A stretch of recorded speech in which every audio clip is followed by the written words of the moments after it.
Stand by. The BRN goes worldwide at 6 a.m. Eastern.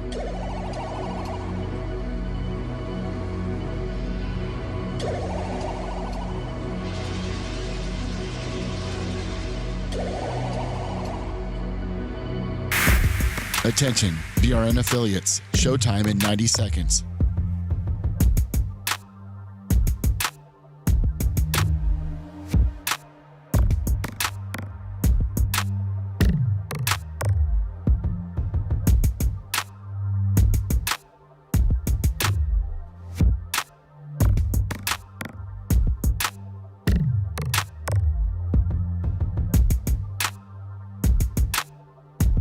Showtime in 60 seconds.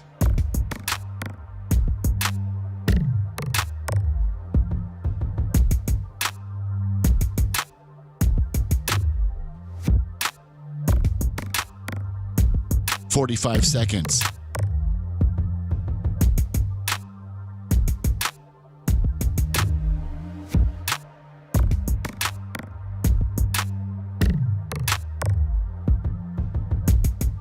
"30 seconds.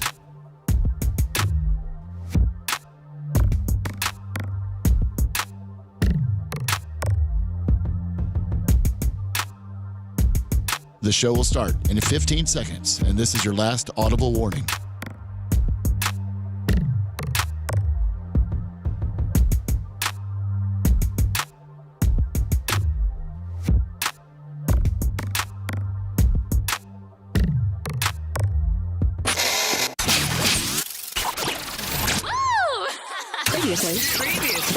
Previously on the Bubba the Love Sponge show. Oh, listen, open invitation anytime you'd like to come in. I'm going to do it, man. I'm going to get a couple things together. And, when you got your listen, YouTube channel. If anything, this is fun. Is, you know what? Listen, I get boring interviews. Like I want to just cut my throat with a butter knife. You know what I mean? Some guy saying, well, Paul, tell me the time you got mad at Junior. Just it's stupid like, stuff. Shut up. You know? I don't really like doing these things that much. No. Unless there's an environment like this. Wow. You're listening to the Bubba the Love Sponge show.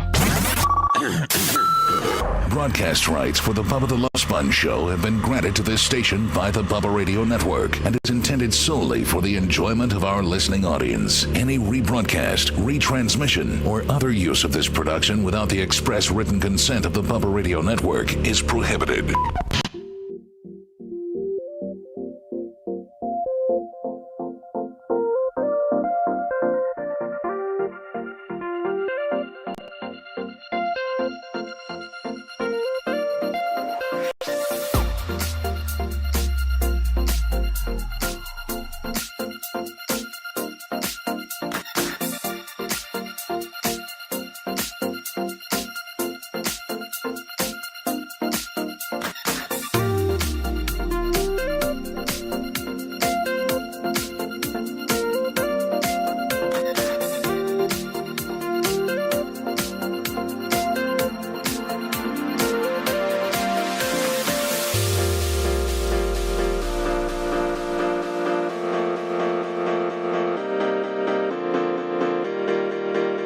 Welcome.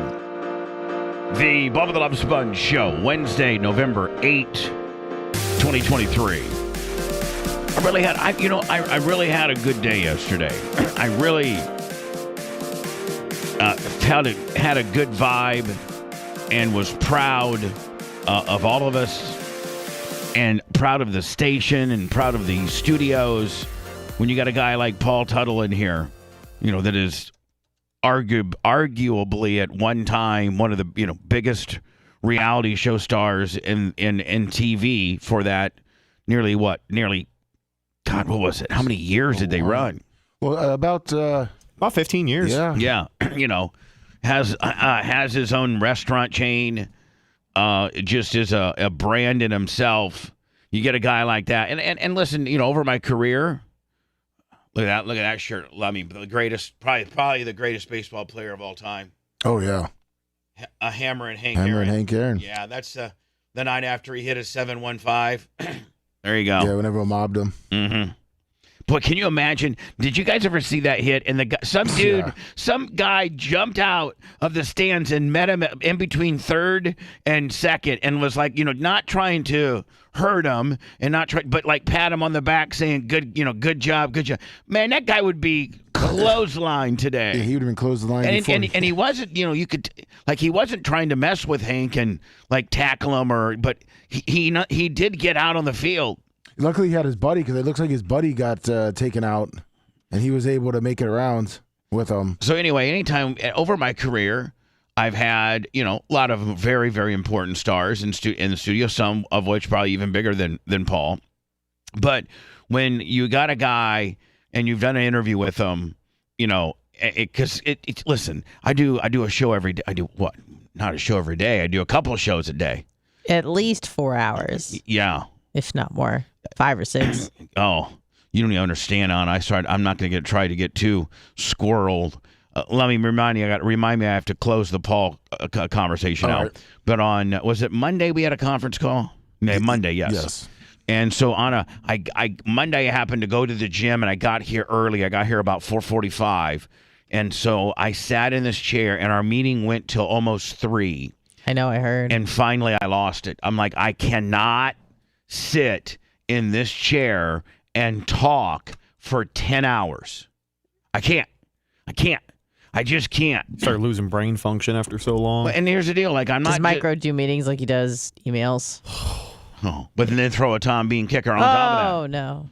So I'm just like, I can't. I just can't. I cannot do this show as effective and as good as I need to do this show, which is what pays the bills, pays our salaries. Venmo, PayPal, Cash App, all at the Bubba Army. Been a little slow, going to be honest with you. But I can't do that. Alex G75 on the Venmo. Oh, yes. Alex Stein in on the show today. Yes, he is. Should be. Boy, we got a lot to talk about. Him and his manager, Cocaine Hank. But I just can't come in here and do because I just get worn out. Literally after the first show. Usually the second show probably sometimes is better, but most of the time is not. Oh, Lummy, I've not seen. Oh, I can see it on camera. Much better. Look how good it's. I mean, did your wife see your wife and how she likes it? What did she say about it? Oh, she loved it. Did you show her the neck? Oh yeah, she saw everything. And the back. She says you nail it every single time. Look at that. Like, Lemmy, there shouldn't even be like a question that I'm going to mess it up now. Nope. Look at that. I mean, now today's it's a little Billy Mays-ish. Yeah. Because it takes like about a day or two to cut in. But by tomorrow or Friday, you're going to just be straight cut in. It's going to look good for the weekend. And looking good for that Stogies deal, too. Because it'll just start to kind of maybe start. Man, it looks like black. It looks like brown AstroTurf. It's so perfect. Look right into the camera with those baby blue eyes. Just look at it. Look at that. Oh, yeah. Maybe a rat can take a still from yesterday when it was at its bushiest, and they could go like, oh, look at you. You're trying to put those little sad, cute eyes on. God, it does look good. It does look good. You did a great job. Thank you. And you did it quickly, too, because you had to get going. Yeah. Napa Mike, $100 on the Cash App. Thank you so much. Cash App, PayPal, Venmo. There you go. There's the Cash App. I need to see if got any activity on the PayPal. Let me see. We had Mushroom Mitch yesterday, and that's all we got, Lummy, from yesterday. Uh-oh. So anyway, 10 hours. 10 hours. I just can't do it. So Lummy, all these meetings that you guys are having. Yes. I'm sure after you guys have them, and whatever we're doing or whatever we need to do, or what, like I know I got to cut a bunch of 15s and 30s and 60s this weekend, which I will. So you guys just tell me what I need to do or what I need to buy, or, like I think Macho Man, we may have to buy an additional some stuff to get. I think we may have to buy some stuff. Remember we were talking on Monday, and we may have to buy like a new computer or a new software or something. Yeah, we're gonna have to get another automation system for the. That sounds expensive. Big project. Is that expensive? About $1,000. Oh, okay. I think we can handle that. I got that under my mattress. All right. From Tees. In the freezer. Right, in the freezer. So, Lummy, you guys after your big ass meetings, then Lummy, look at this. Rich sent me a. Oh yeah, let me go over to the. I got to go to the life. Let me take this and put this over here. Now look at that, Lummy. That's you. And then let me see. I go like this. I'm trying to be real artsy fartsy here. Hold on. Lummyception. Hold on. Let's maybe Oh no, I didn't want. I wanted to minimize it.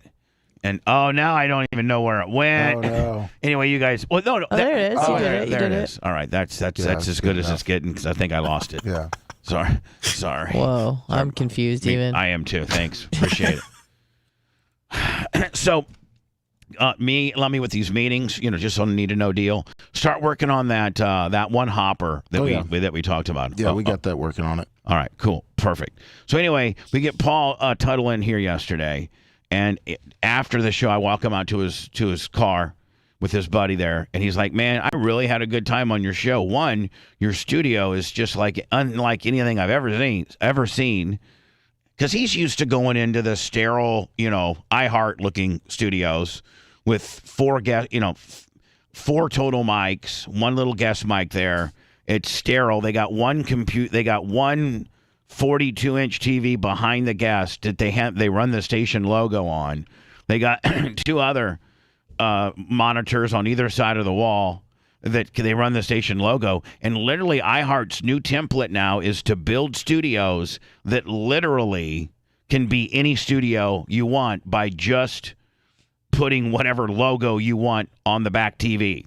Then it's like, you could be FLZ, or you could just switch the logo and be 95.7 The Beat, or you just switch the logo and you're, Thunder 103.5, or I think it's 103. I think it's, what is it, 103.5? What do they call that? It's now? country now. I know it's been country for a while, but it was Thunder. US 103.5. Yeah, US 103.5. 92.5 La Cariba. So, I'm sorry, let me one more time. 92.5 La Cariba. La Cariba. So he's like, listen, man, I really had a good time, and maybe I could come in from time to time. I'm like, absolutely.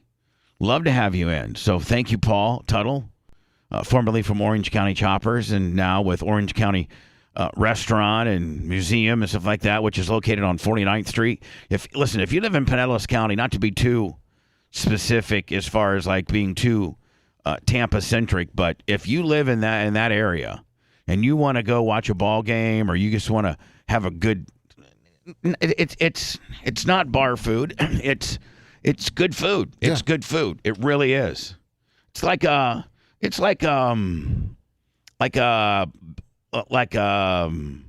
Chili's kind of, I would say it's an upscale for like the food-wise Chili's. Like a Quaker Steak and Lube, maybe? Oh, but Better.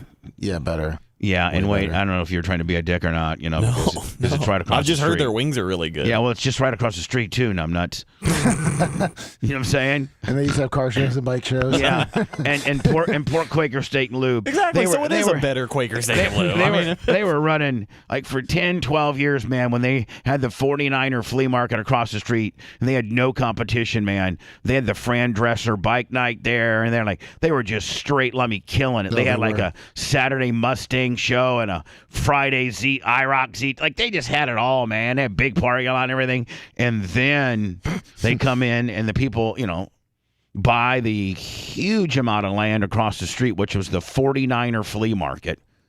And they put in Barracuda, which used to be Jim's Harley. They put in, and they renamed Jim's Harley's Barracuda Harley after Barracuda Harley after it. The woman, Jim's widow. I loved her, Jamie. Sold to Bert, and they make it Barracuda Harley, and then right across the driveway is a building that. And I would say that the Orange County Choppers building on 49th would be maybe 4 of these buildings. Oh yeah. Of our buildings. It's huge. It is huge, and then it's got this huge overhang outside covered patio with stage. That they can do, again, I saw Jackal and there was probably 3,000 people there. Damn. And then you can eat inside or out, and it's unbelievable. You got to try to. Maybe we should do a little Bubba Army gimmick. Yeah. Down there one time, but then that's kind of disrespecting my boy Mike because I had lunch yesterday at Mike's Pizza. Oh. And I know you probably know where I've Mike's Pizza is. picked up pizza there a few times for Bart. At 49th and 100. Yep. Was that 40? Wherever it was. It's in 49th and Clearwater, Almerton. right? 49th and Almerton. Yeah, it's Clearwater. Yeah. So that's where I had my lunch yesterday, Lummy. And Mike, oh my God, Mike looks great. He looks great. I got a chance to before my meeting. I got a chance to sit down, 10, 15 minutes with Mike. He looks great. He just got 2 new heart stents. Oh, wow. And it makes me want to think that I maybe need to get my heart Stinted? No, not stinted, but at least maybe they do this test where they echocardiogram, where they take a picture of it. They take a picture of your heart and to see if you have any blockages. And Mike had 2 blockages of like 90+%. Whoa. So when they do these stents now, they do them through your wrist. They run them through your wrist, and these stents they run through your wrist all the way up, to your heart, and then they put these stents in. Man, what the hell? That's awesome. On medicine technology. Yeah. So he showed me his 2, a couple old dudes. He showed me his before and afters on the stents. God, they had some good chili there yesterday. They have chili there? Oh, yeah. They're just pizza and wings. Maybe one of these days, Lummy, we could do like a little after-show lunch over at Mike's Pizza. Of course, it Sounds would be like a brunch to me. It would be free, and Anna would be the first one there. Oh, of course. Anna would get there 20 minutes early just so she didn't miss anything. She didn't want to miss. She doesn't want to miss a cheese stick. She doesn't want to miss. Nothing. If I'm not eating it, I want to watch you eat it. I think you eat mozzarella cheese sticks, don't you? Not often, but it's vegan, isn't it? Well, it's vegetarian. You eat cheese, though. I sure do. Okay. Yeah. Because what's within the vegan vegetarian world? One of the 2 say that you can eat dairy, a limited dairy. Which one is that? That's that vegan? Vegetarian, you can eat all dairy. Oh, okay. So you're kind of more vegetarian than you are vegan? Oh, yeah. I eat eggs and cheese. And yogi? And yogi, yeah. And you love yogi? Yep. So I'm vegetarian. I'm definitely not a vegan. Not even close. Hi, Lori Van Walbring. Yes, I did see you at the Jacko concert, and I see you on Facebook now. And so Mike was like, I watch you on Facebook, and it seems like you only got like 50 people there. Like, what the hell? I'm like, well, Facebook we just started broadcasting on. We got like 2,000 on Rumble and like almost 1,000 on YouTube, and then, probably Lummy at least a zillion on BubbaArmyRadio.com. Oh, of course. Please. At least. Plus, Lummy yesterday got a call from Generator Jeff. Nice. Formerly Touch Vodka Yes. Jeff, but now he's talks too close, Jeff? Yeah, generator. Yeah, we call him Generator. He's slinging Generac generators, right, Lummy? Yes, he is. Yes, he is. Have you got one yet, Lummy? Yes, I have. Well, he got you a portable Willie. Yes. Yeah. Well, he actually gave me. Oh, nice. I think he gave the show a portable Willie, and didn't I say since I have a generator, I'd like for you to have it for your family because you have a child now, yes. and I have a generator. But the old Bubba would have just been like, wow, I just need 2 now. But the new Bubba's like, well, one of your best buddies, Lummy, he's got a kid. And if a storm came by, I wouldn't want that little kid not having, the refrigerator and stuff working. I appreciate it. Lummy, have you ever gone through a generator drill at your house? Yes, with the guy that installed Jay's, who works with Jeff, came over and we kind of went over everything. Yeah, like the Nashes gave me all these, extension cords and things, and so like if I lose power from the generator, I can get it going pretty quickly. Ran the wires and all that kind of deal. Nice, yeah. I gotta get a hold of my mom. I think I might be spending the entire weekend with my mother this weekend. Oh, that's nice. Friday and Saturday. When was the last time you saw her? Well over a month. Well over a month. So I think I'm going to be spending a lot of times with Janie Cakes today. Lummy got from Generator Jeff. Lummy got we might have a potential terrestrial. Listen, hold on. Macho Man will appreciate this. Macho, 100,000 watt FM. Yeah, we were talking about that in the hallway in the kitchen. Yeah, that's as big as you can get, isn't it? Yep.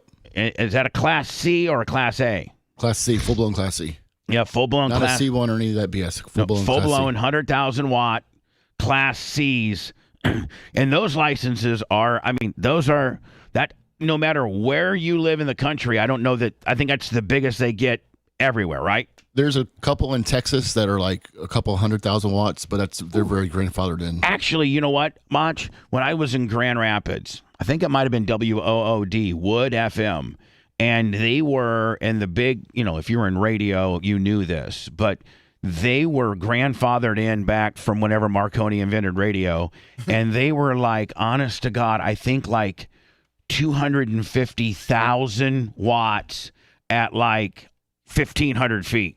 Like, I mean, you could literally go from Grand Rapids to like almost Chicago. So there are a handful that are grandfathered in and that have, what's the most? 250, 300,000, 500,000? The most I've ever seen is 250. Right. Can you imagine 250? Now, do they? And in Florida, there's like no mountains and stuff, so it would right, go forever. Flat as hell. Now, do they have height requirements? Like that's all an equation on how many watts versus height, isn't it? Oh, as we see Macho Man's back in the background, yes. We saw my Facebook feed.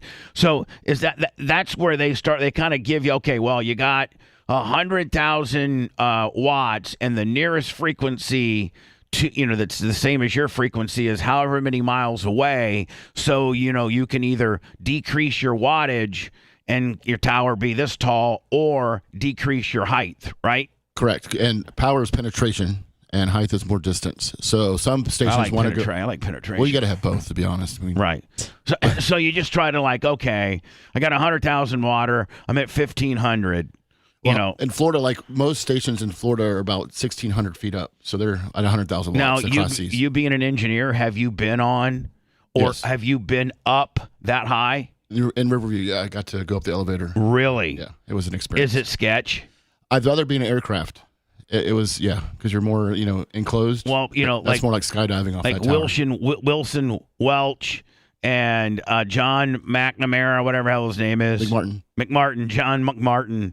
They always, when I was a big Sling and D over iHeart, Clear Channel, J-Core, they were like, man, come out to the antenna tower. And when Randy Michaels would come to town, Randy would stop by the station for a few minutes, and then he'd go right to the tower and start tinkering with, everything.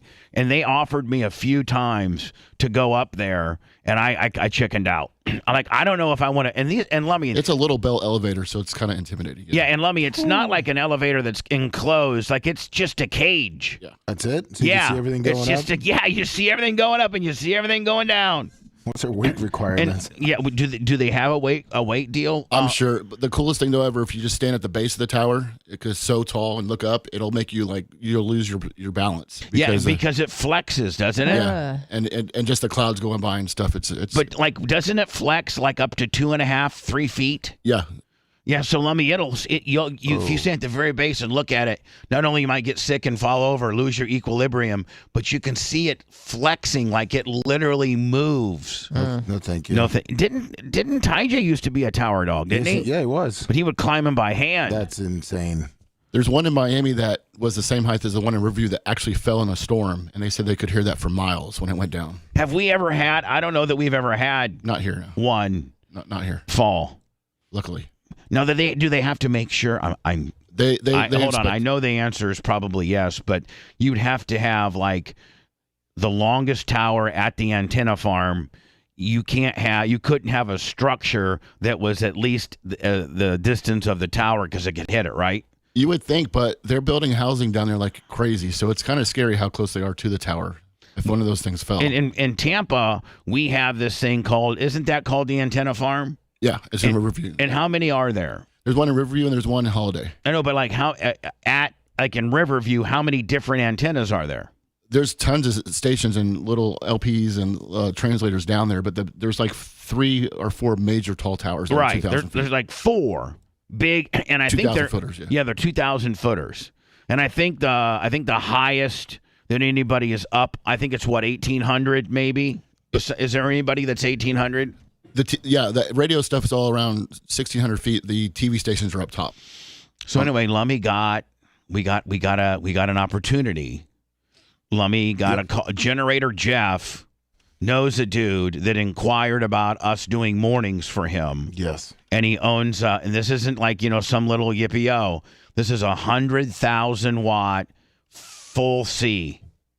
And so we're like, man, Lummy, that. And Anna knows, too, the city because she saw what I was talking about. And I think everybody probably knows the city. Just don't blurt it out. Don't blurt it out. But, Lummy, can you imagine if we would go to that city? Oh, yeah. I'm not even saying up, down, sideways. I'm not making any type of reference. You're not going to catch me on a slip. But can you imagine if we went to that city? Now, mind you, Fort Walton Beach, 103.1. Within a couple of rating periods, Shannon and I and the station are top 3 men 25-54. So we're killing it on 103.1. And that's our most powerful signal in our 6 or 7 station syndication terrestrial package. Now, this new one, if we get it, Lummy, it's double the power of 103.1. So now you know how well we're doing right now at 103.1 Florida Man Radio. In fact, Shannon just did an appearance a week or two ago, packed the place out. Nice. Like, listen, when you're in a new city, if you're syndicated like I have been since I got my first syndication was in 2000. So I've been syndicated for 20 plus years. Wow. And also globally syndicated when I was with Howard on Sirius XM. So when you're syndicated and your home base is not the city you're syndicated in, for example, my home base is Tampa, Florida. You guys know that. So when you go to a new city and you're syndicated in there, you don't necessarily know the vibe of the city because you don't live there. Now, the salespeople and the people at the station can tell you how you're doing, but you don't know. But your very first appearance, there's a buzz, Lummy, if you're really, really, really, really killing it. Yeah. And Shannon said, man, there's a huge buzz on Florida Man Radio 103.1, like the Air Force Base and just the real kick-ass, hard-working men of that area, Destin, Valparaiso, Fort Walton Beach, Eglin Air Force Base. Like, we're killing it. So, Lummy, when we do our appearance this spring up there, we might have this new station.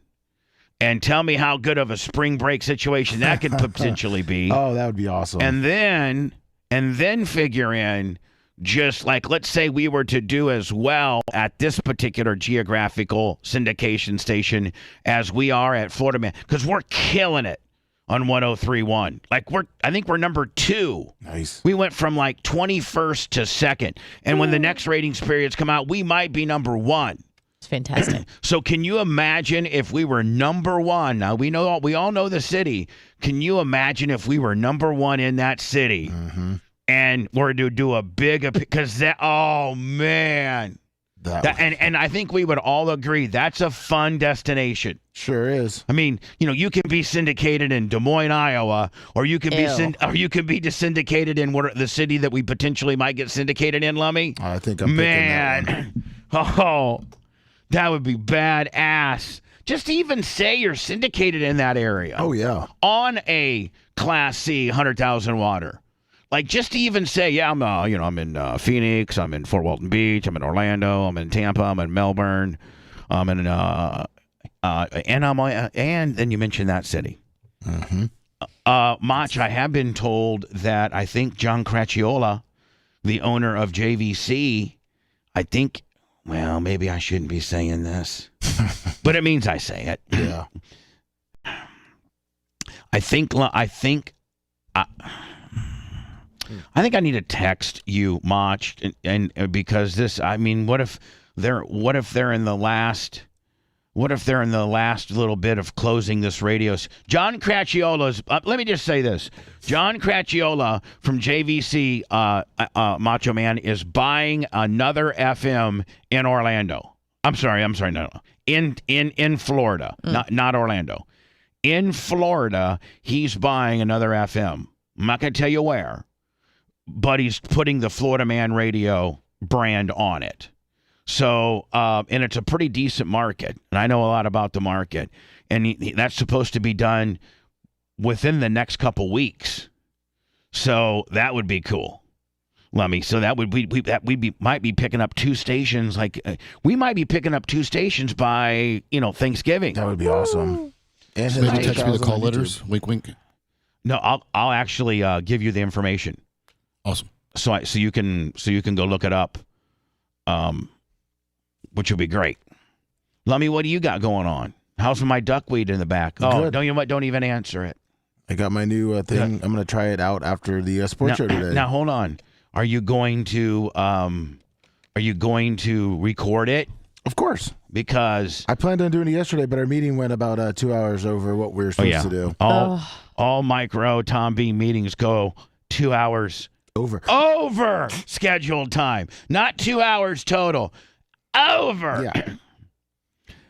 I owe Tom a phone call. Listen, I know I've even done standalone segments on how critical I've been on Brian Google Nuts, but listen. Linda. Listen, Linda, and Rhett, your mic's on.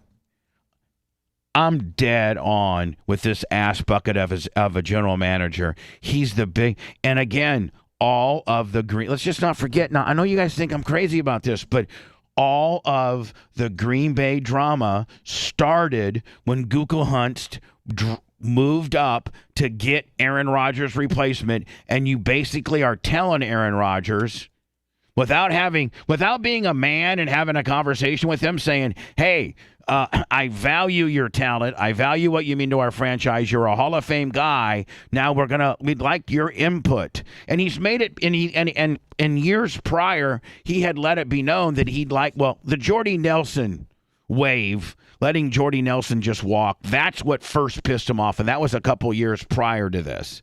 And so after the Jordy Nelson debacle, he let the front office know, I'd like to have some input in the personnel around here due to the fact that I've been here, 16, 18 years? I'm the longest tenured person with the organization, certainly on the personnel side. Let me have, and again, not every quarterback. Not every quarterback. Baker Mayfield's not going to be a free agent and be able to make those demands. Nope.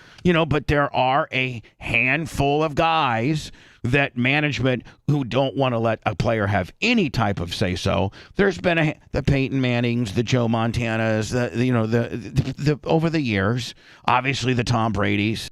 If Patrick Mahomes would get a hair up his ass, there's a few of these dudes that you just got to kind of say, okay, all right. You are that good that we gotta let you do it. So when you replace that guy's when you draft that guy's replacement without telling him, is that not a big F you to him? Sure is. So then this guy, you don't even know how good Aaron Rodgers is, but I guess we can tell how good he is now because he was able to make an ass bucket team at least competitive. More so than this year, first year without Aaron Rodgers, really is kind of a par as to how good the Packers were, less a Hall of Fame quarterback. And the crazy thing is, you see how he is when he gets mad. Like when they drafted Jordan Love and he went and won 2 MVPs in a row. Yeah. And now he got injured and wants to prove everyone wrong. So I'm just telling you, man, I am rooting for this dude. I have flip-flopped on this whole situation. I really have. I flip-flopped on the whole situation.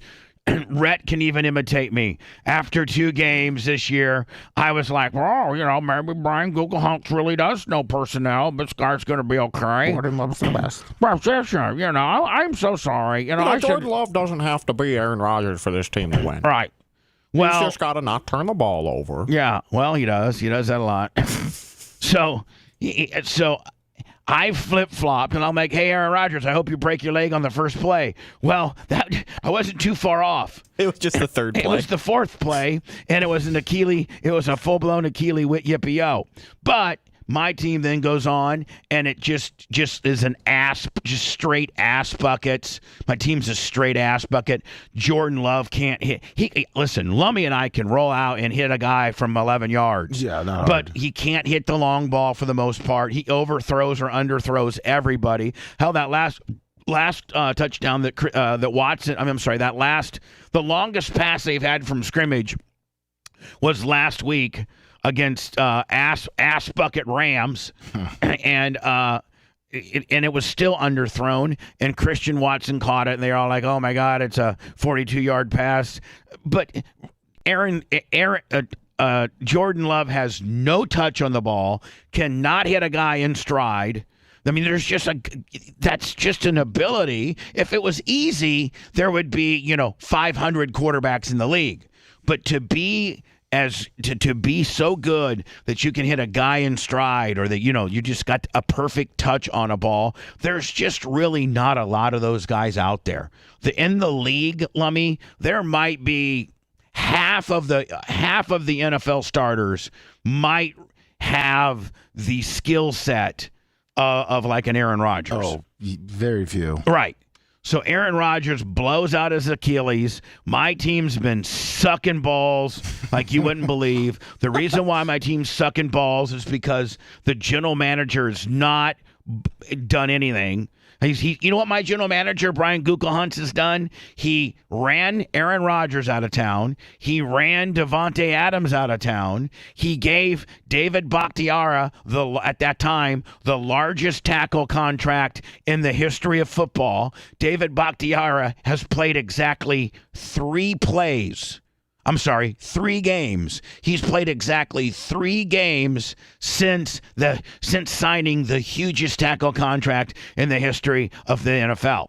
He then let this Raul Douglas go for last week. I guess we felt we needed to make some sort of, because here comes the trade. We didn't go out and get an offensive lineman. We didn't go out and get somebody that we needed. We went out and we traded. We didn't get anything but a 3rd-round pick. Well, I think Gutekunst said that there was a cornerback that was doing just as well as him in practice. So sure, great. Time. Number one. And you know what? Also, I'm so into the Packers that I know every nook and cranny. The couple of websites have broke down Brian Gutekunst's 3rd-round draft picks. And I don't know that out of all of his 3rd rounds. Now, Rhett, most 3rd-round dudes are expected to make the team.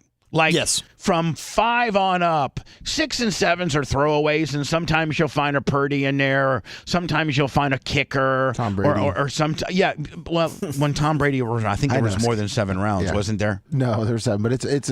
But I mean, but for the most part, 1 through 4 are expected to make the team, and at least special team guys. Oh, 100%. 3 and 4 might be just special teamers, but they make the team. Look at Brian Gutekunst's 3rd-round draft pick history. I don't know. I think he's got one guy. Are you looking at it? I'm trying to look it up right now. He's got one. So when you trade an able-bodied corner for a 3rd-round draft pick, and by the way, Brian Gutekunst has more luck in the 5th round than he does in the 3rd round, and he gave away our 5th round. Idiot.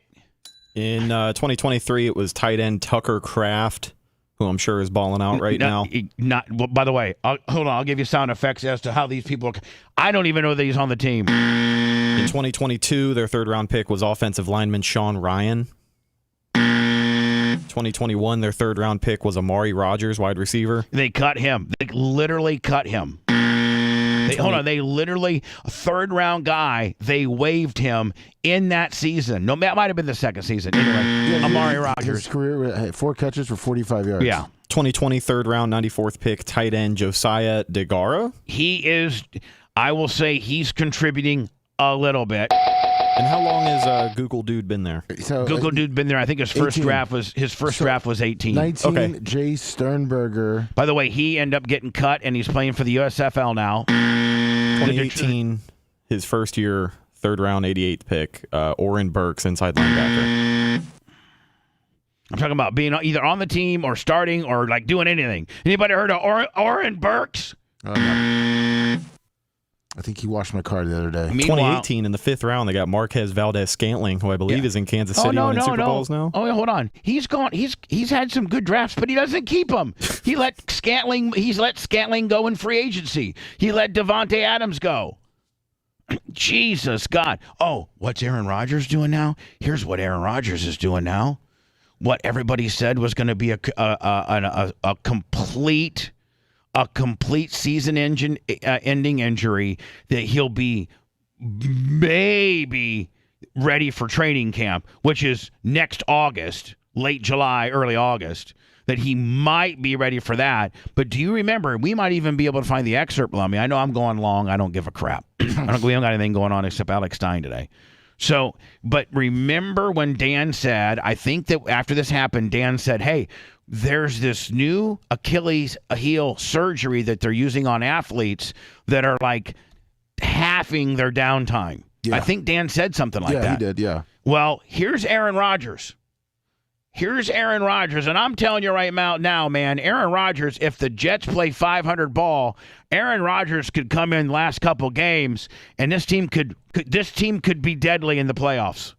Here's Aaron Rodgers. Now, by most people that blow out, completely roll up their Achilles tendon, they are in a wheelchair, crutches, walker, or how long's it been? 8 weeks? 8 weeks. 8 weeks. And Lummy, what a great look. You're warming up. This isn't at practice. Nope. This isn't at, your buddies. This is pregame for your Monday Night Football game. When the entire world is watching. This is Aaron Rodgers after 8 weeks. Hold on, I don't know if I have any volume in this or not. I don't think there is any. No, there's no volume on this. So here we go. Boom. Can that just well, first of all, his arms never. Which foot is it? Yeah, it's his. I think it's his. The right one, right? It's this one right here. The right one. Which would be his back foot. It's his back foot. Now, boom. Now the front foot. Boom. What? Now what? Ready? Boom. Boom. Boom. Boom. Boom. Push. Bam. That's Aaron Rodgers. That is Aaron Rodgers, my friend. Lummy, I'm telling you, I understand that's not football speed. That's not scrambling speed. That's not, who's 99 for the Rams, the baddest man in the world? Who's 99 for the Rams? Oh, Aaron Donald. That's not Aaron Donald chasing you down. No. Because that's really scary. Did you see him close on Jordan Love last week? Yeah. Jordan Love went around, and by most defensive lineman standards, Love would have had the angle on him and wouldn't have had to pull up short. But 99 started as the right tackle. Jordan Love scrambled at the right sideline, which is completely opposite of where the 99, and the 99 flat ran him down like a bear. Phew. Aaron Donald's one of the best of all time. God, and you know what? He's a good dude, too. Yeah. Boom, look at this. Bam! Man, I hope Aaron... I'm pulling for the Jets. Jets, Jets, bitch! I like Aaron's moon shoes. Achilles healing at record pace. The real chance of return this season. Aaron Rodgers' ruptured Achilles is healing at a pace never seen before by an NFL football player, and there's a real chance that the future Hall of Famer returns to the field this season, sources connected with TMZ Sports report. The 39-year-old Rodgers is in no man's land, uncharted territory when it comes to the speed at which he's healing from this serious leg injury. To his left. You know what, Anna? It was his left, not his right. That's even more impressive because I didn't think his right was really snapping all that much. Yeah. Meanwhile, we didn't even put it in question. No. It's crazy. Typically, a ruptured Achilles takes 9+ months to recover. Aaron's injury happened September 11th, just 57 days ago. It's crazy that he played 5 minutes in the regular season, and he still, to this day, gets more news coverage than the Jets do. All right, Anna, so here we go. I guess we can rewatch this knowing the right foot. knowing the correct foot now. Yeah. So it's the left foot. Got it. Boom, boom. Okay, that's all the way. If you look, he's putting so much... He's leaning forward. Yeah, and all of his weight is on that leg. Mm-hmm. Even to the point where the leg's kind of rolling over a little bit. Mm-hmm. Boom. All of his weight. I'm just concentrating on the left foot. All right, give me the ball. Quarterbacks are so special. They have to have guys catch the ball for them so they don't jam their fingers. That's right. Boom, back, wait, full. Oh, hold on. Look at the pivotal transitional weight right here on her. Ready? Watch right. Right. Hold on. Damn it. F it. Hold on. Boom. Boom. Now. Yeah. Oh, yeah. Boom. That's incredible. God, Wonder if he's getting those like stem cell shots, injections. Anna, sure he's getting everything. They got a couple gorillas out back that they're getting, going right into their thyroid gland and getting their gorilla juice. Yeah, he's drinking like blood of a 8-year-old Cambodian boy. First of all, I tell you, he's on growth hormone. I'm just going to tell you right now. I hope I might get in trouble. Well, is that legal schmiegel and I probably got some football? I probably got some illegal stuff I've done with people that are had a full-blown hip surgery, brother, and told me to go to the gym and get some of the Jesus juice and bring it to the hospital and inject them. Oh yeah, Lummy. You know what, Lummy? I'll tell that story next. Oh, I can't wait. And I'll tell you right now, Rhett, that's a standalone. Oh yeah, that's a standalone in itself. I promise you that. Automatic microphone shut off. Engage. Why? What'd they do now? Bubba the Love Sponge Show returns after these words. I thought the fat one didn't really talk that much. Hey, Lummy, I'm gonna try to do some of these commercials, like when we have a slow week, like this week, with regards to not having human. Okay. Maybe getting some of these ones that we need to make organically in during the show, and you use those. Or Yeah. But do I need to do them dry, or does it not really fucking matter? I don't think it really matters as long as the music doesn't run out. But I don't think it should be a problem. The music's never going to run out. Yeah. So I'm gonna try to get some done. Okay. Yeah, dry is better. Macho agrees dry is better, but if we do with music, it's fine. All right. One thing too, Aaron Rodgers throwing like 55 plus bombs there too, in some of those throws. You actually don't. Lummy, I'm gonna do a skag. Okay. All right. Ayahuasca vine is just there to somehow suppress the enzymes that allow you to trip on the DMT. He's also a pure blood. What do you mean? No spike proteins thrown off his fucking. That's right. He's not been. Yeah. He's not. Oh shit! Is this early crick of cricks? He was immunized. Thank you. Just put that right there. You got orders? You will. All right, I'm gonna do the blanket right now. Lummy is doing stuff. Okay. I'm running back real quick. Tortura, ayahuasca. I can't spell ayahuasca.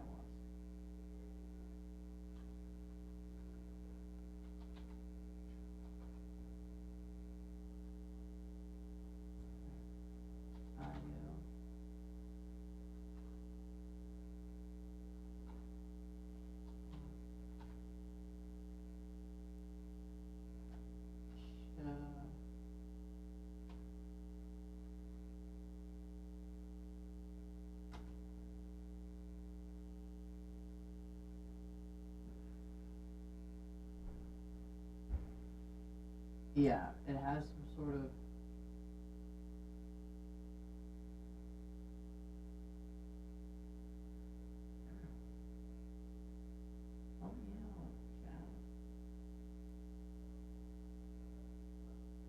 yeah, ayahuasca definitely doesn't have the DMT. It's the other thing. I think the ayahuasca makes you throw up. Think of power pigs that? I think you power pigs a lot of the time.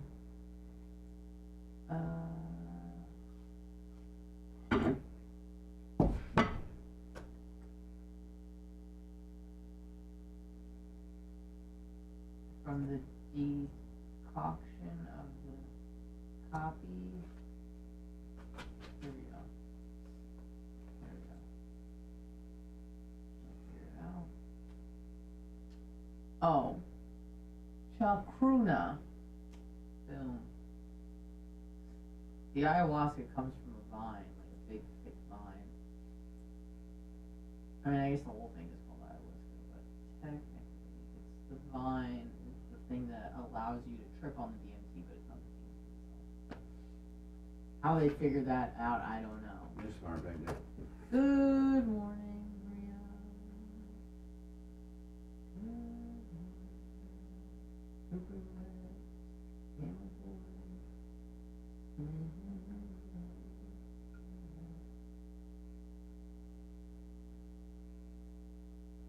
was actually listening to Ron White talk about his ayahuasca. And everyone. Sorry.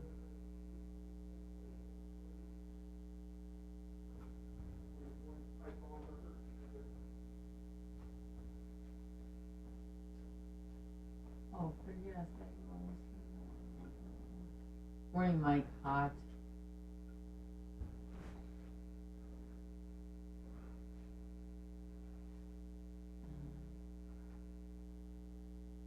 The ayahuasca vine, I don't think has DMT in it. It's the whatever MAO. But the Psychotria viridis, also known as chacruna. Hi, let me EAPR Menenberg 22, 500 bits. Thank you, Steve Connell. 20 on the Venmo.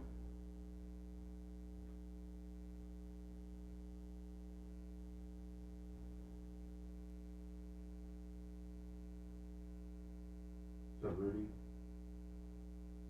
I'm gonna call you the police.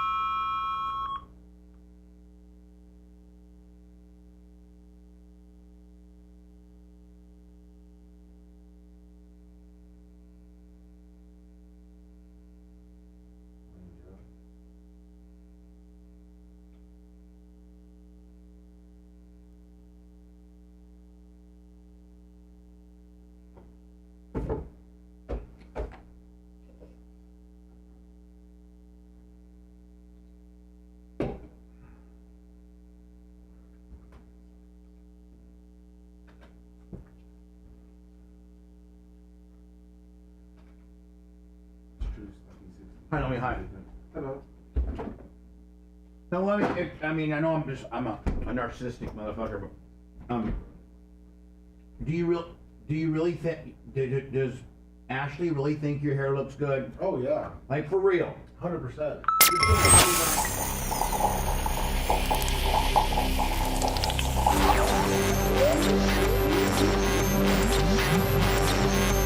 What is there not to like about the show? Bubba the Love Sponge. Guys are awesome. And I love the sponge. The show's cool. It's real, man. He makes me laugh my ass off every time I listen. I'm a full truck effect, man, so it gets me through the day all the time. Bubba the Love Sponge. You're listening to the Bubba the Love Sponge Show. There has been an interesting Venmo, PayPal, or Cash App. I was meeting with the radio guy yesterday, and he's like, how much does your YouTube do? And I told him. So that's pretty good. And Larry, I got you locked in. You got your own Larry Plummer suite. So don't even worry about it. Maybe Sumo. I know. Larry texted me, and rather than text him back, I could just answer him very cryptically on the air. You know what I'm saying? Yeah. Right. Whoever's listening. That's always more fun. So I'm a very arrogant, narcissistic prick, but I think I'm mellowing out a little bit as a talk show host. I'm far easier to deal with than I used to be, I think. 200%. And I actually think, I'm not trying to be like, Johnny Bragger, but I also got to think that I'm actually kind of damn near cool. Yeah. Like, when Rhett gets into, let me that big mistake you made. Yep. That was, honest to God, I hate keep bringing it up, because I know you get sad about it, but it was one of the biggest mistakes ever made in the history of the BRN. Oh, yeah. And I was like, I was mad at you, but didn't fire you, nothing. No, thank you, We're sir. buddies. Yes. You're letting me cut your hair and everything. Oh, yeah, looks good. That little and Anna, she pissed me off a little bit, but I'm over it. I love her. Really? Yeah, it's cool. Let me ask you a question. You knew I was mad at you yesterday, but I didn't treat you any different. Like, No. like I was like, and I said, it's over. Thank you. It's over. It's done. Boom. Yes. And boom. And then if you really mess up, just wear those donkey half jeans that you wear. And that really I'll makes be me doing that in a couple weekends. I'm not trying to be disrespectful to your man or anything like that, but I'm telling you, you did look really good Saturday night. Why would that be disrespectful? Well, I think it'd be more disrespectful if you were like, you're an ugly bitch. Because I'm old school. Like, you don't fret brother. You don't fret on a guy's girl. Like you just don't, unless you disclaim it by saying, I'm not trying to be disrespectful, but you did look very, very, Rob Kahn even said, me and Rob Kahn are back in my apartment eating Longhorn. Lummy, do you know how cool that would have been? Yeah, that's something I'm a little disappointed in. Like you could have texted Ashley and said, hey, I'm going to stay an extra hour with Bub because he invited me to have just a little, when you have dinner with somebody, that's a whole nother, Anna, I like you and all, but when we went out to lunch that one day, we're not working, I guess we were kind of working. Curry Leaves place? Yeah. I guess we were kind of working with regards that we were rolling tape, so we were kind of on, so to speak. But even still, it was a bonding experience, right? Especially because it was stuff you'd never done before. Right. Well, not only that. And you'll always remember it. And food-wise, but it's cool to be able to spend some off-the-air, just regular time. Nothing is more social than breaking bread with someone. Right. I need to spend more time with Rhett, and I need to probably spend more time with Macho Man, just one-on-one time, just, friend time, because you guys are my friends. But Lummy, there's something that has developed here just recently that has never happened at the BRN. But I'm now dog-in-laws with an employee. Yes, you are. Where now Scout and Bella are nearly inseparable when they see each other. They're like lesbian. They're in a lesbian lover. It's Scout deal. and Big Bella. And Scout is the petite little thing, and Bella's the big giant.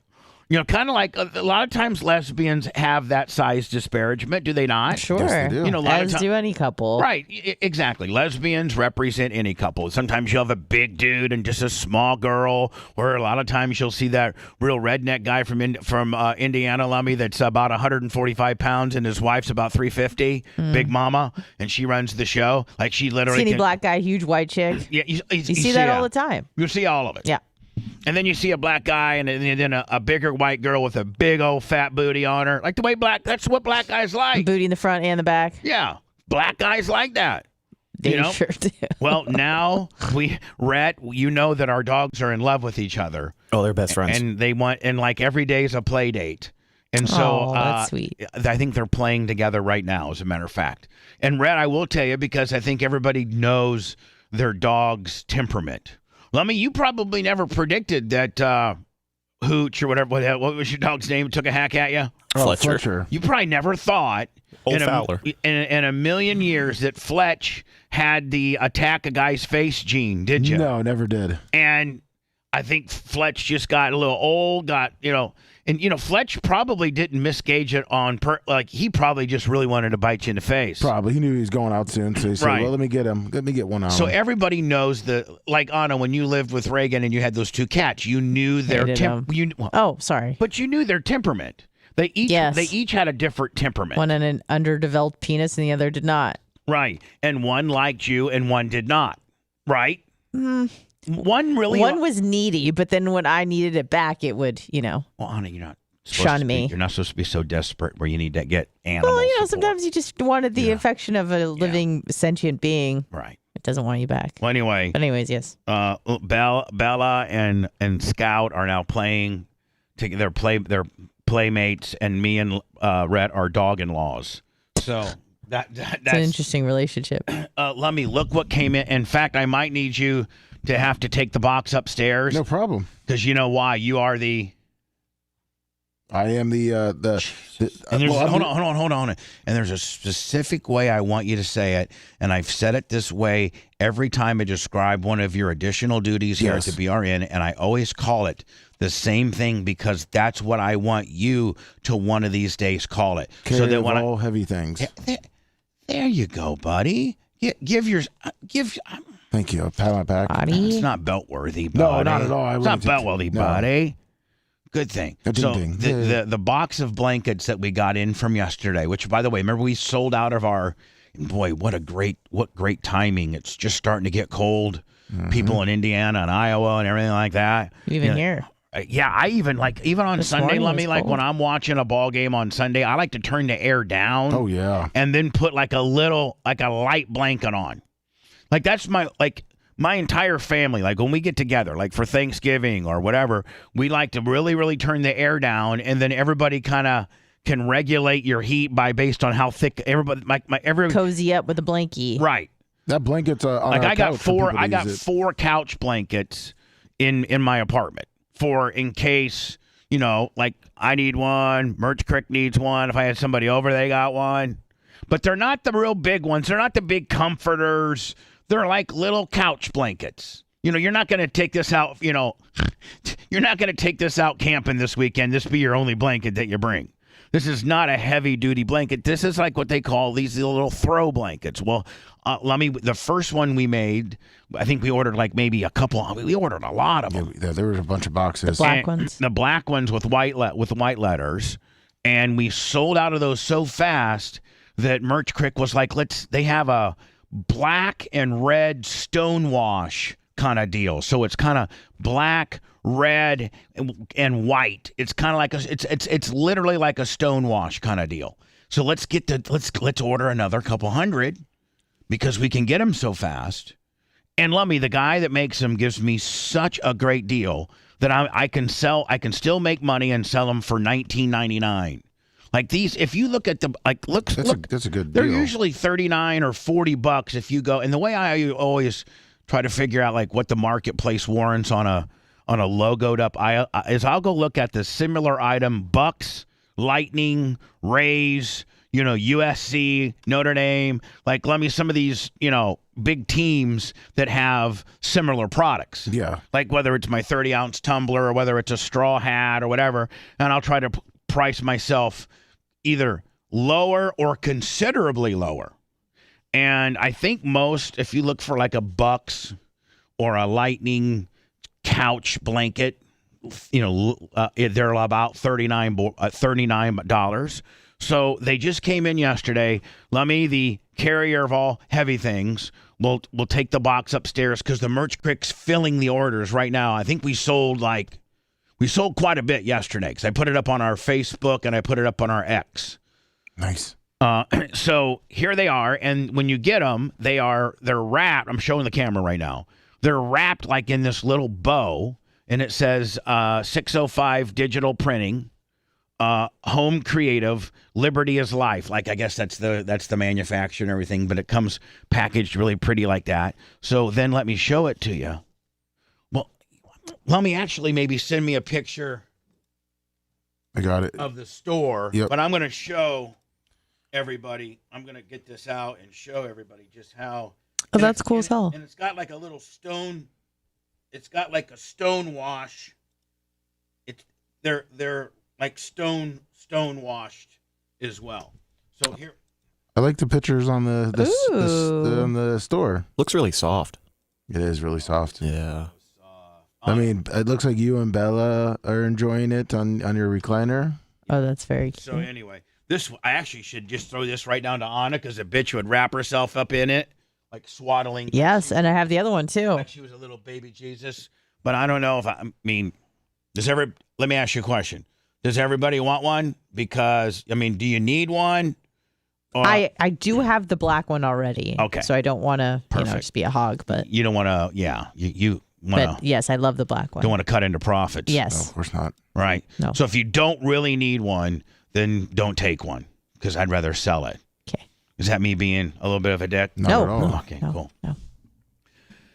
So I teased about, we were talking about how Aaron Rodgers just out of nowhere. By the way, send your pics to Bubba Army Pics, Bubba Army PICS @gmail.com. Mach, is that still the address to send? Yeah, BubbaArmyPics@gmail.com. Right. BubbaArmyPics@gmail.com. I'm looking at my screen behind me, Lummy, and we're starting to get some new ones. We sure are. Like, yeah. So, again, like, and a lot of people, when you buy merchandise, like when you buy this new blanket at Bubba Army merch, Bubba Army store, Bubba Army shop, you get like a handful of free QR code bumper stickers.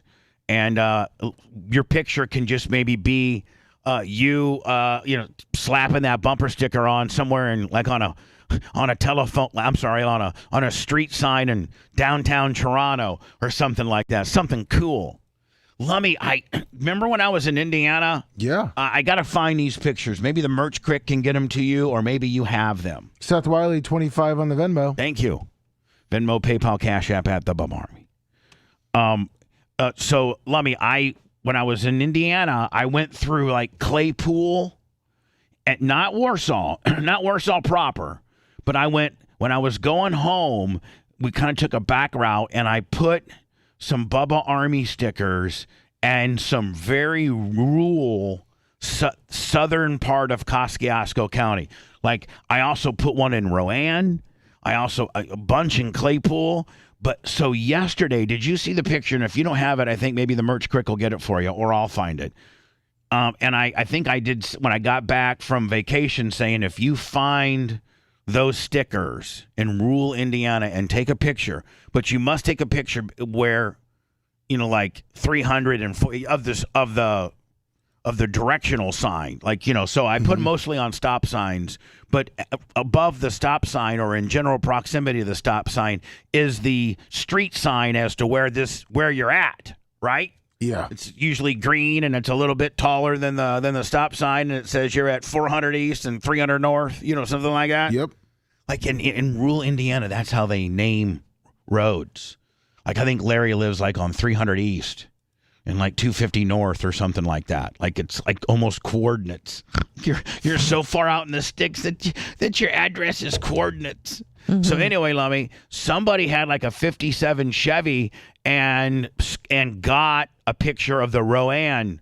Welcome to Rowan sign. So I got to get, and so if you do get, I got it. Oh, you do? Can you send it to me? I just did, yeah. Okay, perfect. And there's probably like another, I would say 7 or 8 in the Claypool area. So Anna, you can see this is like an old 57 Chevy. I sure see that. This is what Indiana looks like.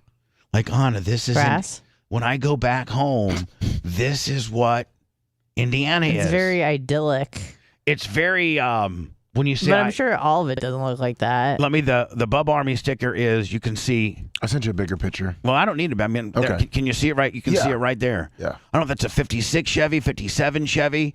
That's going. I think that's going right in. That's either coming out of Rowan or going into Rowan. Welcome to the historic Rowan. And Anna, Rowan is like a teeny tiny little town of like. I'll ask Alexa. Hey Alexa, what's the population of Rowan, Indiana? Rowan, Indiana's population was 120 in 2022, according to the U.S. Census. There's 120 people that live in Rowan. That's how desolate that area is.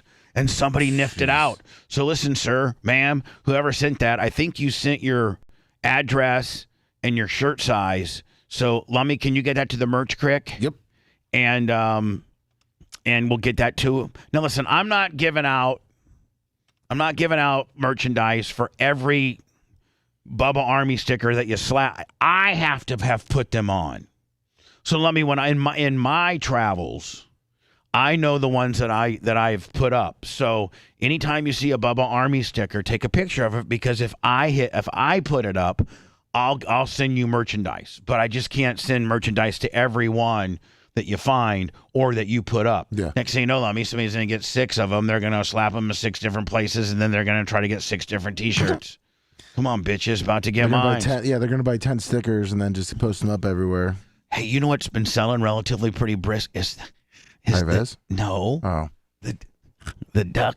Send me the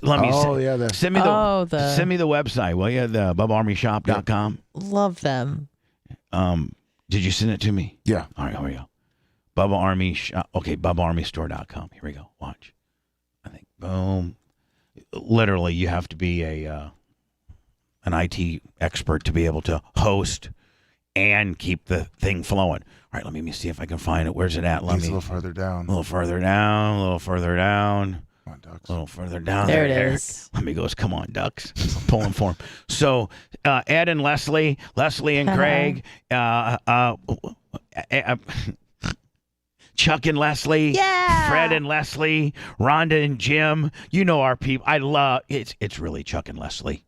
They're But the ongoing joke amongst when I always mention Chuck and Leslie is I always mess it up. Mess up his name. Yes, I usually call him Ed. Mm-hmm.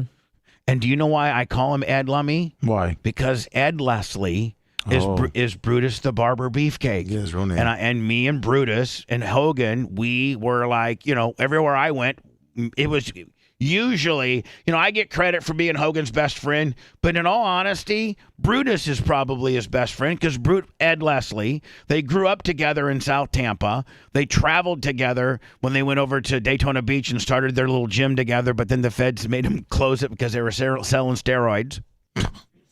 And so the reason why I mess up Chuck and Leslie is because I always say Ed Leslie because Ed Leslie is Brutus the Barber Beefcake. That's the best story. Dig it! When you tell that story of when you guys were on the airplane and he wanted to beat your ass. Oh, he looked at me and he goes, I swear to God, I'm so tired of you. The new hot girl. Yeah, he did. He's the old wife. And Anna, it was so 8th grade too. Like we're sitting there, Hogan's all pilled out, drunk. I believe it. Just in his big ass head is literally leaning. Such a big head. And we're in a upper wing west. We're in this jet called a West Wind. And it's kind of a jobber jet. It was last part of his NWO career. So like when he was, or his WCW career. And so when he was really rolling hard with WCW, they'd get him like a real badass Citation or a Hawker or, something badass, right?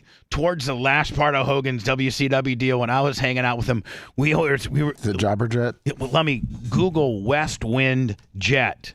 And so we would go to the FBO, and they had a jet ready for Hogan because that was part of his deal. Well, again, in the early stages of WCW, we had some really sexy jets, like a Citation, like Gulfstreams and Citations and stuff like that. And then towards the last part, we started getting this is what we were flying on right here, Lummy. Look, that even looks jobber, doesn't it? I mean, Anna, like look how. Oh, hold on. Look at this. I think that looks pretty cool. Now look at that jet. Now let me. That's the jets that we used to start out on. Those are badass. When we would go to Dallas or wherever cities we were going to. That's what they send. When they liked Hogan, and then towards the last part of the year, they started sending this deal. This thing's what scraped the ground. I know. That's what we were in. So Hogan was in that seat, and I was in opposite of that seat. And Ed Leslie was in this seat facing me, right? And Hogan, I was Hogan's favorite. Like, I was like, his new shiny object. I mean, I was his guy. He was the godfather of my son. Like, I was, I'd kind of put a slide job on Brutus a little bit, right? Oh, that's not good. And so we're coming home, and Brutus goes, and Hogan's completely passed out. Just passed out. Like, there's no way. I believe it. He's like... And I'm not really. I didn't really do hardly anything back then. Maybe a few pain pills and a couple little mixed drinks, but that's it. I was a rook in the partying deal. And Hogan and Ed and Brutus were full blown. I mean, they were Hall of Famers in the partying game. I was just starting. So Hogan's, he's knocked out, and Brutus the Barber Beefcake looks at me and says, "I'm gonna tell you right now, I am so sick of you. All he does is talk about you, and you're always working out, and you're always doing this and Bubba that. And then I turn the radio on, and you put him on the air, and you're saying this and saying that and telling stories." He goes, "I swear to God, if he was..." Now, this is another man talking to another man. And what year? The 99, 98? No, this would have been like 05. Oh, okay. Yeah, like 05. So you were in good shape, really good shape. Yeah. Yeah. This is like hotter. This is like 05, 06. Okay. So I'm not a complete fat ass, but I'm looking pretty good. But I'm not as jacked as Brutus. Of course not. Yeah. Brutus is like, we would all work out together, and Brutus, like when I would do if I would do 60, like he would be doing 80s. Nice. Because he just was jacked, and he was bigger than. I mean, he could kick my ass. Absolutely, probably still could. So he just looks at me. And now this is imagine, Lummy, talking to a grown man like this. He looks at me and goes, "I'm so sick of Bubba this, Bubba that on the radio. Jesus, before you came around, it was so much cooler to hang out with him. And now he's Bubba this, Bubba that." He goes, "I swear to God, if he wasn't in here right now, I would literally beat your ass." And I'm like, wow. I mean, like, Think about that. It's a funny story to tell, but think about that. And he was serious. Yeah, but think about saying that to a man. Like, was he a little intoxicated too? So you were kind of scared a little bit more. Yeah, he was. He was a little bit. He was partying. Yeah. He hold on. He was partying. He just hadn't passed out yet. But all I knew is I had to make it about 15 more minutes because he'd be passed out too. So then I'd be by myself. And I'd sometimes go up to the cabin and talk to the pilots and stuff, and just because they were both back here sawing logs. So while he's still coherent, he's like, "I would pummel you. I will beat your ass. If I knew I wouldn't get in trouble," he goes, "but the minute I lay a hand on you, he's gonna flip out because he just thinks that you're such a dick." I can see, like, he's having this conversation with me. He goes like, "I see what you're doing. You're just using them. You're just a dick." I go, "First of all, Brutus, you're lucky." This is what I said. "First of all, Brutus, you're lucky I don't wake Hogan up and tell on you right now, okay? Secondly, you know what? I got just as much to offer as he does, as I'm on Howard. I think I might have been on Howard at the time. Or I was syndicated like in 19. I was either on Clear Channel, Lummy, and syndicated all over, or I was on Howard. One of the two, where I had a huge audience. Yeah. And I'm going to go, first of all, Brutus, is that he is on the last leg of his, I'm giving him a ton of promotion. I'm keeping his brand alive. I'm fighting half of his Linda wars. I mean, Hogan used my show to flank Linda. Oh, yeah. Hogan used my show to flank the Garcianos when that one guy was called in and be like, "Hey, Terry, I'm going to kill you, Terry." He's called you Todd. And Todd. Yeah, the Graziano kid that got messed up from Nick's wreck, his brother, and rightfully so, he was mad. I mean, Nick paralyzed his brother. His brother is now a paraplegic for the rest of his life because Nick decides to think he's trying to be Fast and Furious.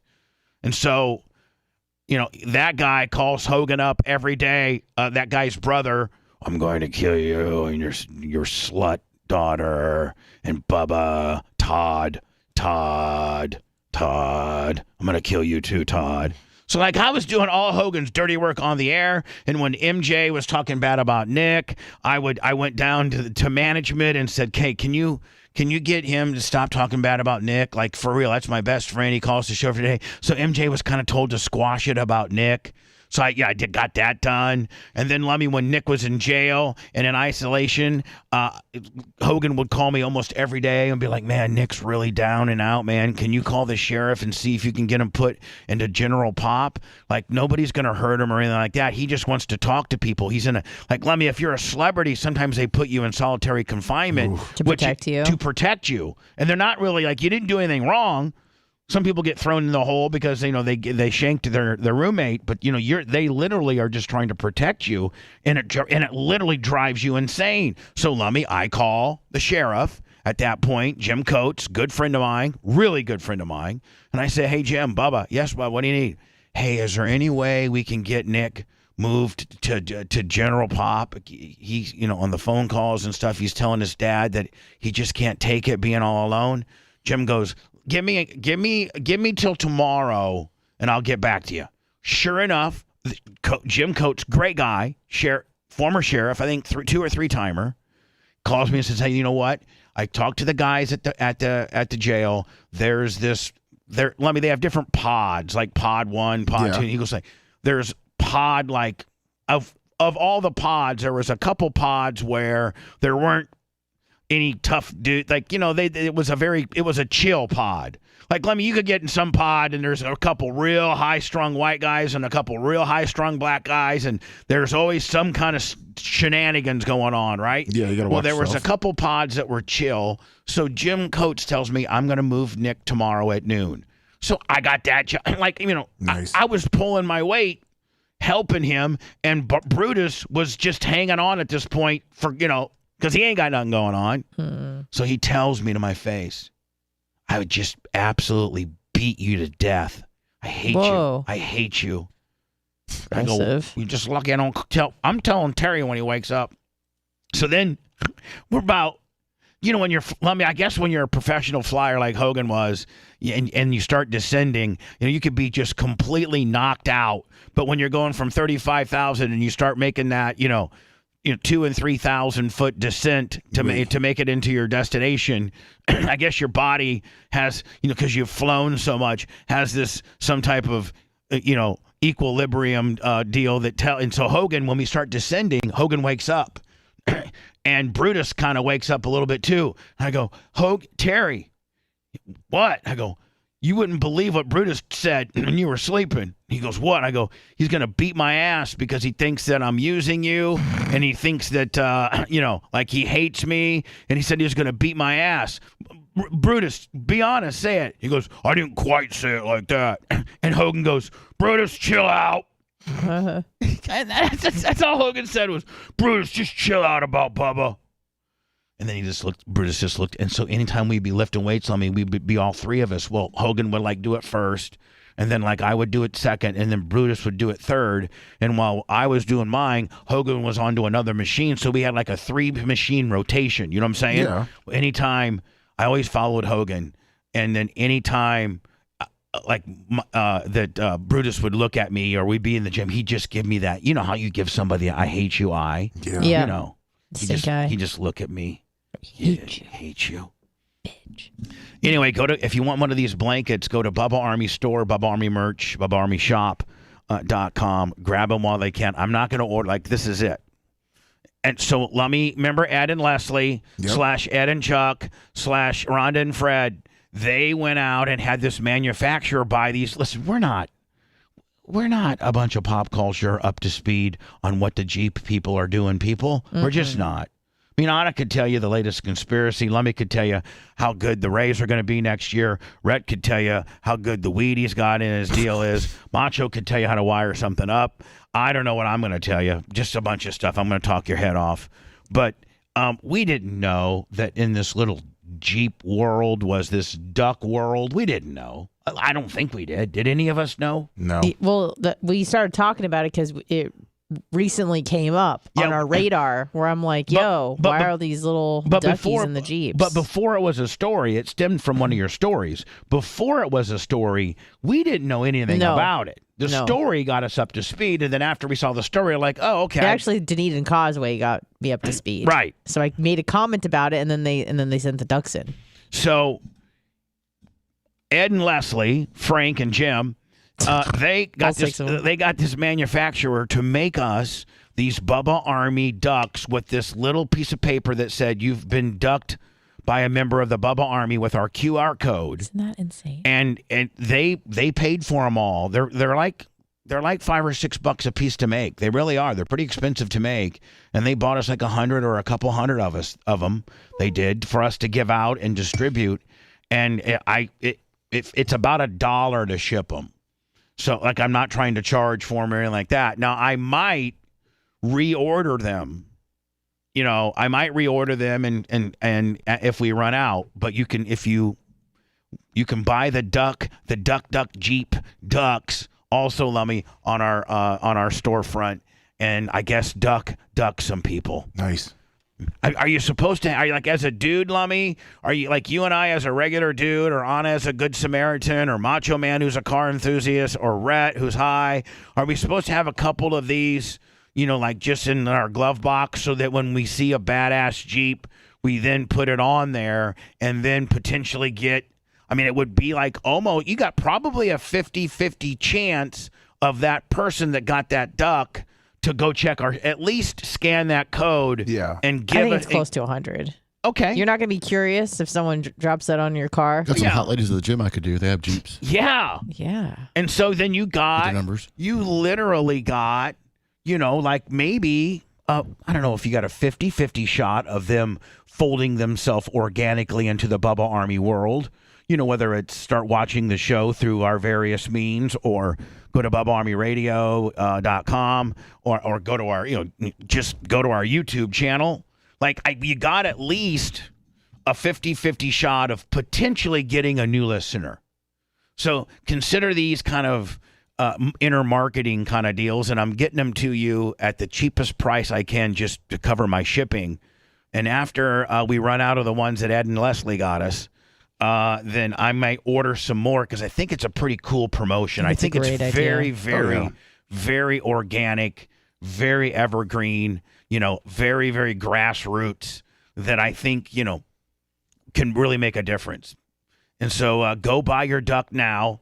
Have a couple on hand, 2 or 3, so that when you see that good-looking Jeep, Lummy, aren't these good-looking Jeep people put duck here little holders now too? Did you see that? No, I didn't. I thought I saw that where they're like a new accessory for a Jeep is the put duck here, like it's right up by your windshield on the on the outside of your Jeep, and it says put duck here, and you're supposed to put it in the little circle. He's a bit boisterous. Look how hot I am. Tell me I'm hot. You know, right? Just they're hot. That would be like, just go, hey, you're hot. Have a sign underneath your windshield wiper that said, leave your phone number here. Exactly. Right? I'm a babe. Grossly overrated and rated grossly. My sentiments exactly. Bubba the Love Sponge Show returns after these words. Time that Brutus a standalone. I'm also going to do the hip one next. Okay, yeah, that's what Brett and I were just talking about. That means that one could maybe be a standalone too. Brett said then we'd have 2 of them that you could release down the road or whatever, because it's not time stamped. It can be whenever. Oh yeah, that's a good one.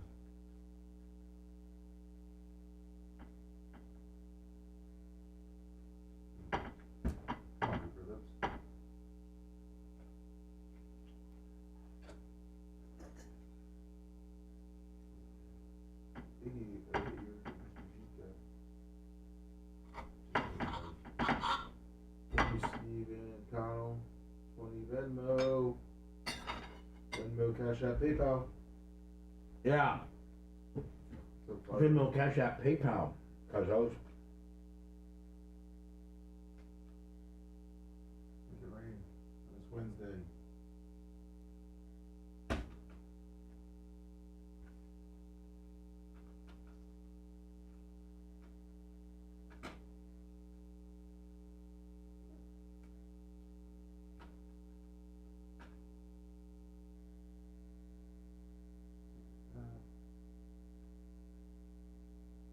What's up, Stumpy 62?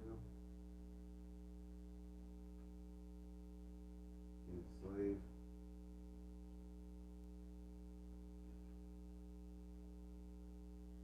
Does not hurt that gift, Gary.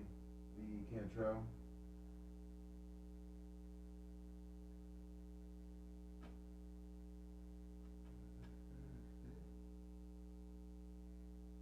Money Fix Cap.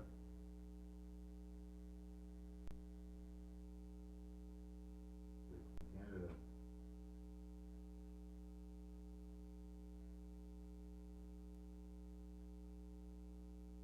Helping Ellen close.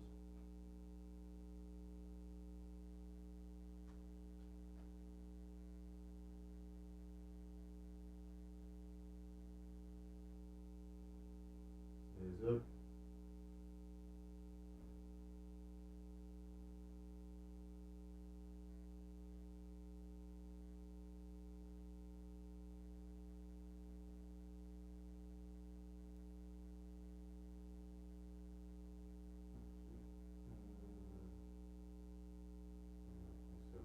Philly.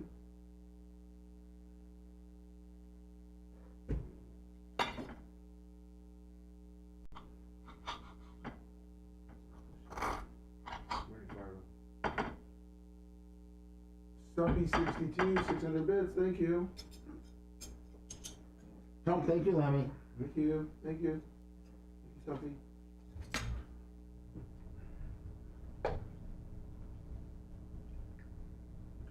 Who the fuck's that bitch? That bitch is hot as fuck. Oh yeah.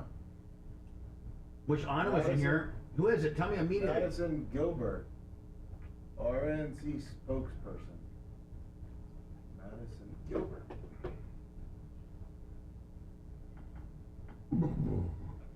Send me her something immediately.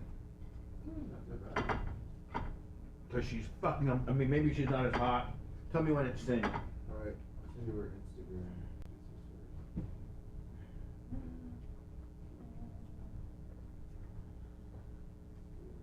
I sent you her Instagram.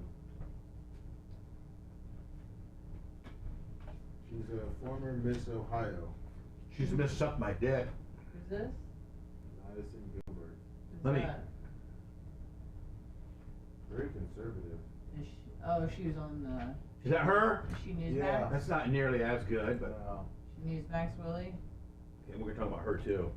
So I got Hogan Hip and then this bitch. Hogan Hip and this bitch. Okay. Hogan Hip and this bitch. Is that the Newsmax chick? Yeah, she's RNC spokesperson. Oh. It's always good when they get a female person to call her. That's a good look. I sent you this picture from Brian from Philly too. What? I sent you a picture about a duck on a Jeep from Brian from Philly on Facebook.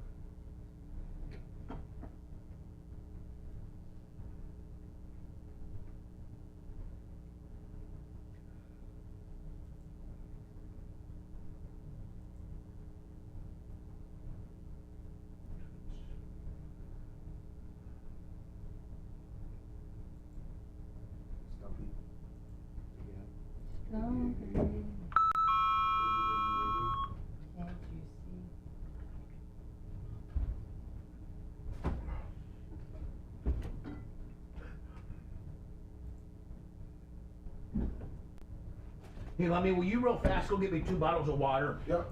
You want me to do it? No, yeah, whoever's fastest. I'm gonna hit a parody.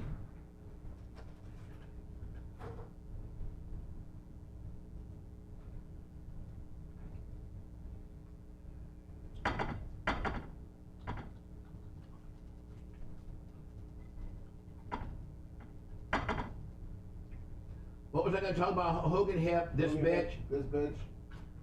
Well. That was it for the 2. Huh? Hogan's Hip and this bitch. No, there's one other thing. Isn't there? Yeah, I didn't hear it. Just kidding.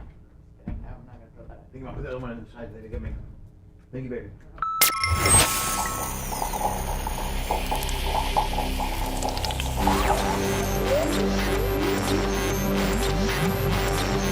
Bubba the Love Sponge. All day, every day. I'm an FT. Full tractor effect. You're my savior. I listen to it in the morning and at night. It keeps me awake all night driving that big rig down the road. Bubba the Love Sponge. We love you, brother. The Bubba the Love Sponge Show.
Son of a bitch. I'm tired of it.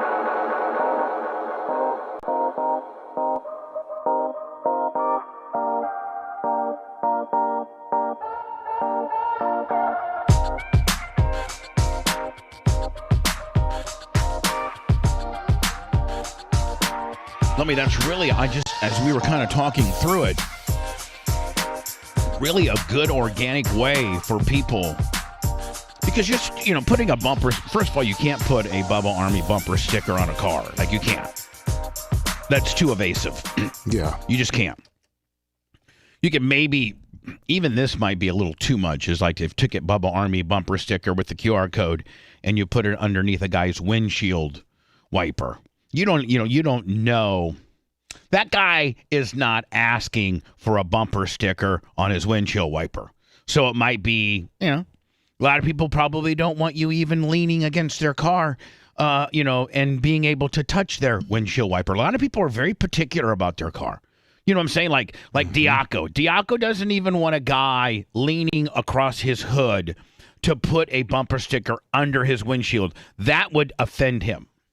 And he would be mad at whatever sticker you put on. Yep. Maybe turn into a troll and ruin your life. Yeah, I'd hate you. Yeah. But there is this pop culture underworld of Jeeps that if you put a duck on a Jeep, like that is not only, cool, but the person that owns the Jeep is very thankful because it's this whole Jeep thing that us that don't have Jeeps don't understand. It's Jeep culture. Yeah. It's Jeep law. So, good. I have nothing against Jeepers. I will tell you this.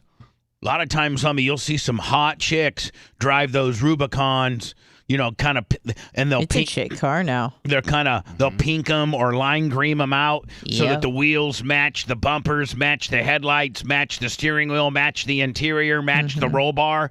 And they actually look, for a chick, kind of cool. Now, if you're a dude, there's probably only a few colors you can go with and not look like a bitch when it comes to color coordinating out your Rubicon. You could go with flat matte black. That look kind of cool. Yep. You could go with red. That's about red. I guess you could probably go with silver, right? Like that's male friendly. Right. Gray, but that's about it. Even like white trimming looks like a chick thing. Yes, white, yellow, pink, fuchsia, purple, teal, all that. Dudes can really, you only got about 3. You don't have very much wiggle room at all if you're in the Jeep Rubicon world, color coordination Jones. Chicks, they can be anything. A chick can even be a dude can't be any chick colors, but a chick can be any dude color. Chicks can be anything, right? Oh, yeah, like women can wear pants, but guys really can't wear dresses. I guess they can now, but you know what I mean. Not really. You can't wear. I wear a dress every day if I could. Right. And see, especially if I didn't have to wear panties. If I could just wear a dress, Lummy, with no panties, and just let my boys just free flop. There you go. Hell yeah. If I knew I wasn't doing anything active.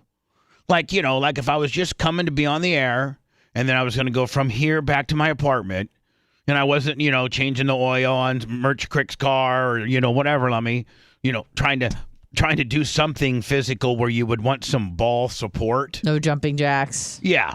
Where you'd want, there's times when us men need ball support. Well, of course. And then there's time we don't need ball support. Like right now, my balls are just hanging out.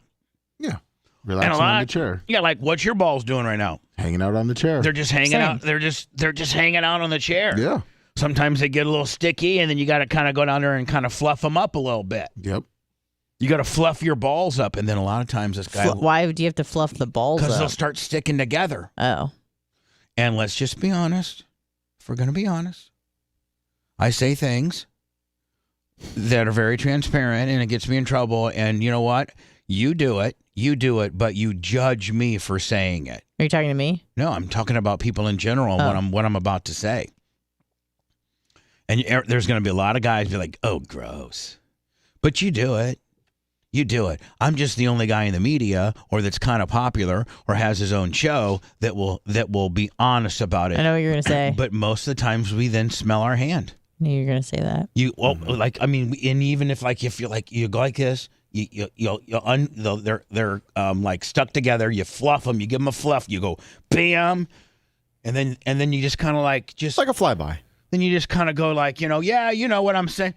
You know what I'm saying, right? Yep, hell, just whatever, dude. Give your beard a little, let me maybe give you a beard a little adjustment. But meanwhile, you're on a massive NIF test. You know what I'm saying? Yeah, You're saying, exactly. and then most of the time your balls, they smell all right. Like they're all right. They just smell like maybe they'll have just a small little sweaty smell, but nothing bad. I'm going to call you a liar right now, Honor, even before I ask you the question. I bet you sniff yourself. Yeah, all the time. Even your kitty? What else would I sniff? On my armpits? Balls? Well, yeah, I mean, like, I don't know what we don't, us guys, you're the only girl here. We don't know what you girls sniff, okay? We don't know. Sometimes I sniff my boobies. You sniff your boobs? Okay. No, I don't do that. No one does that. That's not even a thing. You're not going to tell me that you have to have boobs to actually. I've sniffed my underarms before. Okay, but like you're not going to tell me that you don't like sometimes when somebody's not looking, like you would go inside your JVC sweatshirt and kind of go like that, and then kind of like readjust them a little bit. Like you don't ever do that. Like did you see me? Like you just go like and then you just kind of. I mean, my boobs are just basically like skin. Like I might as well just sniff my shoulder. You have to have some kind of boob to get an under. Maybe if I had like giant hangs and underneath it'd get all sweaty and nasty. But I gotta think that even I just got skins. I gotta think that even your little potato skins, your little potato skins would produce some type of moisture throughout the day, perhaps. Even not really any more than the rest. Well, maybe if I'm wearing like a bra, yeah, I guess it gets a little sweaty. So then sometimes do you do a flyby on your kitty? Yes. If I'm being honest, of course. Yeah, we're all being honest. Yes. I mean, like Rhett, you probably do a flyby on your balls. It's just a quality check, right? If you're out and about. Mach, I know you don't like to talk about things like this. You get very.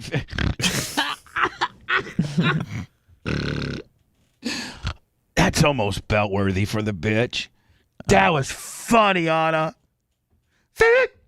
Somebody to choose from, but I pick fifth. Macho Man, you cannot plead the fifth. See, Anna, that's a good squirreling. God dang it. Maybe we're finally get it after all.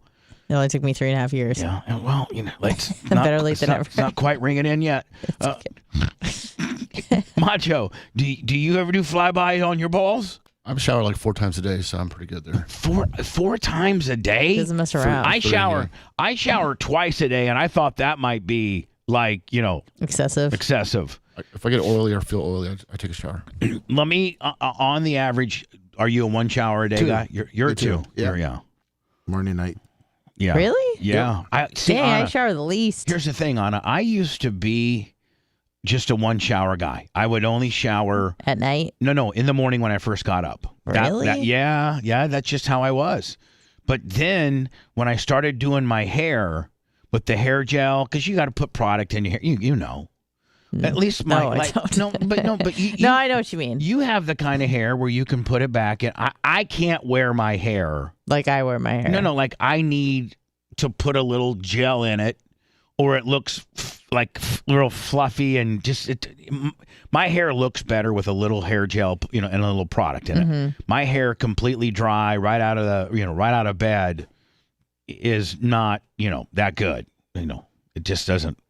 It's not appealing. Lummy, you have the kind of hair because it's long. Yes. That you could literally pull it back. He does every day. And maybe not worry about your hair. No. Macho, I don't even know what kind of hair you got. Yeah, I know. I don't think I've ever seen you without a hat. Do you have hair? I have no further questions or answers on that question. Speaking of Ed and Leslie, I think they were just on my TV. Yes. Macho, do you have hair? And could you go? Can you go without having to? Like, do you got pretty good natural hair? Yeah. Okay. He's got hair. I've seen it. And then Rhett, your hair, that's thick. just a big fluff job. Like literally, you know how you could do your hair? Just stick your head out the window right before you walk. In your car going over 50, just stick your head right out the window. That'll give you a real nice fluff. that real nice fluff that you need, and that's all you need. It doesn't grow long; it just grows up and out. Right. So anyway, I have to put hair. So I take 2 showers a day because I cannot stand to go to bed with hair gel in. I feel like it gets on my pillow, and I just ew. It makes I don't like. So I try to, as soon as I get off the air, I take 2 showers within like 8 hours of each other. I take a shower about 4:30 coming to the studio, and then I take a shower about 11 as soon as I get home. Will you take a shower in the morning if you don't go to the gym? Oh yeah. I take a shower every morning. Just because you like it and it wakes you up? That's just how I do it. Yeah, like that's just I may miss that afternoon shower, and I'd be more likely to go to sleep with some hair gel in my hair, which I have a few times. But I won't miss that morning shower. Really? Yeah. Like I think will it'd be the opposite. No, I will not miss that morning shower. So I take 2 a day. So I'm Macho 4, me 2. Rhett, are you once, twice a day? Twice if I ride my bike, but usually once. Lummy, you're once or twice? Twice. And Anna, you're like what? Once every 4 days? Once a day. No, rarely twice. You're like what? You're not once a day. Yeah, why would I be? Wouldn't I be? I just take it at night before I go to bed. Hold on. Here's where I'm confused. This is where I'm wrong. You can take a shower. See, I'm not a chick, so I don't think like a bitch. So with you girls, you'll take a shower, just not wash your hair. You'll tie it all up because it's a big ordeal to do that. I so wash you my wash hair twice a week. Yeah, you wash your kitty and your little BH and your little raisins and your shoulders and your belly button and your toes and your hips and your feet and your little legs. And you can wash all that and rinse it all off. You just put your hair up, and because doing your hair is a whole nother deal. Yeah, it's super annoying. All right, so you at least shower, your body. Oh, shower every day. Rarely twice, but sometimes. Like, let me. Every time I take a shower, I wash my hair. Yeah, there's never an opportunity. Like, you don't. No, I don't do it in the morning, just because how wet it would be. Because you got that long. Yeah. I'm the only guy that really doesn't have much hair left, I guess. So you wash it, you shampoo it twice a day when you shower? Yeah. Yes, I do. Because I'm... Weird. The thing about it, I guess I wouldn't have to wash it in the morning. That's what I'm saying. Because I just washed... At night. And maybe it's not good to wash your hair that many times. Yeah, maybe I've been told that it's really not good to wash your hair. No. Like it's not good for your scalp. Dries it out. The color and your thickness and so maybe I'll just wash it, and maybe I'll change my regimen where I'll just start washing it after the show to get the hair gel out, and then in the morning I just have to wash my my butt. And you've been doing it like that for like 30 years. My butt. No, I just started I literally, Anna, was for probably 30. If I've been in radio 40 years, I just started doing this 2 a day deal. Because I never really, I always pretty much wore a hat. Yeah, you did. Yeah, yep. Barely ever not wore. Or my hair, Anna, was so short and a buzz cut that I didn't have to. I wasn't wearing it longer, so But I mean, you were still showering twice a day. No. Okay. Because I wasn't using any hair gel. Oh, I see. Okay, so the only purpose of the afternoon shower is to get the hair gel off your hair. Okay. Yeah. Otherwise, I only take one. Like during the weekend, if I don't go anywhere or go, I'll just, like if I go to Janie Cakes, I'm not going to do my hair. I'll just bring a hat if we go out. Right. So, I only shower with hair gel. And I think, Lummy, I can stop the two shampooing a day and just go down to one, which would probably be more healthy for my hair. Because I am, trying to. Do you have to shampoo it out, or can you just like wash it out with water? I don't know. I mean, it seems like it's, even after I shampoo it, it seems like it's got a little something still left in it. So I'm thinking I got to do it. I don't know. I don't think people really care about this particular topic. I think it's pretty stupid. Lummy and I were watching. I like it more than sports. Lummy and I were watching the Fox Now Yeah. But Lummy actually became quite animated, like right before we got on the air. If you guys were listening to Hot Mic, I'm like, Lummy, that channel right there. And you go, Fox Now. And I go, no, that one right there. And you go, Fox Now. And I go, no, the one right above your head. He goes, Fox Now. Oh. Just making sure you have it. Fox Now, buddy? Yeah, you call Fox Now Live Now Fox. So, Lummy and I we got all these. Listen, you got to admit, guys, listen. We do, and I'm not trying to get too far down. I'm not trying to squirrel myself here.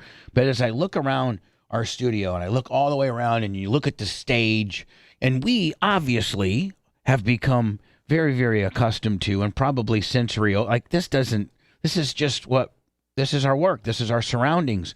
But think about how, if you're a newcomer, and even Paul, like we had Paul Tuttle on yesterday, and he probably walks in on the studio that you used to be at Cox. That's kind of the standard talk studio. The one that I was in was a bit more fancy. It had a stage and stuff. But all the other ones, when I'd walk in, it was just essentially just a plain ass room with a couple mics. You've worked now at 3 different radio companies. You worked at the place in Detroit. You worked at Cox. I mean, I maybe got in that room with the mics once. But what I'm saying is, yes, you were familiar with what it looked like. Yeah. Right. So I don't know how many radio stations you've actually visually set foot in, and how many you've seen. Right. No, you're right. 3 or 4. And so nothing compares to this. If you walk in here, you're like, what is this? No. Is this a TV? No, there's not a pentallelogram and a bar and a remnants of a stripper pole and a shower that's now a storage unit and a Hall of Fame shelves. Well, the Beasley studio for Bubba 98.7 back in the day was a broom closet. Right. I mean, it was half the size of the shower. I remember when at the old studios, people would come in and be like, wow, this is a really nice big studio. That was the old one. Yeah, the old one. And then coming into here, it's like, this is like, what, 5 times as big? Probably 4. Okay, yeah. I mean, it was huge. Then the other ones are just tiny. Like, it's kind of like the one back in the back, right? Did we make some good radio out of 5025 Lemon. Oh, my God. Or we sure did. Oh, my Lord. That was from 2000, and we did radio there from 2006 until January 1st of 2012. So for those 6 years, we did radio, Lummy, in some instances, 2 shows a day, a Cox morning show syndicated to 9 or 10 affiliates, an afternoon drive show heard on Sirius XM. And from God, we did some good shows out of there. From Tom the Tree Man, Leach Challenge, to Stormy Daniels' big thing that I don't know that we can. I don't know if I'm supposed to even be talking about that. I got to look into the legalities of that. Please remind me. Let me look. Remind me to look into the Stormy deal. So Lummy and I are watching this TV above him, and this chick comes on, and she's just absolute hot as hell. And we track her down, and her name's what? Madison Rose Garden. Who? I think it's Rosengarten. Anna, help us out here. Help us dumb guys out who cannot phonetically spell things out. Please help us. What's it look like to you? Blurry. Okay. Madison, her, I guess, married name is Madison Gilbert. Gilbert. Is that who she is? Yeah, Madison Gilbert. Madison Jessiato Gilbert. I banked my vote here in Ohio. I hope you did the same. If you did not, make sure that you get out to vote today. So she was on Fox Now, and she looked Hispanic? Just absolute hot as balls. And she's conservative, which I like. I'm assuming she's conservative. Your state polling locations are now open, and we have elections going on in 37 states. We're looking forward to some big wins, and we're looking to make sure that we elect who's we? Daniel Ohio, Cameron as governor of Kentucky. Get out and vote for Daniel in Kentucky. We're looking to re-elect Tate Reeves in the Republican ticket in Mississippi, so get out and vote for Governor Tate Reeves. And in Virginia, we want to hold that House and flip the Senate. Vote your Republican ticket, Virginia. Now, does a chick like this get paid by the GOP? Like, what's this chick's job? It says GOP national spokeswoman. Right. Now, she's not been, I don't think she's ever been a politician. Like, I don't think she's ever been a House of Representative person. No. I don't know that she's ever been the mayor. She's like a commentator. Yeah, she was a nominee for a congressional seat. So, Anna, maybe she was. So if you're hot, yes. it just goes to show you, hot chicks still win. If you're hot and a little bit not stupid, like just pretty smooth on your feet, you could get, the Republican Party to pay you. Like Anna Polina Luna? Yeah. I mean, or to pay you to be a spokesperson, knowing that Republican men are a bunch of nasties like me and Lummy and Rhett, and we will just gravitate to hot chicks. We're like, yeah, whatever. You think being a hot chick helps you more as a Republican than it does as a Democrat? Yep. Yes. Absolutely. I sent you Trump's lawyer and her bikini shot at Mar-a-Lago. I'm not done with this one yet, Lummy. Gotcha. Tonight, happy election day, guys. Hey, guys, and happy election day. Hey, guys, it's Madison Jessiato Gilbert. It's been a while since we've talked about our girl AOC. Madison Jessiati Gilbert. The self-proclaimed non-expert on geopolitical issues. In case you never saw it, check out one of my favorite clips of her on Firing Squad. I mean, I think I'd also I am not the expert on geopolitics on this issue. Not exactly a foreign policy expert. And of course, continuing to show her lack of expertise as she's one of 10 congresspeople, Republican or Democrat, that voted against condemning Hamas and supporting Israel's unequivocal right to defend itself against these terror attacks. And now... All right, so we just saw her on TV, Lummy, a little bit ago, and she looks pretty hot. She looks like she's married to an offensive lineman on the Cardinals. You know what? You know what? That makes me like her more. Marcus Gilbert. That makes me like her more. Why is that? Because a couple things. One, she could just be sitting at home being the hot wife of a, Lummy, I got to think that if you're an offensive lineman for the Cardinals, that you're probably a 2 or 3, maybe a $4 million a year guy if you're a starter. Yeah, I think he is a starter. So Anna, this guy's probably making $5 million a year. If your husband's making $5 million a year and he says, I just want you to be a little housewife. So there's a lot of that going on. Oh, of course. Okay. Or you can be a hot, physically hot like you are and go out and really, really on the grind, do good and make a good living. And so that makes me like her even more, knowing that she's have to do this. That she's with an athlete, and most bitches with athletes end up doing nothing. Just in, drive mode, chill mode. Yeah, they're worried about getting their nails done and their eyelashes done and driving in their G-Wagon to the Louis Vuitton store to get, whatever the hell, and then go to brunch with their hot other rich bitches' girlfriends and talk about what they got and what they're doing.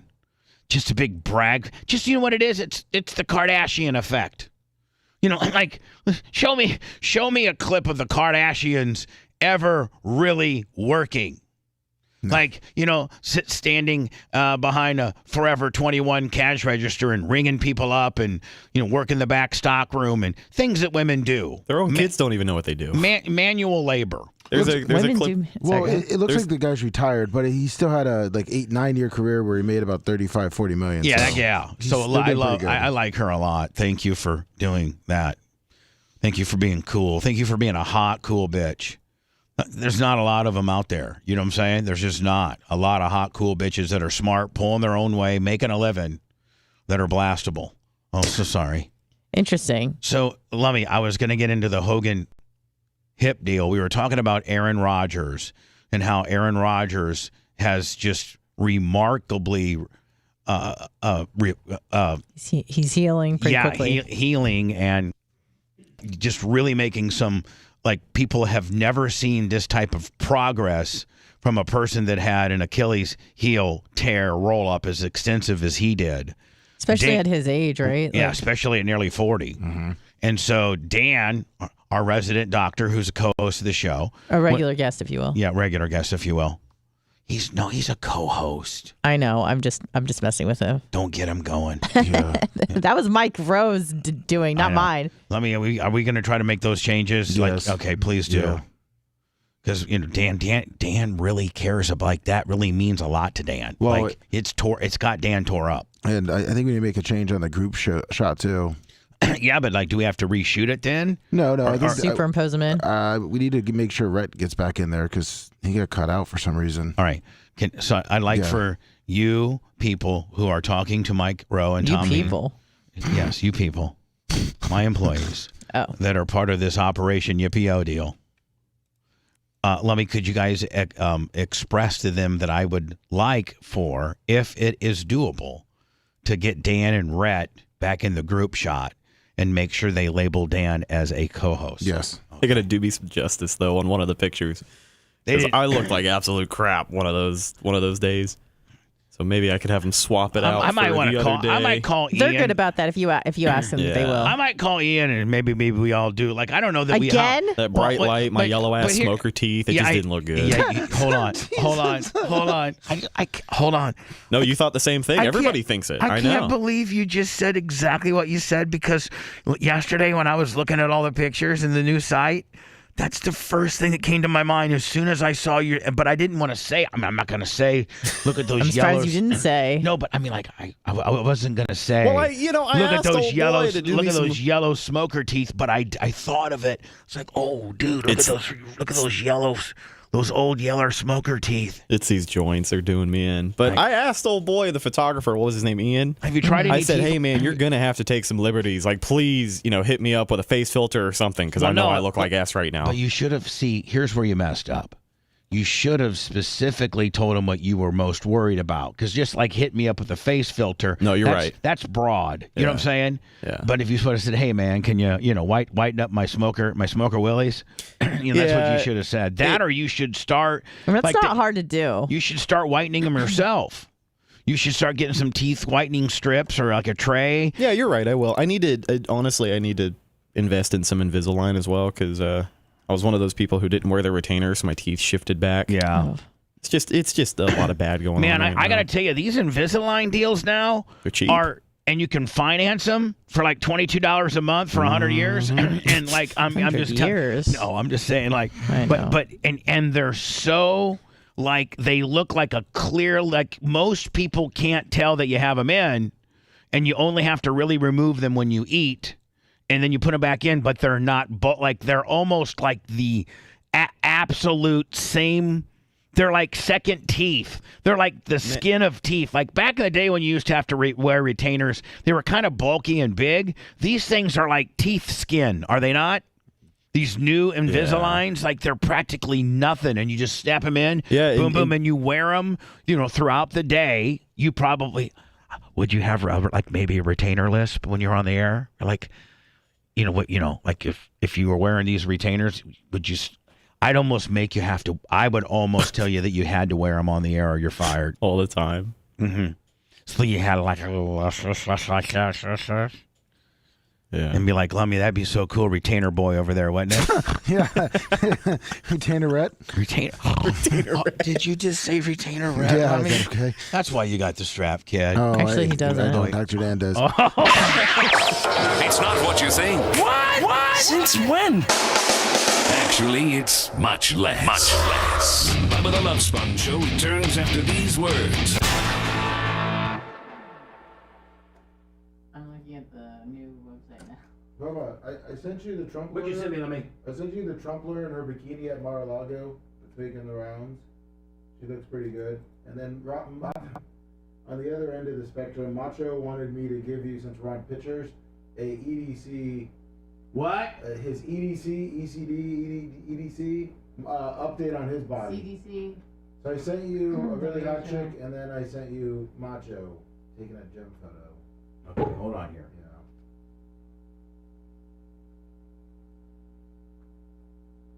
Man, Macho's really fucking into himself. Yeah, he said he wanted to show you he's getting dialed in. Hold on here.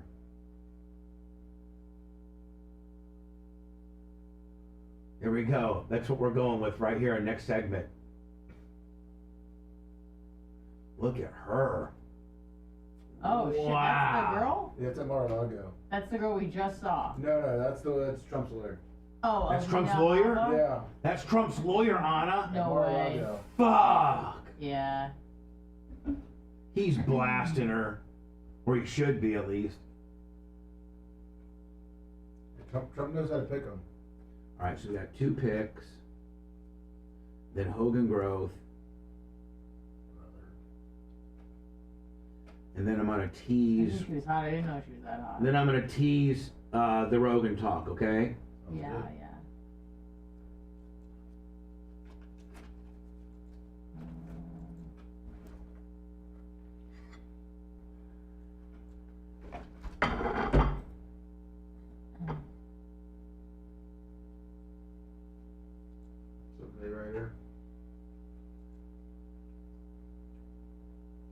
I'm gonna do a little Miller Wells air check that you got. I got the one yesterday. Yep. Thank you. I'm gonna do another one. All right.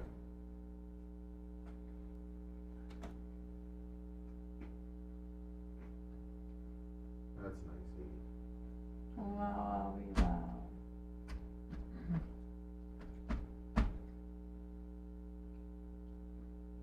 Cooked by the shop, I can spray them super white, right?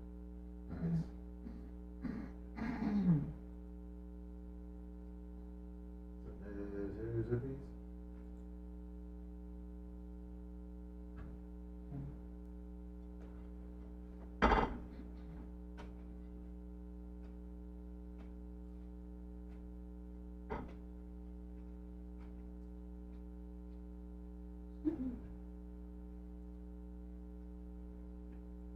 It's True Bouncer 157. A good one, J Gator 444.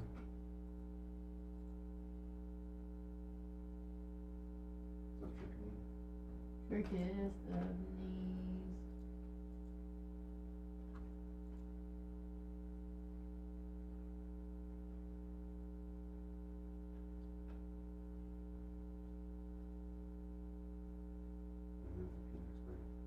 Huh? No, you can go.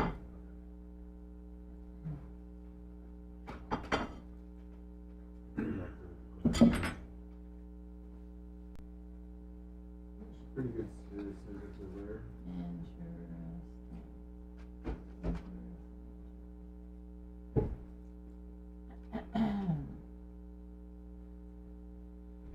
Pretty decent up there.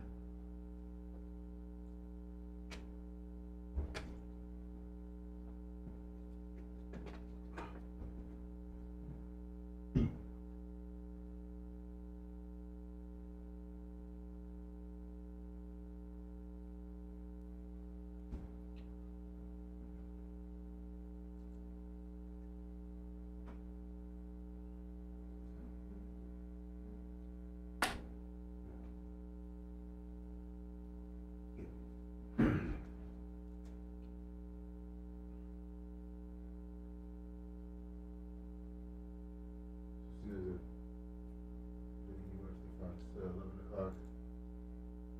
For her.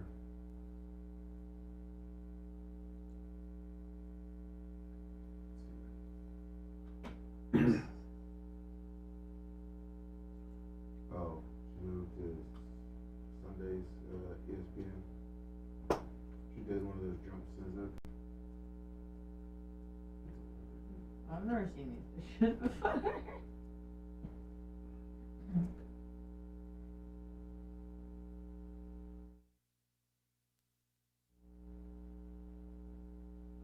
Here she went to ESPN.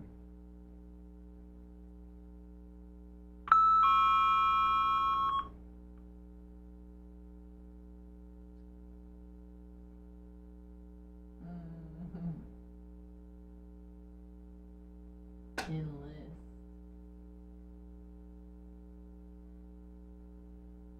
Oh yeah, they don't.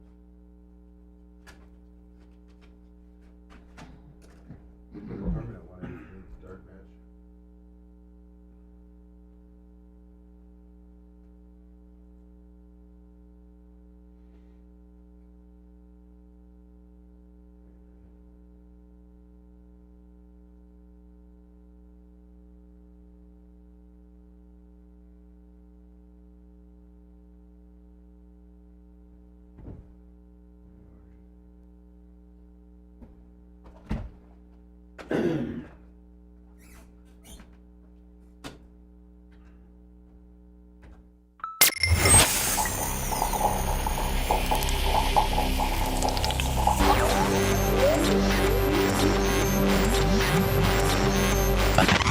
Bubba the Love Sponge. It is. I'm here for the sponge. Mate. It's all about mate. It's got to be Bubba. I laugh so hard. Bubba the Love Sponge. Ow! The Bubba the Love Sponge.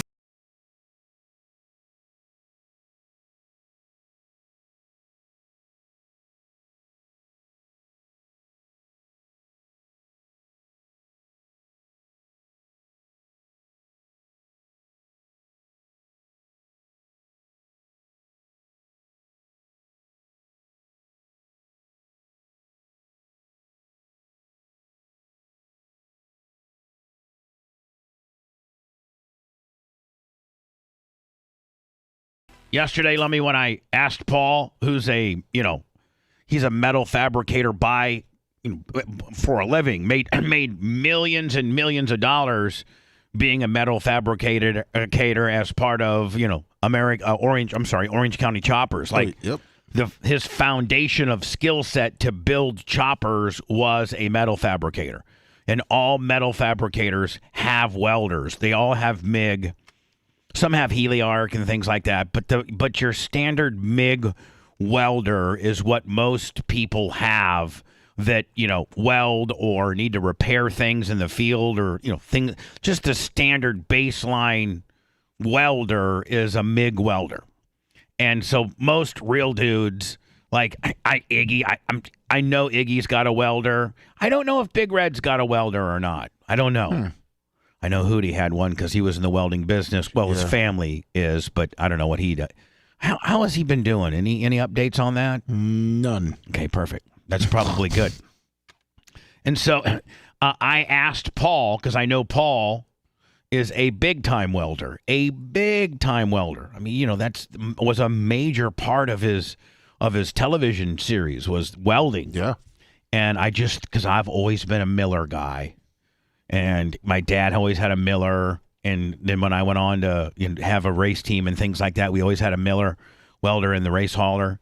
But one of the things that we always struggled with is that when we had a Miller mobile MIG Lummy back in the day, like sometimes it would take every ounce of your generator a lot of times you couldn't even you'd have a welder and you'd have to go to the racetrack and see if you could use their 220 or their high amperage, plug-in deal because your generator couldn't support, the amps and the power that it takes to run a welder. That takes a lot of power, So I asked Paul, the great metal fabricator that he is, hey, are you I'm just going to be honest, there's only really two companies in the welding business. That's like, there's a lot of businesses where there's only like two. Yeah. I'm trying to think of another business where there's only like two people you think of right off the top of your head. Well, I mean, the hardcore construction guys, you look at their tools. I mean, you got, really DeWalt, Milwaukee. They're kind of your two big ones. Do they make welders too? No, I don't think so. I'm just saying tool wise. Yeah. Oh, you mean for welders? No, within the welding industry, there's only two. There's Lincoln, which are red, and there's Millers, which are blue. And you're distinctively one guy or another. Most good welders can weld on anything. They could weld on a Power Pig 9000 machine. They'd figure it out. The general concept of welding, is pretty much uniform. Now just the machine that you use and the quality of how that machine's made and just, this and that. So most people, it's almost like, Lummy, are you a Miller Lite guy or are you a Bud Light guy? Yeah, there you go. Yep. I'm going to make, you know what? It's my endorsement. I love these guys. I've been with them forever. I'm going to make Miller Lite Miller. It makes sense, right, Lummy? Yeah, exactly. Miller Lite is the Miller. Miller Lite is the Miller of welding, and Bud Light is the Lincoln of welding. There you go. There you go. Anyway, I emailed my air check to my buddy Andy, who works at Miller. And by the way, anything that you'd want to, if you're interested in a Miller welder, or they also have plasma cutters. You wouldn't believe the things in the different type of industries they support. So go to Miller Welds. MillerWelds, MillerWelds.com, and peruse around it. Lummy, I found I was talking to Andy, my buddy over there, and this is I'm gonna take Macho Man and this chick off and go over there. This is their new machine that they're promoting, and it's literally would be like the ultimate beginner machine. If you were wanting to learn how to MIG weld, your very first machine that you would buy would be this new introductory. It's called the Miller 142 MIG.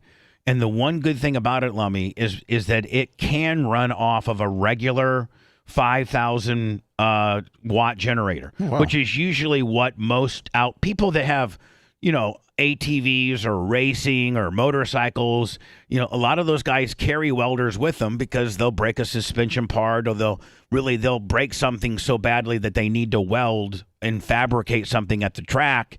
And for years, all welders just usually knock out your generator. You can't run it from your generator. Well, now Miller has their new introductory MIG machine, the 142.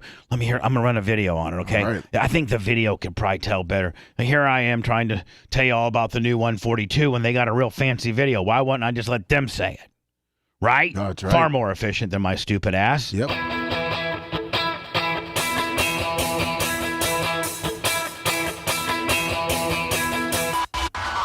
We should go to welding class. I'd go. The Miller-Matic 142. Again, Miller welders are like Miller Lite, and Lincoln welders are like Bud Light. Form your own opinion.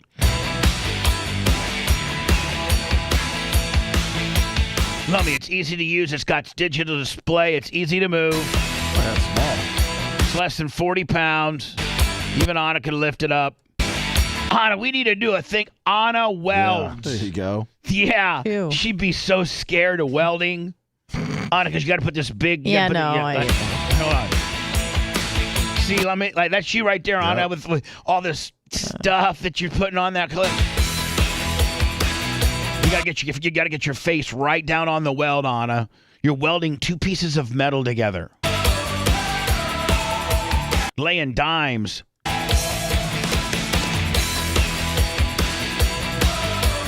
No job is a small job. That's what they're trying to say. Even if you just had a regular generator, this thing will run off a regular generator.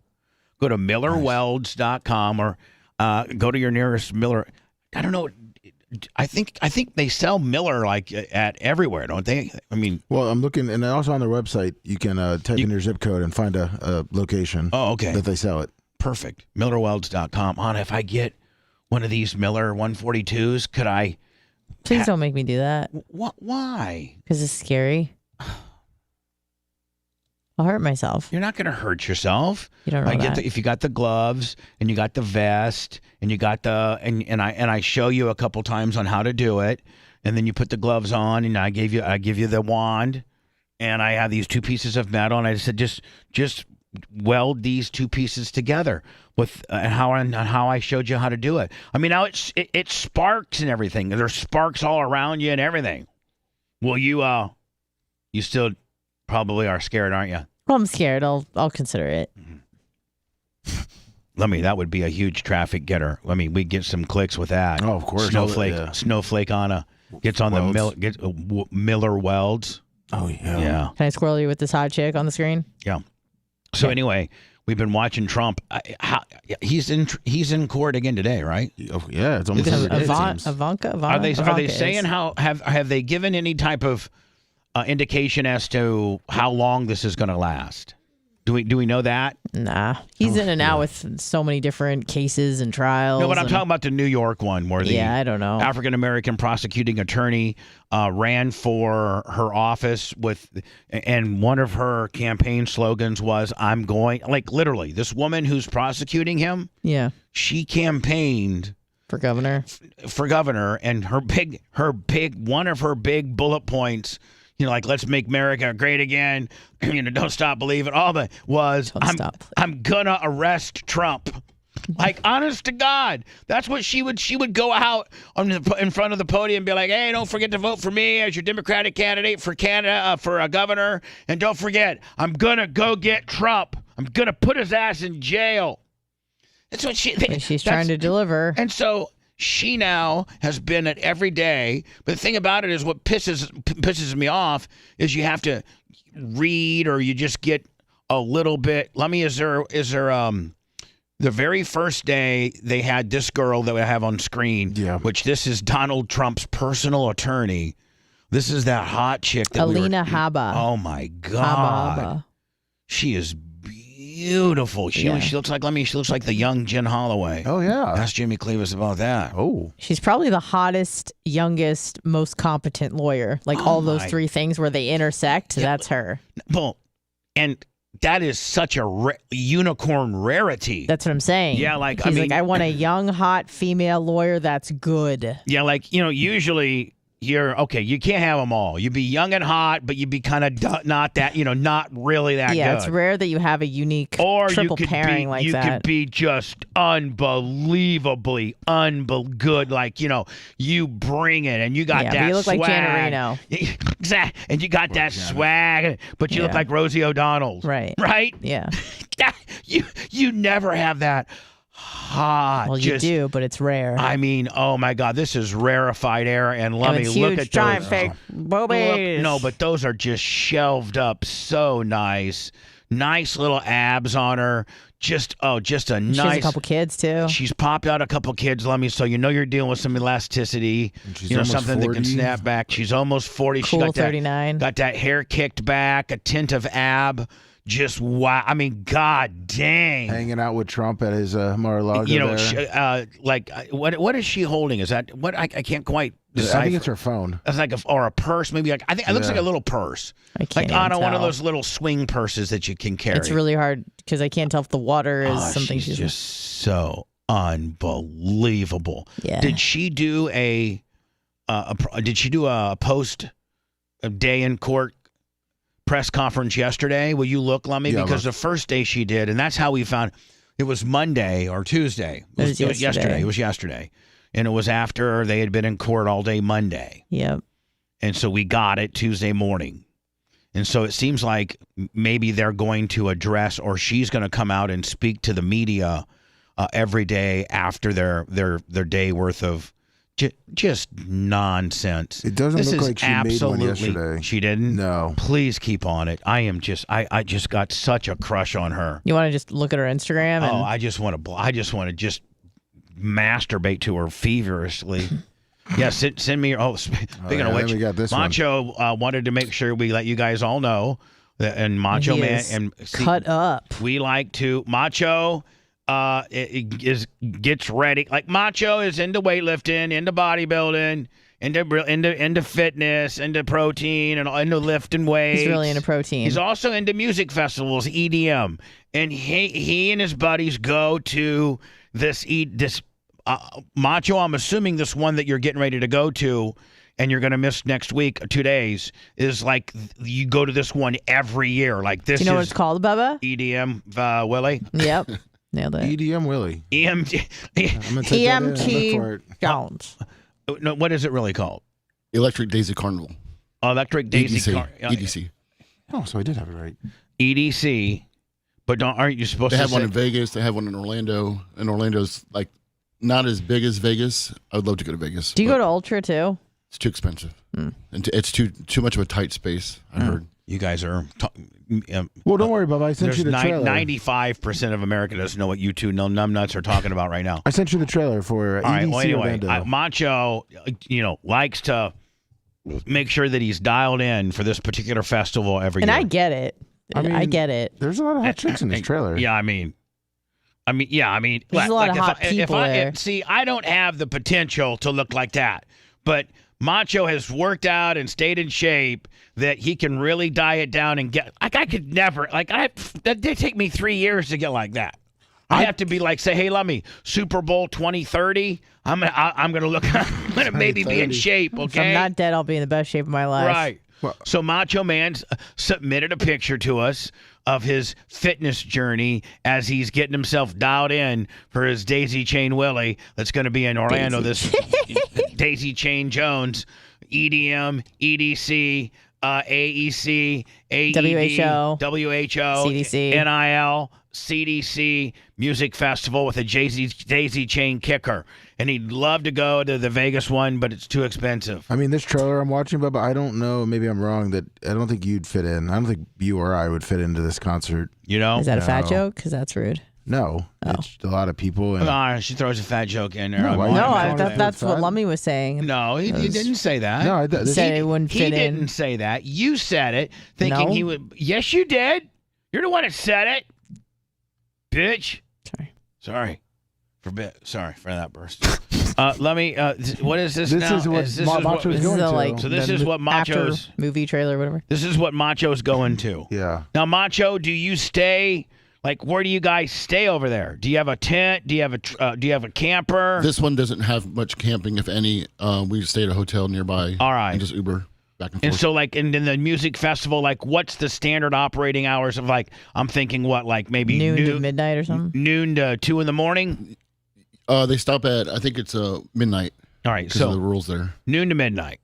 Yeah. And like, is it 12 straight hours of just jumping up and down and ding, ding, ding, ding, ding, ding, ding, and then blowing up and doing ecstasies and sticking glow plugs up your butt and like six stages. 6 stages. 6 different stages, Yeah. right? And there's one huge main stage. They have Now- flying drones now and what- lasers. And Like, what if, like, you know, Mach, you take me there, and me and Lummy, we said, okay, we'll go, yeah, you and your buddies, and me and Lummy get a little Gotta bring tired. Mushroom Mitch. We get a little tired. Yeah. And you guys Just got fall you know, asleep in the you- grass. hold I've on, done you, that before. You guys got a little more energy than me, and Lummy want to not quite go to those last 2 stages like you two. So where can we? Is there anywhere for us to lay down?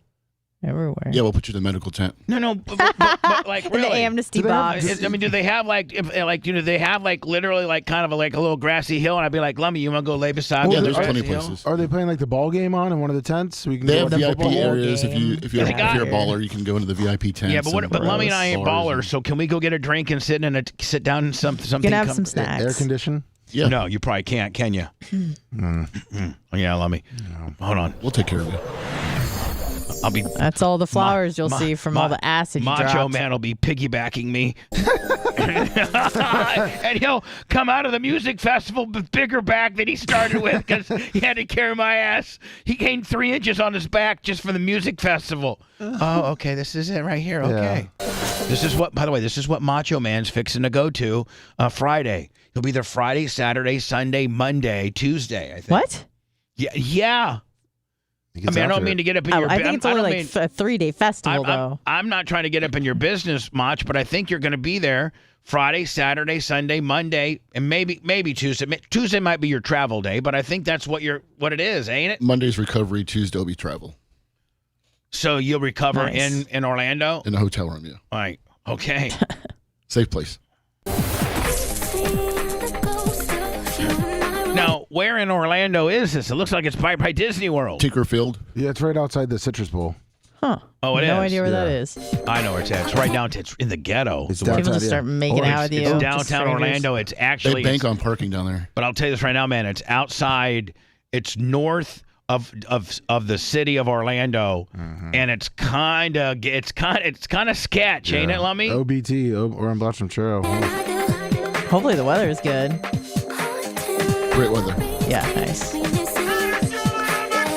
This is what we're watching. What Macho Man's going to Friday, Saturday, Sunday, Monday's recover in a hotel, and then Tuesday come I back don't know how home. you do that. Well, well, I'll tell you how he does it, bitch. He does it like this. He does it by having a body that looks like, I just messed it up. I was going to try. Like a gladiator. I was going to say he does it because that's what he's working with right there. No, I know, but He's a 3 gladiator. days of partying in He's a a row. gladiator, Anna. He's a ecstasy You know what? eating. You are right. He's an he is Vodka an ecstasy drinking. eating, MG and DNA taken, BCAA chugging. Monster gladiator is what he is, bitch. He'll be You're the right. first one there at noon and the last one to leave all day, just blown up on like 9 tabs. He'll just be raging. He'll lose 14 pounds at the festival. I know, that's freaking him out. He's just going to rage. He's just going to rage. All the muscle he's going to lose by not eating enough. He may not even come back on Wednesday. He may be like, he might still be raging on Wednesday. That's too many people and too close. Yes. Like, Yep. Too much jumping around. Like, It helps when you're on drugs. I like to get on drugs and chill. Fast forward to the night part where the lasers come out. Okay. Yeah, that's the pretty best part. cool. Now, Yeah. now, are you tripping balls at this point? And you're like, I have no Hope comment so. on the matter. now see, Anna, if I was all clemmed out like I get sometimes, I could literally be by that stage and be like, whoa, man. Oh yeah. Oh yeah. No, but Bubba, you don't If I had trip. a lawn chair, I could handle Bubba, you don't that. trip like these people trip. If I had a lawn That guy's in a chair. freaking bed. Did you see that? Yeah, now see if I can They're get in a that. bed. If Lummy get a They're in a bed, California King. Lummy will push me around in a California King, bitch. I'll stay to the end. I swear to God. Lummy, if I start sleeping, just keep pushing me Just keep around, pushing me okay? around, Don't yeah. stop pushing, Lummy. Keep the fan on me. It is cool though, just like all the pyrotechnics and the lights and just, stuff. Oh my God! And just probably all- as an engineer, he really appreciates it. and as just all the effects. Yeah. Like as an Sound, as an music. engineer, Mach is this like a multi-million-dollar production to have. Absolutely, and the to have sound these- system is amazing. Like to have these type of graphics and effects and pyrotechnics and the drugs. and sound. What's worth more money? The drugs that were dispensed this weekend or the sound system? Questionable. Look at this. Watch. You imagine you're in the crowd, Lummy. You're pushing me around on my king. Oh, yeah. And we're just tripping balls. And we see those people, and we see those people. And oh my God, I'm tripping balls. Wow, an explosion. Yeah, now I'm in the air, high up one. All right, the merch crick's making out with me. Oh, yeah. In your bucket hat. My bucket hat. That actually looks really fun. I want to go now. Now, Mach, do they have like, let's say I'm to get a hold of my boy Alan from America Coach, or better yet, I get a hold of Giant Recreation World. See, Macho Man, that's where you messed up. Don't you know that Giant Recreation World is a huge client of mine? And if I would have known, much like what they did for me at the NHRA Gator Nationals, they had me a 33-footer all set up. I just literally pulled right up to it. They had the generator on. They had everything completely ready to go. Sheets, towels, everything. Like, part of like if you use somebody's RV or something like that, you got to get your sheets, your towel. They do all of it. Giant Recreation World does it all. The sheets, the towels, the toilet papers, the paper towel. They completely, so that all the utensils, the pans, the things if you have a cooktop deal, anything you would need, they have it ready for you. So, Macho Man, why didn't you come to me and be like? Because I don't think they have the RV hookup there. Me and my friends would like to go camping. Yeah. And I heard we got Giant Recreation World, which is oddly enough in Orlando, which is where my music festival is. Dig it. Can you get me a 33-footer, Mr. Bubba, please? Yeah. I'll do 3 extra days of wiring up stuff. Yeah. Dig it. Now, Imagine Music Festival is coming up next Now, hold year, on. You're and gonna that try- does have camping. But you're going to try to tell me. So you're going to try to tell me that this place that you're going to this weekend, this Daisy Chain Willie, doesn't. I guarantee you they got camping. I mean, it was on a former baseball field, spring training facility, and I'm looking. I don't believe I saw that. No camping? Because it's such a tight area. Yeah. Oh man. It's because Tinker Field used to be. Do they have camping at the one they have here by Ray J? I don't think they. We don't want to talk about that one. You don't want to talk. So about those that are all one. just. This is apples and oranges. This You don't is like like Sunset? 100% festival. Sunset's like 2% festival. Right. Yeah. Festival. Sorry. Ouch. Sorry about Let it. me. It's okay. Let me. Yeah. This is a real festival here we're This is talking a about. real one here. Yeah. Well, anyway, Mach, next time if you go to a music festival as you're dieting down, getting ready, and they have camping, we can utilize one of our great clients in Giant Recreation World. As long as you're coming. And that might have to be when North I Creek sit would there. have a great time. No. Yeah. Oh yeah. She would. I'd be like, Mach, hey, can Mach, I like you. You can use my star power to get you an RV of one of my great clients, Giant Recreation World. But as far as me attending, I'd much rather just go to lunch with you, buddy, at Longhorn. Right. You film a little bit while you're there. As long as Mushroom Minch is coming. Yeah, whatever, you guys. I mean, we could do a whole Bubba part, like Big Red would want to trip his balls off. You know that. Yeah, Big Red, you shirtless. be into that? Big Red would be just tripping. Mushroom Mick tripping. Nash Brothers tripping. Nashes, yeah. Susan Poitras tripping. Right? Yeah. I mean, just straight tripping. Did I miss anybody on the straight tripping? Bob Cook just would be. Bob Cook. Oh, yeah. Bob Cook. Now, see, hold on. Let me tell you Jenny about Bob Cakes. Cook. Let me tell you about Bob Cook. That's a real MF right Bob there. Cook, man, he's Johnny laid low. He's Johnny doesn't really say much, but he will party as hard as every one of us and not even like he's like old school about it. Not even really put it over, but he's just like on his own cloud, man, doing his own thing. He's a cool ass dude. Am I right about him though? No, he's awesome. He's just a cool dude, man. Huffing paint fumes. Rob Gargiulo's father-in-law, and I love the dude. And by the way, he's been Big Bubba Army. He's awesome. He's been around he's listened to my show back when Gargiulo first came to the Calta show, and we were on 98.7. At a family function, Bob Cook made the announcement because I guess somebody said, "So Rob, tell everybody where you're working," because Rob's wife's parents, they're from Tampa. Rob's not from Tampa, but his wife's parents that's Bob and Bob's wife, and I think her name's Caitlin. And so, very pretty girl too. Very. Rob Gargiulo's in-laws were from here. Well, so when he first gets the job with Calta, he stands up or tells the family during a holiday gathering that he's working for the Mike Calta, radio show. I guess Bob Cook right at that time laid the line right in the sand and said, "Well, I just want to let you know that's great. You can come around here, and I love your grandkids, and I hope you are cool to my daughter, or I'll kill you."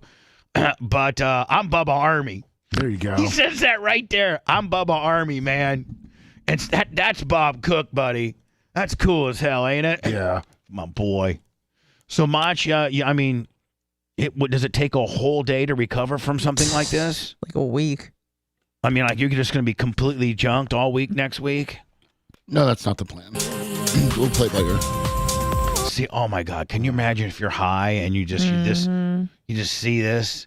See, I got to think you cannot go to these things not high. You have to be messed up. Like if you just walked in there, Johnny straight-laced, like.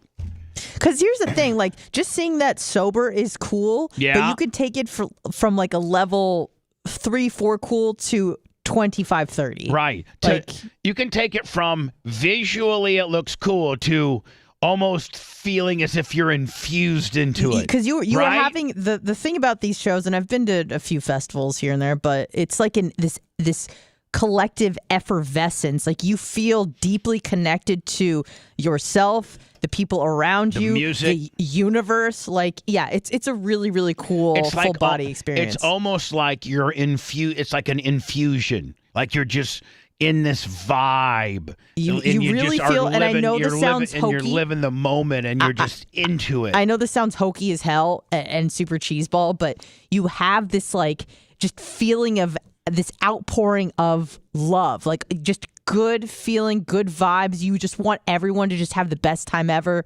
You feel like it's amazing. It is. We need to drop pellets of ecstasy into Hamas, get them all to chill out a little bit, right? Yeah, well, they're having a great time in Qatar in their 5-star luxury hotel. So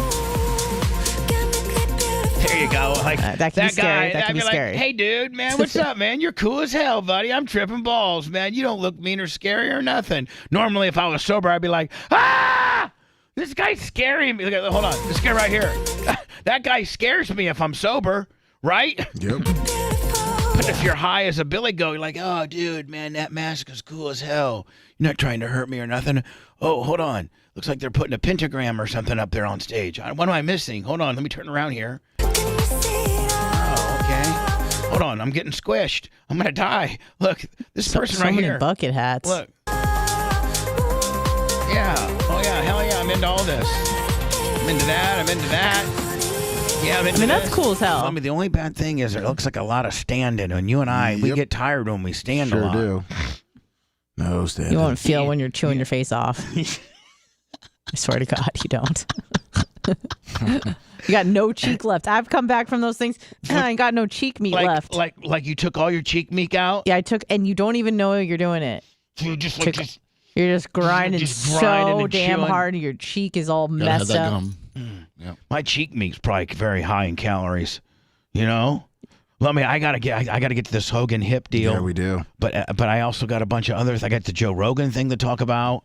So let me go to words so we're not late. Don't forget PayPal, Venmo, Cash App. Thank you for your help. I've got nothing from PayPal today.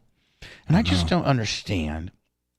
Lummy, why Lummy. This last little 1,250 some people that we're trying to get, we're trying to get 100,000 on Facebook. That's like all I've been just driving people crazy about it.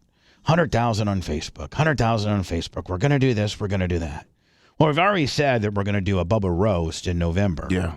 And it's going to be, everybody's going to actually take their time and actually write some funny stuff. Like, we're just not going to, like we do most things, half-ass it, okay? We're really going to try with this one, okay? We promise. But it starts and stops with us getting to that 100,000 plateau, and I just feel as if there's a lot of people that are listening to my show right now. Maybe even my good friend Larry Plummer. Larry Plummer probably, I know Larry Plummer's got a Facebook, but I don't know that Larry Plummer, my bestest friend in the whole wide world, Lummy, I think he listens to the show via Facebook. He's a Facebook guy. Of course, Larry Plummer's a Facebook guy. He's a boomer like me. So of course we're a Facebook guy. But no, Anna, I am very technical when it comes. Would you not agree that you're more technically savvy than the people in your generation? Right, like people my age, Larry Plummer, Bart Hanna, Jeff Gross, geriatric Xers. They're like, when I had lunch with my boys, I'm like, yeah, I'm on Rumble, I'm on Kick, Locals, X. They're like, what are you saying to me? I was on Twitch, still kind of dabble on Twitch a little bit, getting ready for a whole new redesign on Bubba Army Radio, and then we're approaching 100,000 on Facebook. And then, we're 151,000 on Facebook, and we're approaching, 100,000 subscribers on YouTube. And they're like, YouTube? Yeah, YouTube. Yeah, well, my kid, plays with YouTube all the time, but like nobody. It seems like there's a lot of people that don't have YouTube, and I got to tell you right now, man, YouTube. Not just because I'm on it and I'm approaching 100,000 subscribers, which is kind of cool. They send you a trophy, but YouTube, I'm not going to say is the wave of the future because it's been here for so long, but it really, you can really pretty much just watch YouTube exclusively and get about everything you could ever want. Let me tell you how obscure and how cool YouTube was. This weekend, I got down a Green Bay Packer 1980s rabbit hole. The Packers of the 80s. Oh, nice. Fascinating. And I got into, and so I went on YouTube. You know how you can put YouTube on your TV? Yep. So I got the app of the YouTube app. I hit YouTube. I'm now on YouTube. And I type in, 1983 Packers. And Lummy, I went back and watched like 5 games of the 83 Packers? Of the 83 Packers when they had John Jefferson, Lynn Dickey, Paul Kaufman, and James Lofton, and Rich Wingo, and just because it's so cool, the stuff that you can find on YouTube makes it less. Like if you're a big Yellowstone fan and you got some huge franchises that are on Paramount Plus, the streamers get you. You could almost just live on YouTube alone, but then they, you get enamored with these series, and these series are not available on YouTube. They're only available with the big streaming companies. Yep. But you can, there's so many people listening to my show right now that have not signed up for a YouTube account, don't go to YouTube, don't even go to our YouTube channel. You're Bubba Army, and you've never been to our YouTube channel. How many people does Larry Plummer have underneath him? You mean at work? Yeah. Well, probably like 20. All right, there's 20 right there. You should get them YouTube. They listen to the show. I'm just trying to get Larry signed up for YouTube. I'm not trying for him to go in there and be like firing his employees unless they subscribe. I think Larry's worried about his guys that are mowing parks good and make it. I mean, I think that they're gauged and judged by how well the parks look, not by whether they're going to listen to his best friend in the morning. Raise your hand dumbass. if you signed up for Bubba Army. I don't think that would be good for Larry as a city manager. He's a supervisor within the city. For him to, mandate his guys to have to, watch a particular radio guy in the morning or they're fired. Well, I mean, that's where the downfall is. Well, no. You get 10 of those guys and then 10 of those guys. All right, let me stop. Okay. Trying to tell me how to market this bitch. No, I was just saying for Larry Plummer. Larry. So please, I'm gonna please. I'm gonna go into words. Let me. We'll come back with the hip. Oh yeah. I got the hip, and there was one. Oh, I got the Rogan and the hip. Rogan and the hip. We got to get through those two. Okay. Yes. All right. But what was I just saying? Oh, yeah. Larry Plummer just can't make people, watch us. But I'm sure all the guys at the Warsaw Park Department do watch us. That's what I'm saying. Like Mike from Mike's Pizza, I was talking to him yesterday. He's like, two dudes came in, two of my buddies I was hanging out with asked if I heard about Bubba and this new steak company that he was promoting, and the guy sent out dog food everywhere. And they were like laughing about it in the morning. And Mike from Mike Pizza goes, well, how do you guys listen to him? They're like, we listen to him on Facebook. Oh, there you go. You're one of the 39 people that watch me on Facebook, bitch. Well, at least he has his priorities in order. Great. What do we do with him now? The Bubba the Love Sponge Show returns after these words.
The Imagine Festival, I was able to get trade with my LP, where it was a small little mom and pop camping place, and we drove it all the way up there. But they gave us kind of a jobber one, so like it was like a big boat.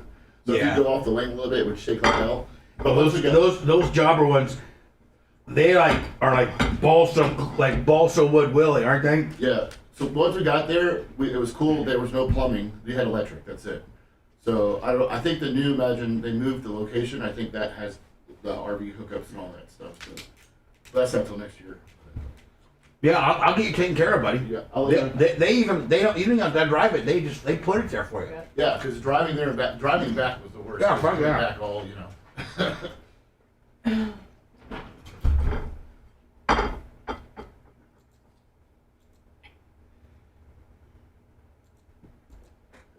Would you ever drop acid? I don't know. No. No.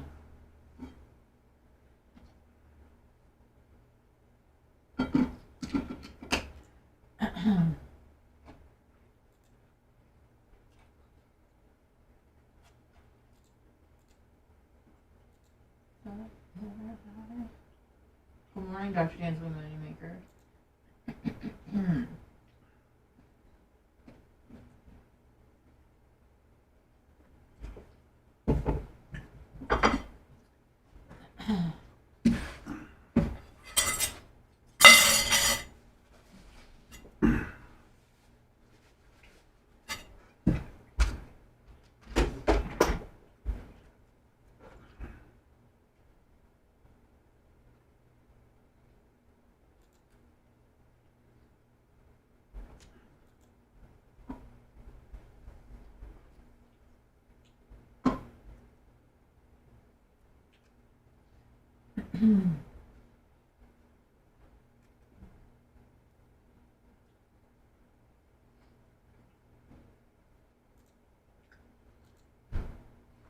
Morning.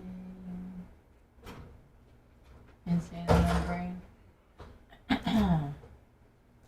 Wow. Insane in my brain.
Where's his? Okay,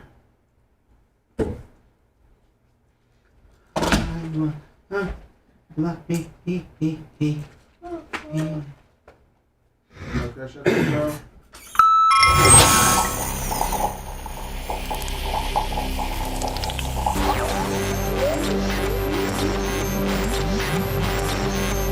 I'm out in the car listening to Bubba the Love Sponge. Oh. Love you guys. Gotta be Bubba. Wondering who he's going to yell at next. Yeah. People from all facets of life can relate to this show, and that's why I like it. I love it. I can't get enough. Bubba the Love Sponge. Exactly. You're listening to the Bubba the Love Sponge Show.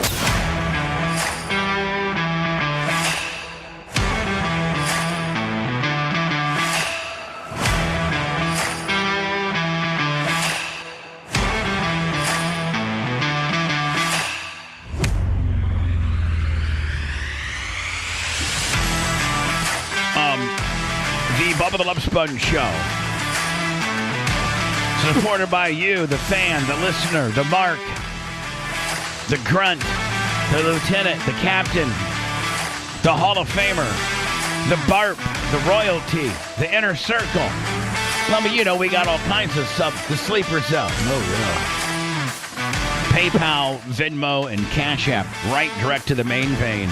At the Bubba Army. Again, at the Bubba Army. Venmo, PayPal, Cash App. Or, of course, Lummy, you could, just go subscribe to our YouTube channel or follow us on our Facebook deal or like us on our X and pretty much all of that. All of that is at the Bubba Army. So do it. One-way mother effers. So I just got a text from Adam, my buddy from Fender Works. Yeah. That was, gonna bring the Crown Vic back. I was at a point with my Crown Vic, Lummy, that I was either gonna knock all the windows out and put a roll cage in it and start racing. The like Cletus has Crown Vic races, and I got 4.6. Like the Crown Vic, the Crown Vic group. Like Racetrack started adding these 4.6 Crown Vic, pure stock Crown Vic. The only thing you can do is you can maybe weld the front, you can maybe weld the rear end together, so you don't have one wheel Jones. But other than that, it has to all the glass has to be knocked out. It has to have a racer seat, and it has to have a roll bar installed. Which getting a roll bar for a Crown Vic's about $2,500. and they have now started. It's a new group of with there's obviously in the world of racing, short track racing, you got sprint cars, you got modified, you got street stocks, you got V8 Thunder stocks, you got 3/4 inch mods, open wheel mods, crate late models, 602 late models, super late models, 410 sprints, 360 USCS. So there's all kinds of divisions. Yeah, it sounds like it. Jeez. So,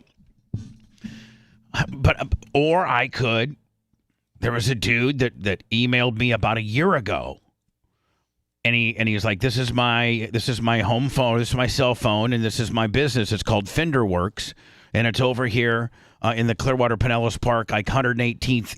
Kind of down there by Big 3. Yeah. I mean, it's kind of that road right there where they're building that brand new overpass. Yeah. And he's just it's called Fender Works. And he's a body shop guy. It's a body custom restoration shop deal. For whether Anna got, Gus got its right front fender bashed in, and Anna would probably keep it bashed in unless the insurance company made her do it. But anyway, she'd take the money and run. Absolutely. Or he's done some full blown restorations at Fender Works, and he gets and I dig out this card, and I'm like, well, I don't want to.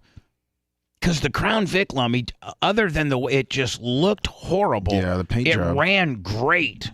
It had 197,000 miles on it. I've put all new coil packs on it.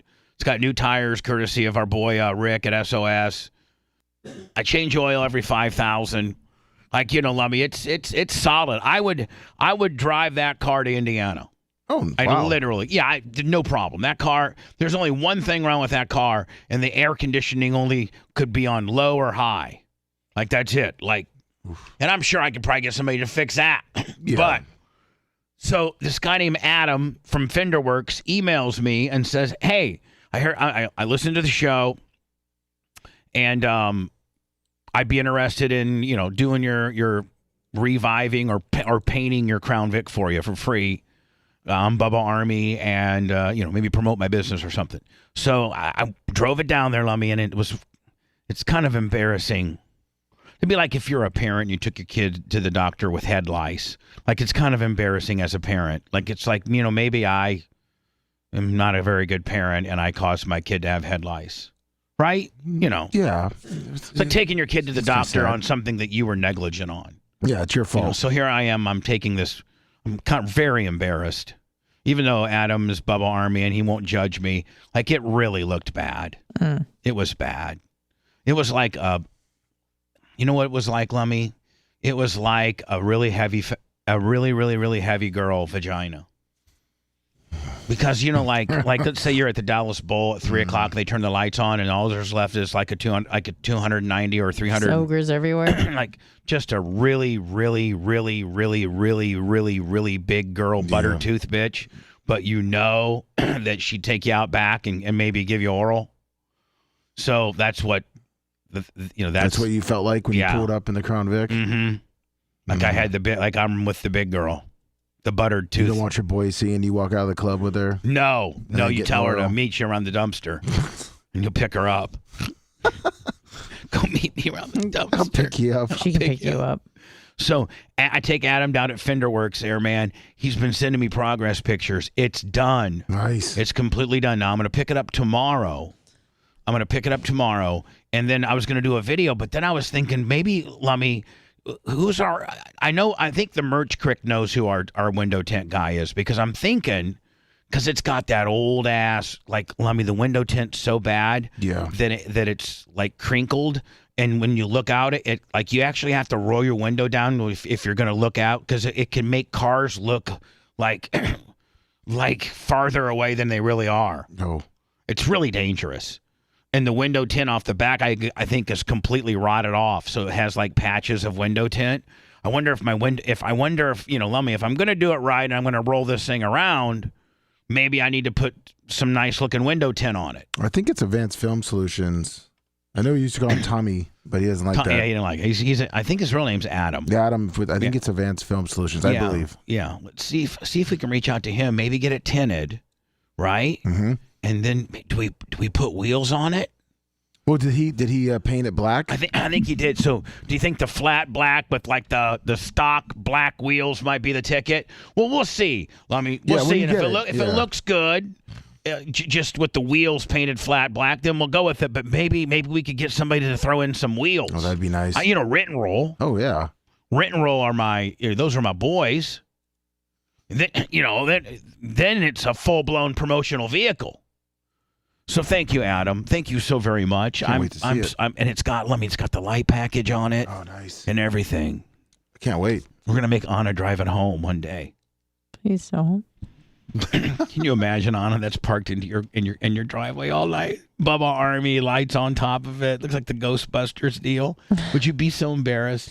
I think it'd actually be kind of funny. You're embarrassed of us.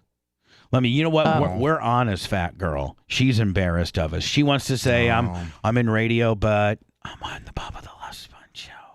Yeah. Don't hide that. Don't hold that against me. Actually, I'm truly the opposite. I'm big time. I'm in big time radio, but I'm with Bubba. He's a dick. Did you already did it with his best friend Hogan? Oh, what? Let me shut up. Don't ask what. Sorry. You know what it is. Yeah, of course. Don't bring it up. They're role playing. Just say, yeah, I know. Yeah, I know. Dirtbag. Speaking of Hogan, so I don't know if this is probably not legal, but I got to hope that the statute of limitations has ran. I mean, one would hope.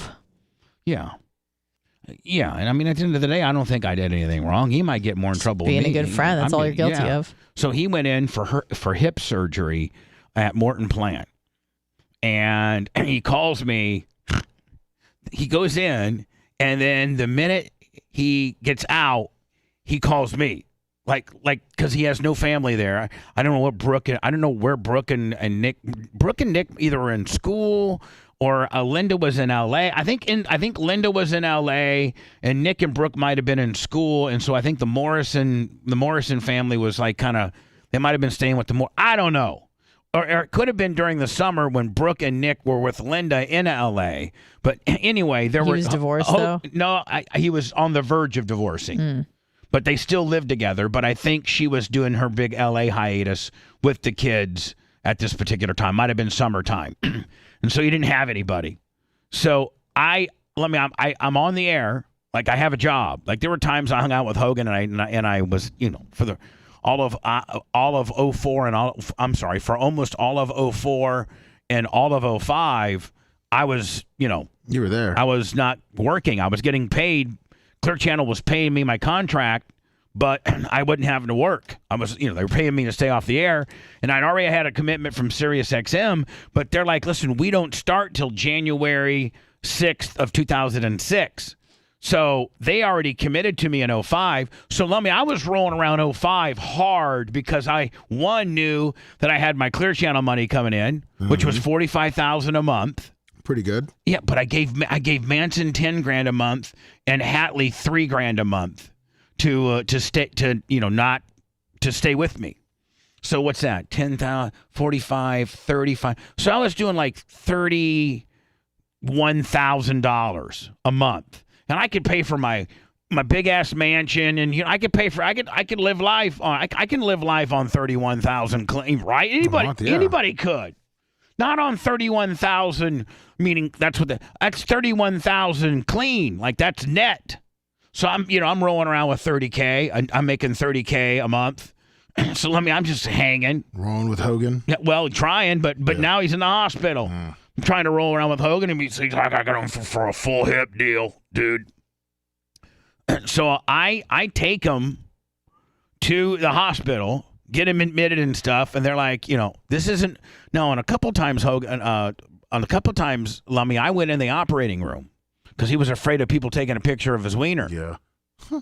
Boy, did I get a picture of your wiener, Hogan, and then some. Whole video. Yeah. Oh, brother. Lummy, they only published a minute 40. It was like an hour long. Can I have the rest? Can I have the rest of my footage back? You guys took the minute 40 and made a lot of money with it. Can I get some of that back? Can I get the 58 minutes? The stuff that fell on the editing floor? Director's cut. Yeah, can I get the cut? And you got three videos. Dang. So there's a lot of cutting.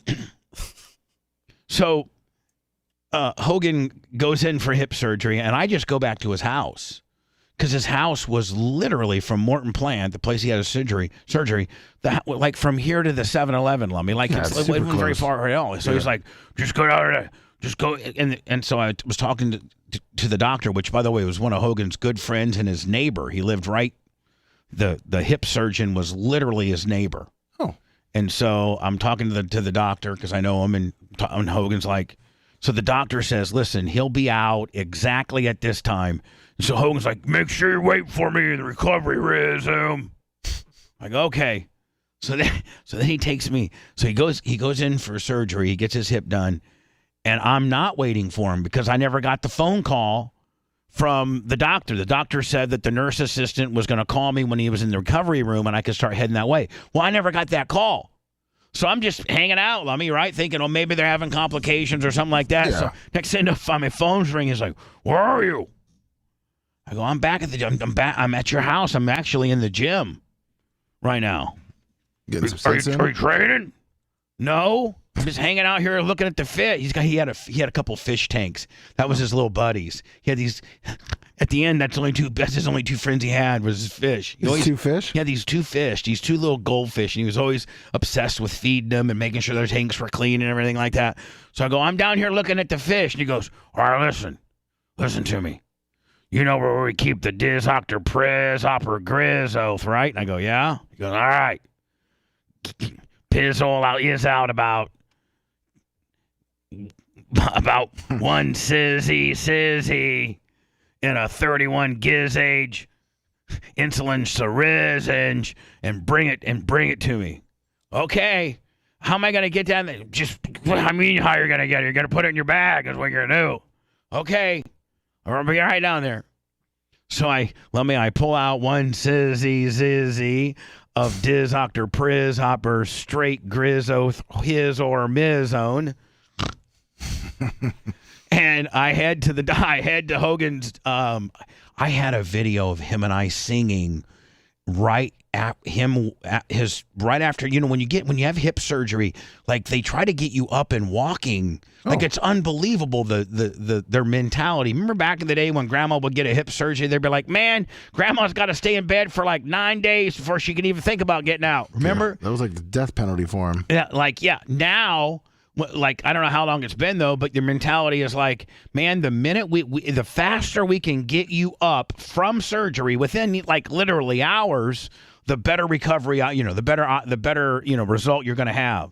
So I'm going down there with one syringe full of growth hormone because Hogan believes that if we inject right where the surgery was, that this growth hormone will just gravitate to the injured area and heal faster, which, I should probably actually ask Dan.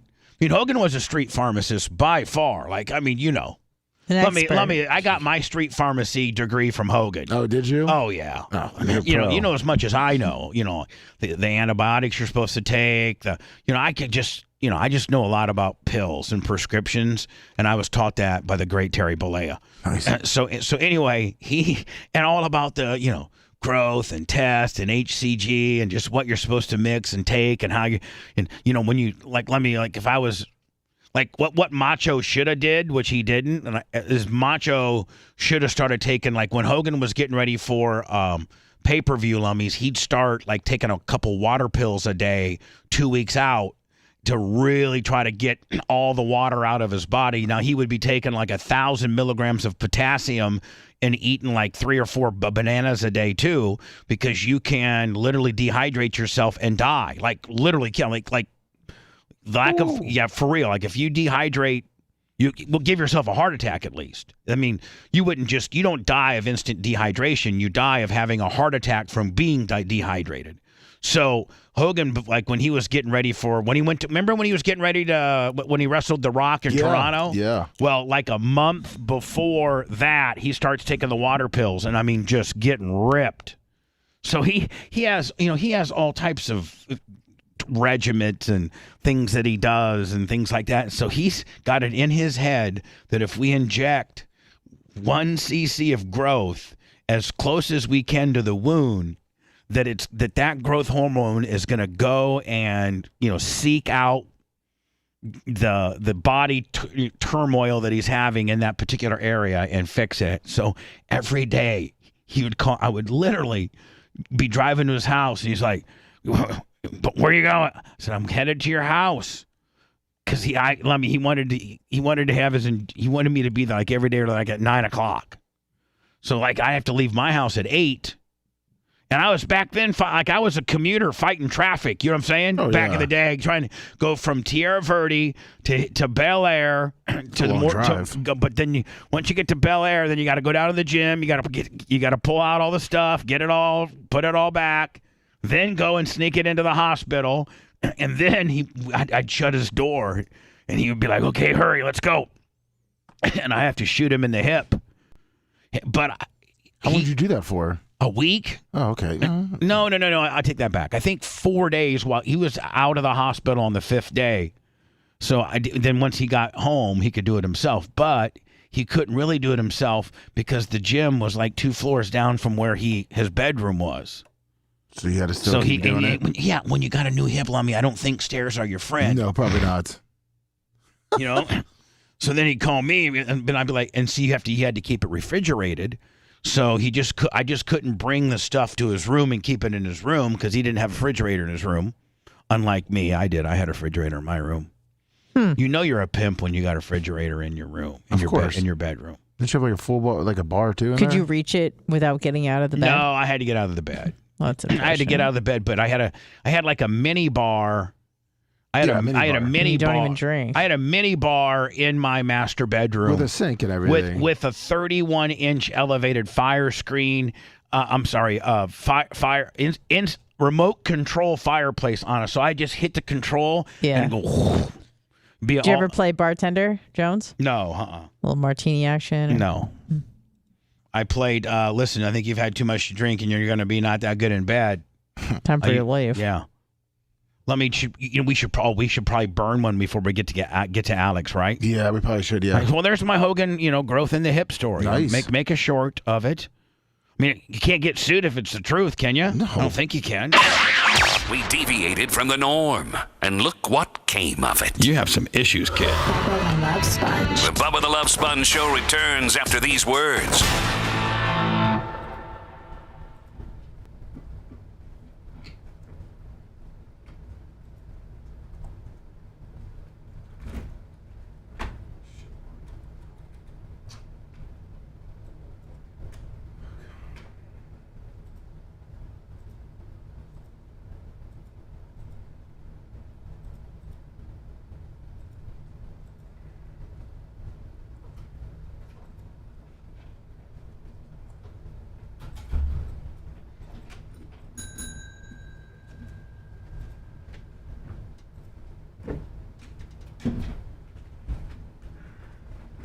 I didn't want to do the I didn't want to do the dehydration too much, just because like alcohol and other things, I didn't want to have a heart attack over that. Yeah, I know. I mean, the vodka will dry me out. That would. Yeah, you're gonna be. You get the lake, Lummy? Yeah, thank you. Okay. Hey, hand me that Bubba thing, and just put it exactly right there, because that's where. No, I can't put that. You don't want it? Yeah, there you go. And then put that over there, because you can see it right on. Let's see if I'm right here. Put over just a little bit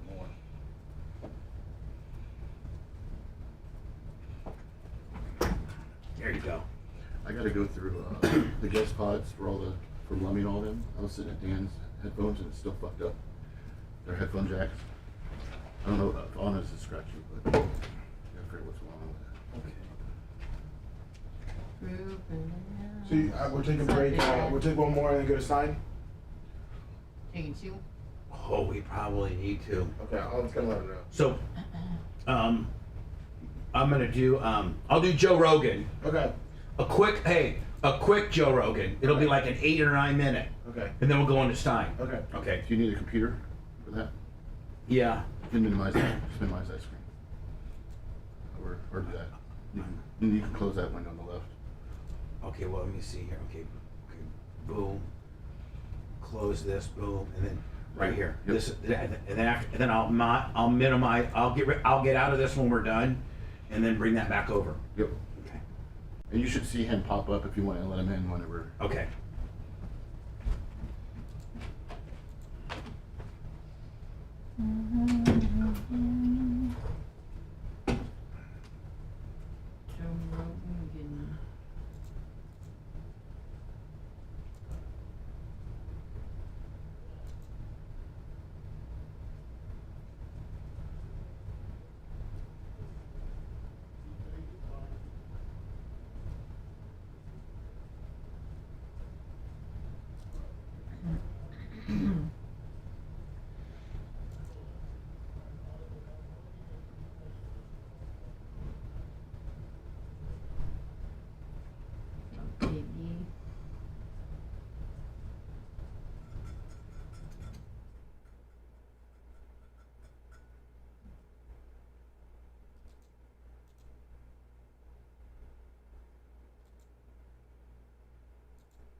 It's not blowover, it's afterbirth.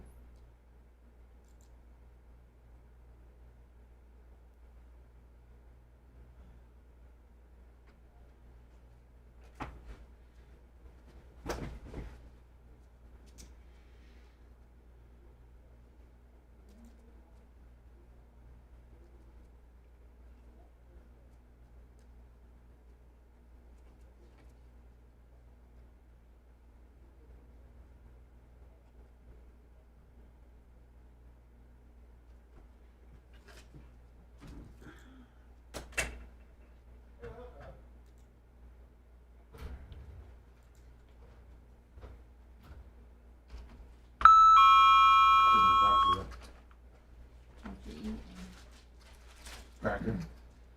Oh, those orange crackers with peanut butters. Yeah. Those are good. Can't go wrong with them. For sure.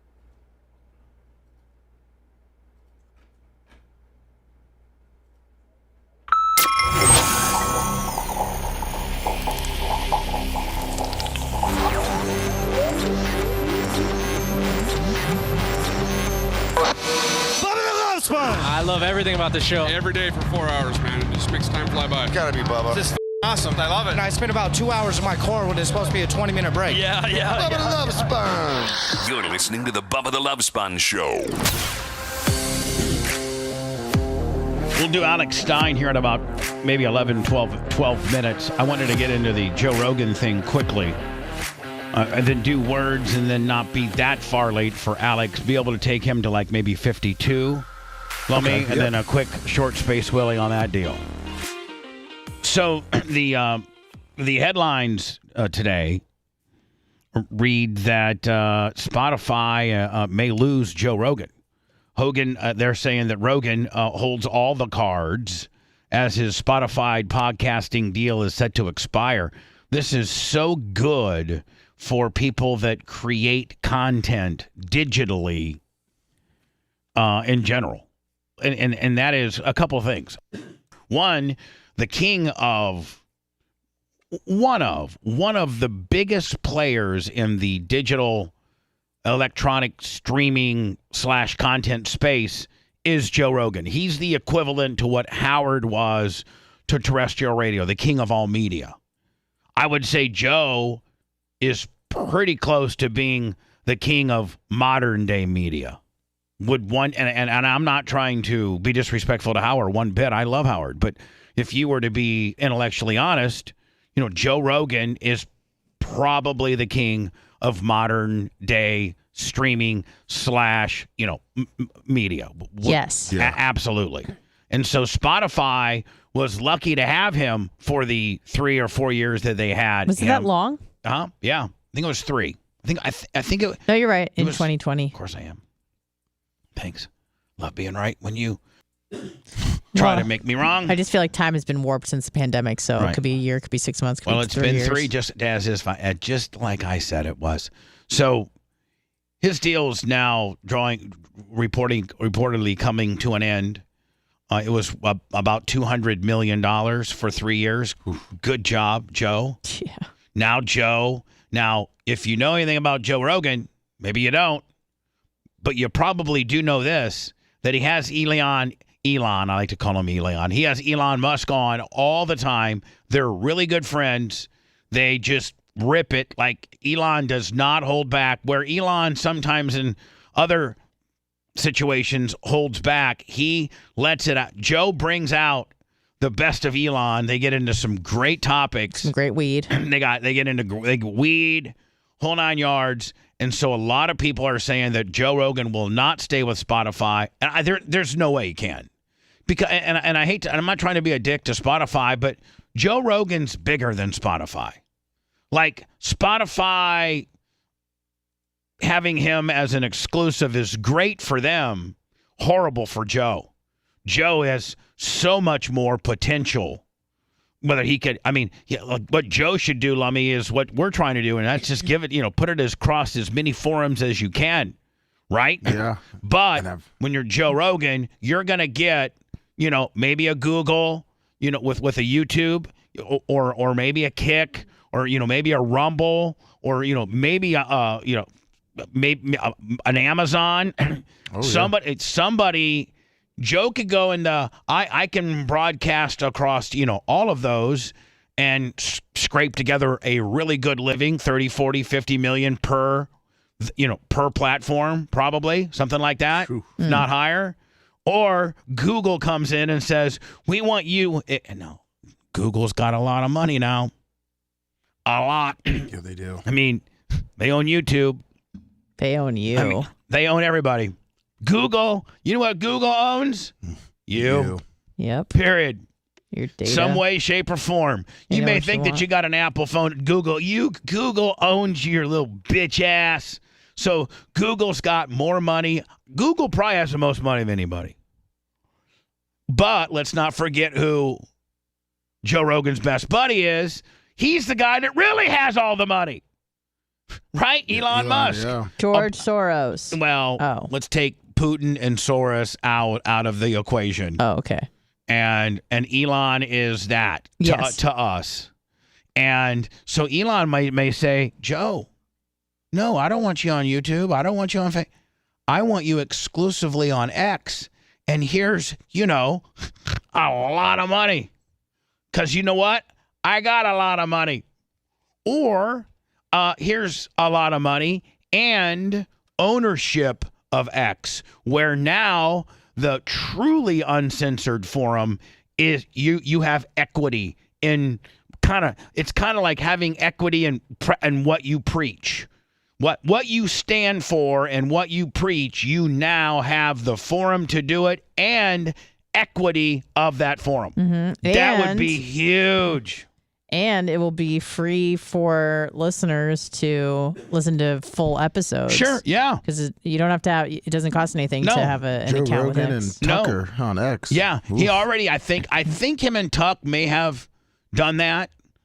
And so, I mean, and Joe may, I mean, the numbers on X, I mean, didn't it used to be, and I could be wrong, but like Tucker, when he was on Fox News, he like 4.5 million per night was like one, it was number one in the whole television sphere, but two, it was like the highest number of any show in Fox. Yeah. But that number was like 4.5 million. I think 4.5 million makes you the top dog no matter what. Well, his Trump interview that he did on X, I think at the time, within the first 24 hours, garnered like 250 million views. Right? Yeah. I mean, hard telling what it is now. Well, I mean, and then I think his very first show did like what, 80 million? Yeah. It looks like he's averaging about 40 to 50 million on each one. Yeah. So Joe Rogan's got all the cards. If I'm Joe Rogan, I'm telling Spotify, thanks for the 200 mil, but I'm about to go just do my own. I'm Joe Rogan. I don't need to be labeled anybody's except mine. So Spotify, appreciate it. Thank you for the 200 mil, but I'm out of here. Gonna go get me some Elion or some alphabet soup, Good luck to you, Joe. I can remember when I interviewed you in 2008, and I'm the biggest idiot ever to live. I really am, Joe. You were in my studio, and I had at that point, I was on Sirius XM, and I had probably a little larger stage to promote than you did. You were just starting out on your podcasting trek. You took me aside as the stand-up cool dude that you are, and you go, I'm telling you, bud, I like your show. I like what you guys do. I listen every day. I'm a fan of the show. But if you guys would just do a 1-hour podcast after the show of maybe even more insight than what you talk about here, or stuff that you can't talk about here. I'm like, Joe, come on, man. I'm making like, $1 million, doing good. I already do 2 shows. I'm not podcasting, Joe. It seems like it's reverse technology. It's like, what, you gotta do a show, it's not even live, right? Yeah, you gotta record it and you gotta put it up, make it for people to download. Sounds like 1975 technology where people have to then download it and play it. It's not live, Joe. No, it's not live at all. It's not live. You record it and you upload it and then people download it. Well, whatever, Joe, man. Good luck tonight at the Comedy Shack. I appreciate that, buddy. I should have listened, Joe. I should have listened. We'll do Alex next? Yes, we will. Perfect. Yep, they phoned that break in. Me. The Bubba the Love Sponge Show returns after these words.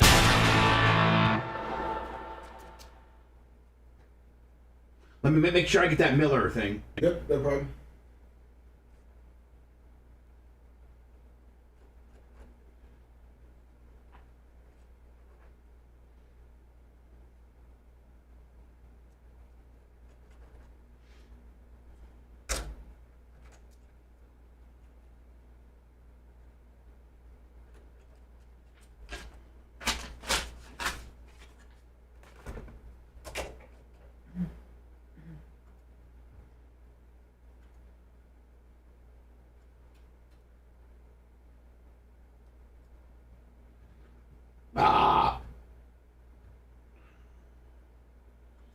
Is dumb.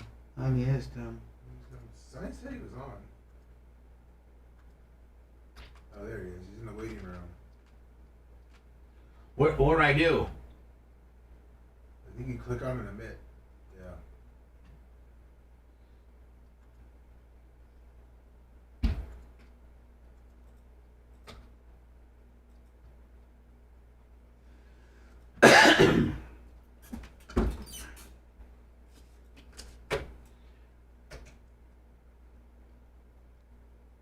We're doing commercials right now. Okay. How are you doing? Good. How's Cocaine Hank? Shit, I don't know. He called you last night. He was at some other boxing match trying to finagle something. Cocaine Hank is so. How's the Camel Crushes doing? Yeah, I'm talking about that today. That you had to go down. You're such a degenerate. You had to go down to the 7-Eleven and buy Camel Crushes. That's how much of a degenerate you are. I've never said I'm not a degenerate. I've never said that. Camel Crushes. Then you show me how to do them, or you push the little button to crush them. What a degen. You're D. That's what your name is, degen. I am. Well, hey, and then I just saw some guy talking about how Hogan had a gumball machine full of pills.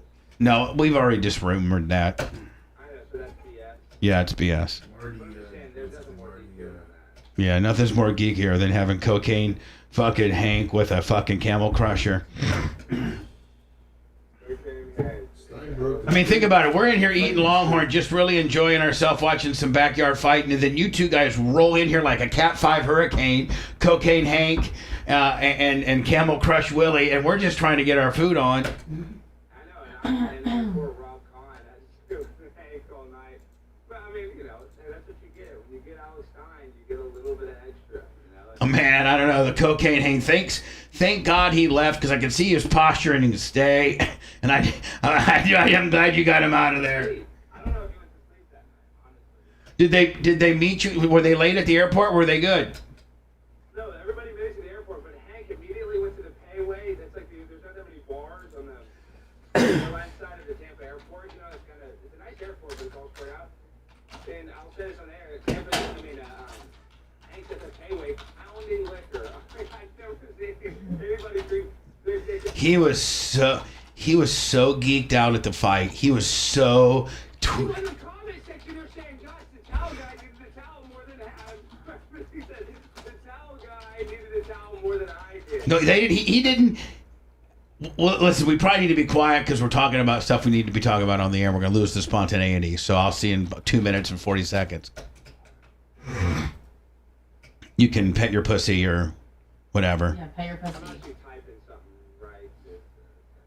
How's pay-per-view?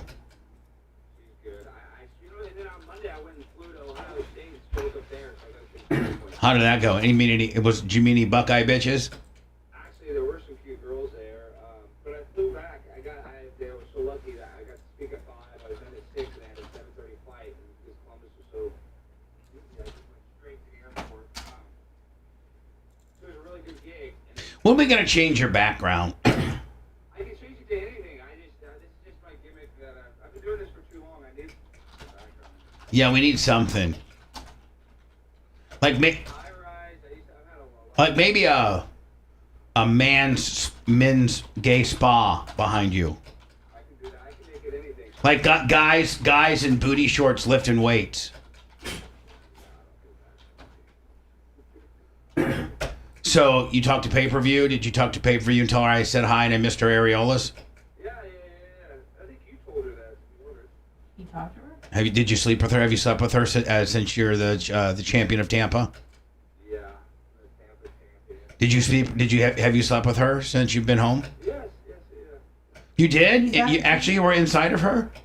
Yeah, and I'd really like to know. Wow, that's impressive. Look at you, like you're the Dos Equis motherfucker. You're just impressive. Look at you, the world's most interesting fucking flim-flamming fucking used car salesman, bail bondsman. Got these bail bondsmen wanting to cut deals with me now. You understand? I got lunch with them next week. I'm gonna be in the bail bondsman. I'm gonna be like shady and shit like your dad. You'll be rich, Bubba. You'll be rich. Finally, you'll be back to being a multimillionaire when they Bubba bail bonds hit. We're doing Bubba bail bonds. Take it from a guy that's been in a lot of trouble. Bubba's bail bonds. That's what the billboard's going to say. And you won't have to do anything but just market it. I know it. That's how I got it already set up. But we got to do billboards, saying, take it from a guy who's been in a lot of trouble. Bubba's bail bonds. And then a picture of me, my booking photo. And then what we need to do is have a competing business. We don't say anything, but we run it under your name. We call it what?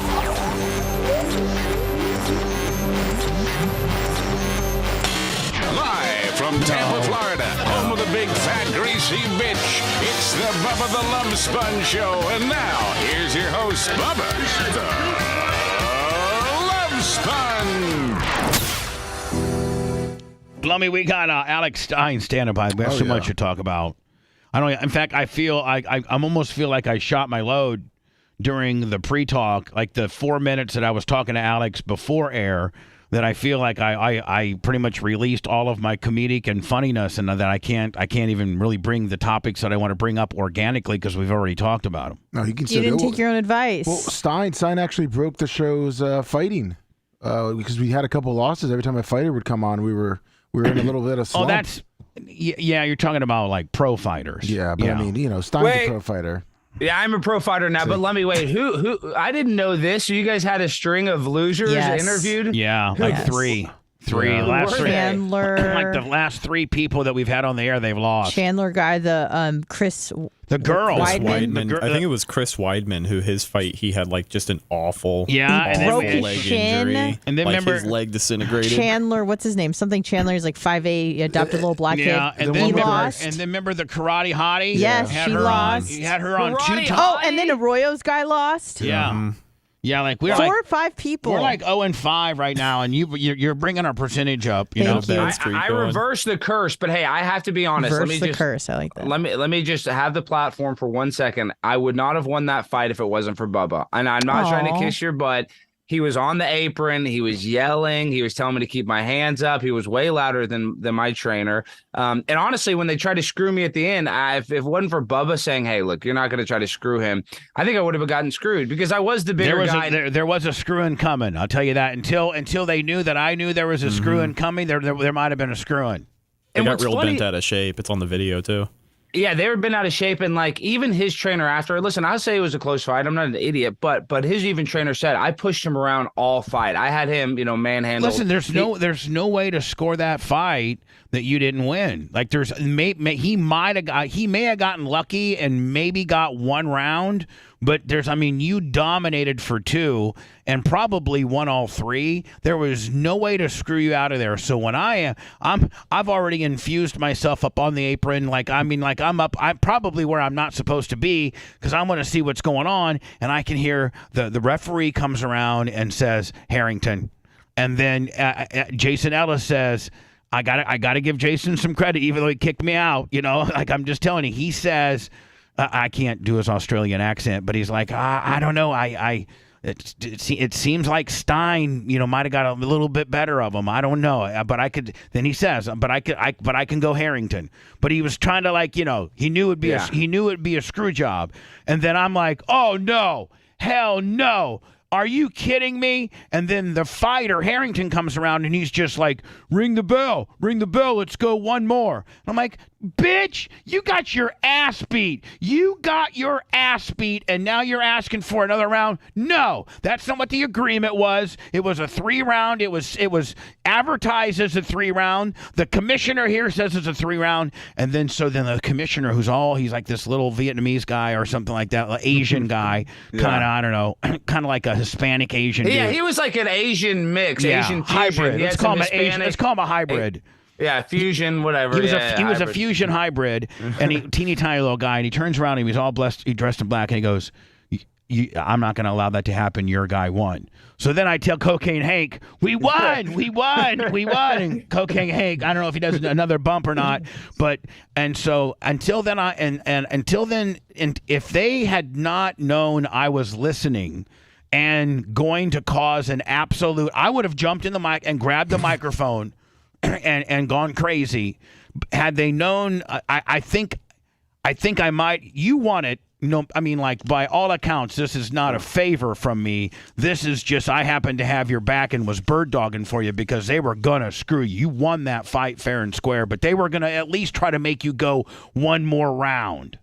And what was BS is they picked the judges, they picked Jason Ellis, and Jason Ellis, when you watch the fight back, the commentary, he would never talk about when I landed a good punch. So if you listen to the fight, they're like, you'll hear Jason go, oh, Harrington with an overhead right, and then and it was me that was throwing the right, and or maybe he did get one, but then you peppered him with three nice jabs and maybe another one, and he wouldn't say anything about that, and then maybe Harrington would sneak a little something, and he'd be like, oh, and Harrington gets a little one, Like Harrington, Harrington, Harrington would get the littlest thing. He'd be like, Harrington gets one in, and it would be the. I mean, it was just. Yeah, it was and then everybody against us. And then the crowd, they hated you. Oh, they hated because it's all Luis Gomez's crowd, so they want the underdog. But here's the deal: Luis Gomez should realize I didn't really promote that this hard. I just kind of. In fact, I said I don't want people to go because I thought you said that multiple times. You said, "Oh, don't even worry about this deal." And I would say that 30 to 40% of the crowd was Bubba Army. I would say. Well, we had at least on our side, we had probably 35 Bubba Army for sure, and that was about the only fans I had. I mean, I had some fans scattered throughout, but hold on, you had a nice posse though too, boy. And we were loud. We were loud for you. The best, yes. And then how we were all in the green room celebrating. I mean, that was so much fun. That was some of the most fun I've ever had in my life. I'm not exaggerating. The next time you fight, tell Cocaine Hank just to stay on the ground and do his little Johnny Rah-Rah deal. And you tell your boxing manager who, just listen, you stay down there. And me and Rob Kahn will be your cornermen. We'll have a bag of ice for your back of your neck. We'll have cold compression for your face.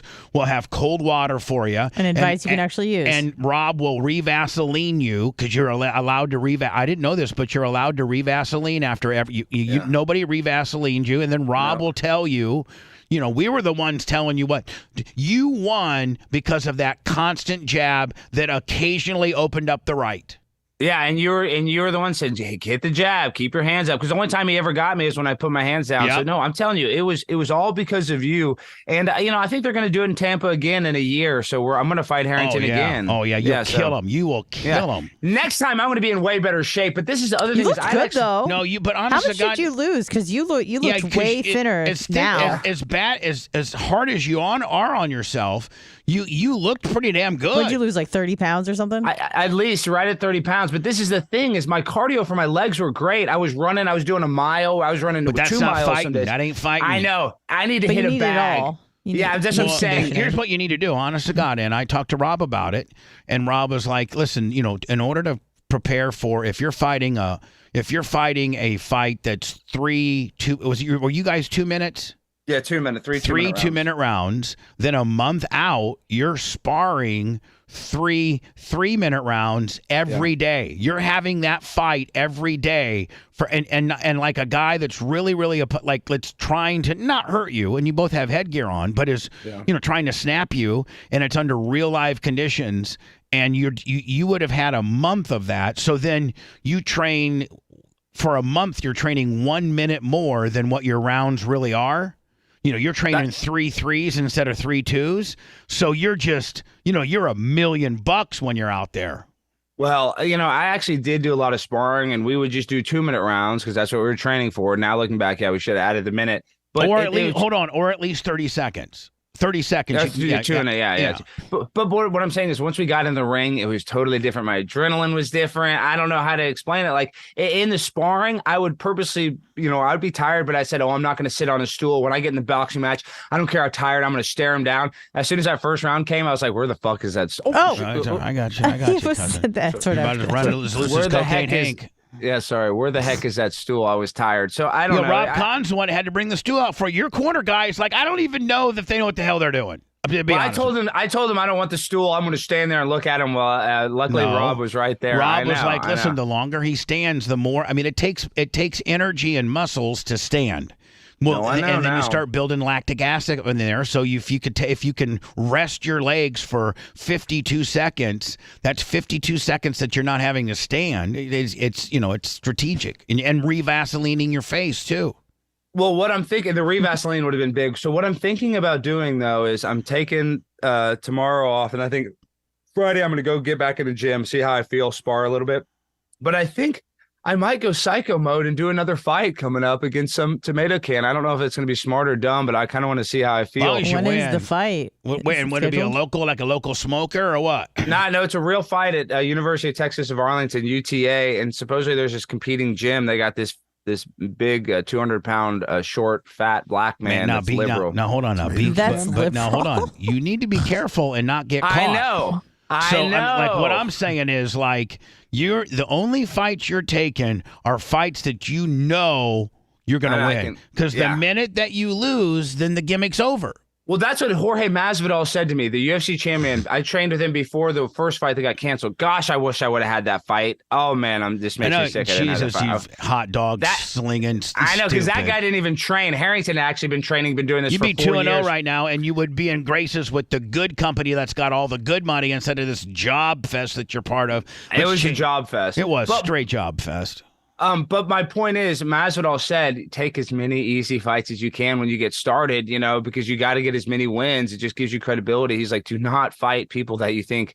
Don't even fight anybody that is a little bit less than your skill set. Like, you got to fight people that barely can walk into, can barely make it up to the ring. You got to fight. You got to fight guys that are bus to the ring, or a walker or a short bus. I mean, seriously. The minute that you lose, then the loudmouth conservative right-wing numbnut is officially been defeated. Like, you're done. And then I really need to cool my jets too, because now I'm fighting with this guy Bob Levy, Reverend Bob Levy. I know got Bob. kicked off the house. Yeah, everybody knows Bob. He tried to say, hey, hold on, is Bob your friend or no? Him and I were friends, but I'm friends. This is the Dabbleverse. Lummy, are you there right now, Lummy? Yes, I'm here. Lummy's never told me about the Dabbleverse. We are about to ingratiate Bubba in the Dabbleverse, and we are going to increase his engagement. All these things you were telling me Saturday about Lummy's going to get you hooked up with this guy, and Lummy's going to get you hooked up with that guy. Guess what? Hold on. It's Wednesday, and Lummy has not even uttered a word about any of this stuff. I've been in championship parade mode since about Saturday night. So I'm doing my invoice for Turning Point USA. I flew to Ohio State. I'm about to get on my grind this week. I said Friday I'm going to start training again. Give me a couple days, but I'm going to get freaking Lummy to set you up. Lummy, we need to get Bubba in the Dabbleverse. We need Carl.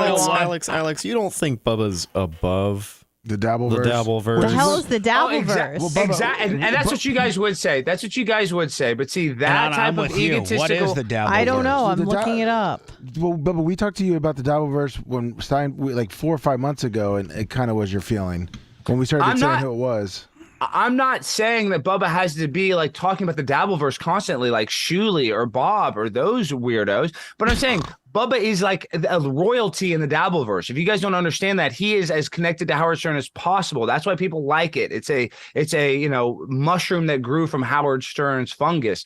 And Bubba is probably the most respected guy in that. So it would be dumb if Bubba didn't actually comment on some of the happenings. So you're saying I might be like a pretty big timer in this Dabbleverse You are thing? above the Dabbleverse. You are above the Dabbleverse. Red has a point, yes, but that still doesn't. That doesn't mean that you shouldn't. I didn't say I was above it. I was saying. Well, no, you really are. I'm saying I do agree with him. Like no, you really are. Because let's be honest. You refer to the fungus that grew from Stern. I mean, that's exactly what it is. That's Everybody exactly on what there it gets is. jobbed out and made fun of. The Dabbleverse are either fans. That's the whole point. They're either fans of Stern's or they used to work for Stern that just started their own podcast and are not in the good, probably not in the good graces of Howard like I am. It doesn't really matter. It doesn't matter, but it's because you got Stuttering John and you got Shuley. It really, I would say it started. Is it going to help me or not? Yes, it would get you a lot of. It'll get some new eyes on the show for sure. Yes, and it'll bring eyes that were watching a long time ago, and they're like, oh man, Bubba's is it going to get more views than the video I have you smoking a Camel Crush? More views than that. This is what you need to do is you need to either get Carl on or you need to get Stuttering John on, and you need to just talk to John about it, because these people micro-analyze everything Stuttering John does, from when he has food in his tooth to when his house doesn't have any furniture in it to whatever thing he lies about. Like Stuttering John made a bet with me that the Braves are going to win the World Series. The Braves lost, didn't he? Owes me $100. He blocked me on everything. So now constantly people are tweeting at him, you owe Alex Stein money. You owe Alex Stein money. So it's all kind of like little hinky-jinky stuff, but it's so interesting. Hi, it's Bubba the Love Sponge, and now I'm dabbling in hinky-jinky stuff. That's right. Yes. Venmo, well, it's like PayPal, Stern Fan Network. No, let me finish saying. Venmo, PayPal, or Cash App at the Bubba Army for the best of the hinky-jinkies, ladies and gentlemen. Hey, that's how far I've fallen. Kevin Brennan. Begging for goddamn hinky-jinkies, first one of the day. Bubba, Kevin Brennan, the villain of the Dabbleverse, gets $1,000 minimum in Super Chats 5 days a week. Kevin Brennan was just on TMZ like a week ago because he made a passive tweet about Matthew Perry. Like, that's the most exposure he's had. Yeah, but that's pretty good. It doesn't matter, though. I will tell you this, man. He's making money. I will tell you this, man. It was pretty ballsy what he did. Yeah. It was pretty pimp. I mean, you have to have some balls to tweet what he did. Yeah, and he has people on his stream giving him money. I mean, listen, we all need a super chat here or there. Let's not act like we're better than that. And that's what that whole entire ecosystem is based on. But hold on, chats. is it based on not liking Howard? Because I love, like, I'm not going to say anything bad about Howard. And you shouldn't. But do you remember the Stern Fan Network? Yeah, you remember it was all hate, and then somehow I guess Howard either paid Mutt or whatever, he took it down. But now that ended up becoming the O&A subreddit. Now it's the Dabbleverse subreddit. So it's all those people. So it's a very toxic community. But you got to make sure. That's great, Hannah. He's trying to get me into a toxic community. Yeah, that's sounds great. like But pretty much when they give the super chat, that's what it's usually questions or comments, and that's what they read. You have to read the super chat. If not, you're not going to get any more money. All right, well, I don't read super chat. Well, that's where the money comes in. And We'd it kind have of to directs the consider show. doing that. Yeah, so if someone asks a question, you have to read it out loud.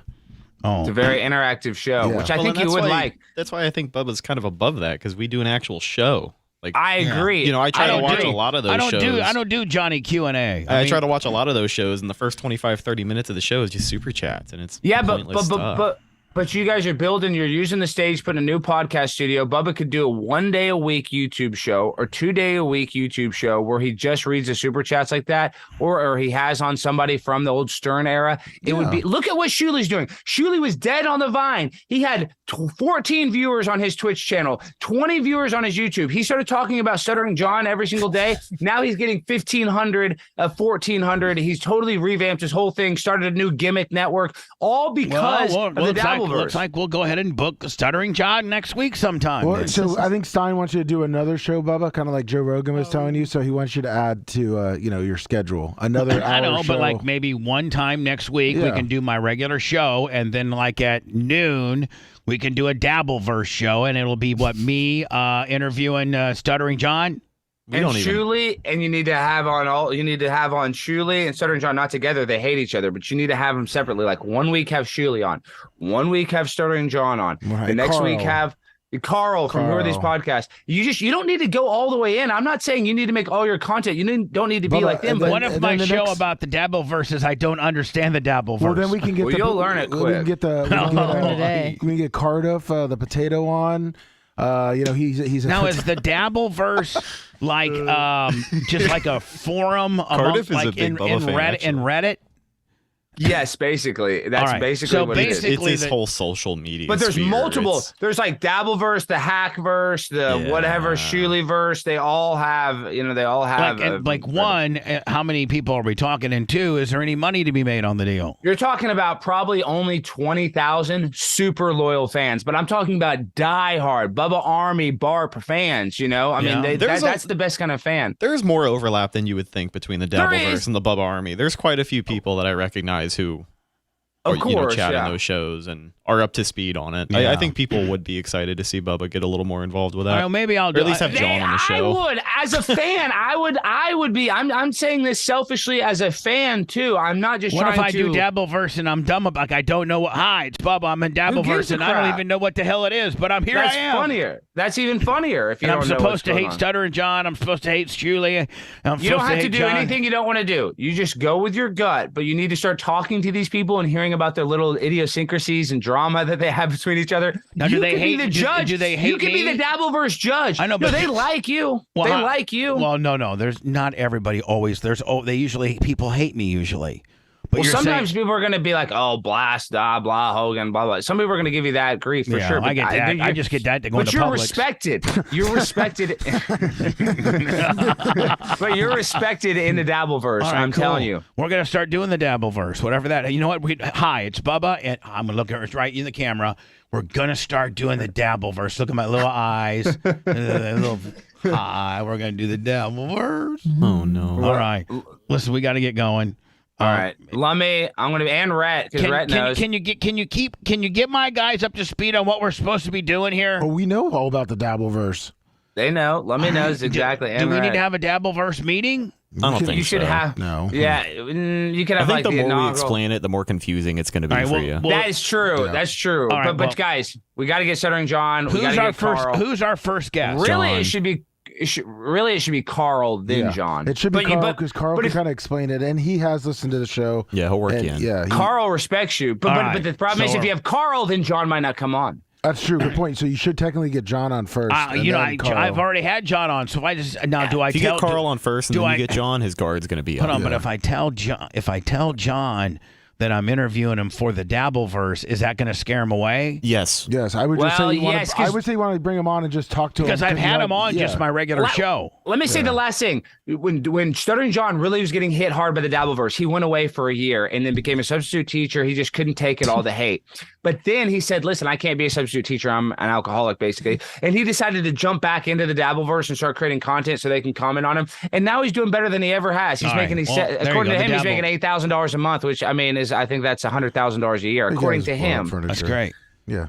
So anyway, we're going to book John. Okay, we'll book John. They'll just do that. You got it, and then Shuley. You need to have Shuley too. Okay, I appreciate Maybe start heat with Shuley. Well, I did that. I feel like my friendship with Alex turned into interviewing. From now, he's a booking agent for people. Yeah, for the John. I am a little bit. Yeah, I want to help produce the show. I'm a Cheaters producer. You know that. I do. You know. I mean, Stein bought Stuttering John a bunch of equipment that he didn't even hook up. I bought him a webcam, a Logitech, a professional microphone. He couldn't even plug into his computer. He's such an idiot. All right, Alex, I'll talk to you privately because I want you to give me some questions. You know what I'm saying? Oh yeah, I'll get you all set up, and I got the crew. I'll be talking to Lemmy. All right, man. Thank you, buddy. Thank you. I wouldn't have won it without you, Bubba. Appreciate you, buddy. This is what hell sounds like. You're listening to the Bubba the Love Sponge Show. Uncle Rico Show, which is Shuley, Bob Levy. And then, who are these podcasts with Carl?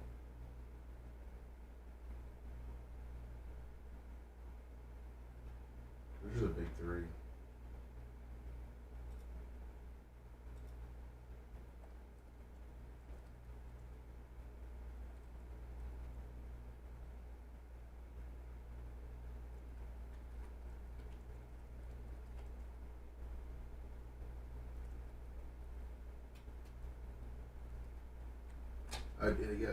Jake Hudson's a big one on that channel. I don't know who that is. Jake Hudson, he sang a song about you. He's a guy from West Virginia. Oh, Jesus. Yeah, he's like that's the kind of vibe. He's popular in the Dabbleverse. No.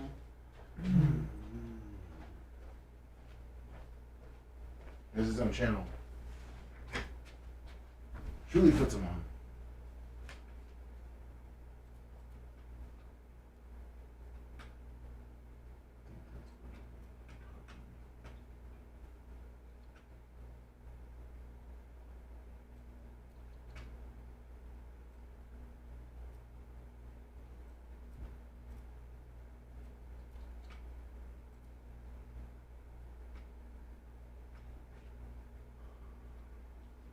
What's up, Airplanes? Keep cool. Hollow 21, 74 months. What's up, Joe on the West?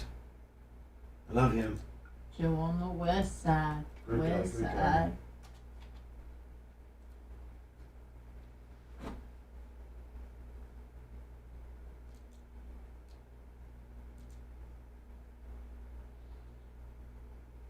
Let me find out information on that radio station, please. I've already sent the messages out. I still don't fully and then get me the Miller air check. It's in your email. It's okay.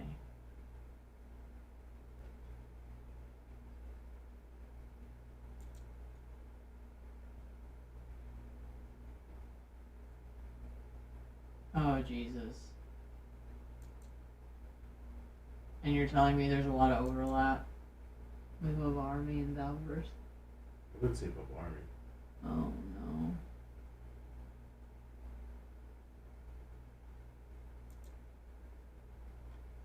I feel like this guy knows what the fuck is up. Potato? Wrestling otaku? Oh. Do you know who that is? What about Matt Riddle? He's gonna come on once his thing's on in December. Okay. You have that baby yet? No, that's about that. They just had their baby shower last month. What do you think the doctor's gonna think when he sees that baby come out of that fucking pussy with the crab? Oh my God! I would be like, I would be like, I've been delivering babies for 100 years and I've never seen anything like this. A crab is shitting out a baby immediately. I'd have to go home and tell my wife about it, kick the dog, and go to therapy. Yeah. She got like 14 clit piercings and a fucking crab pussy. And this crab just fucking opened up and fucking shit out a kid. That'd be so weird.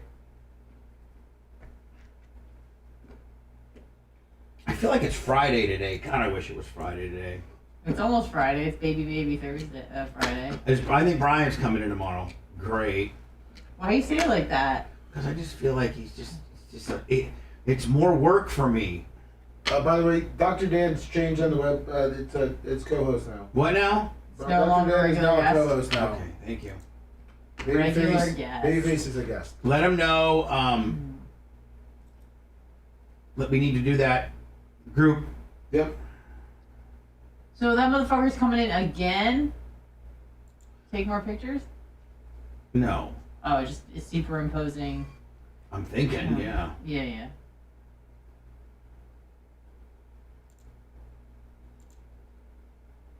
It looks good.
I'm going to text you a picture. I need you to send up on the screen before we leave. Okay. Here it comes. All right.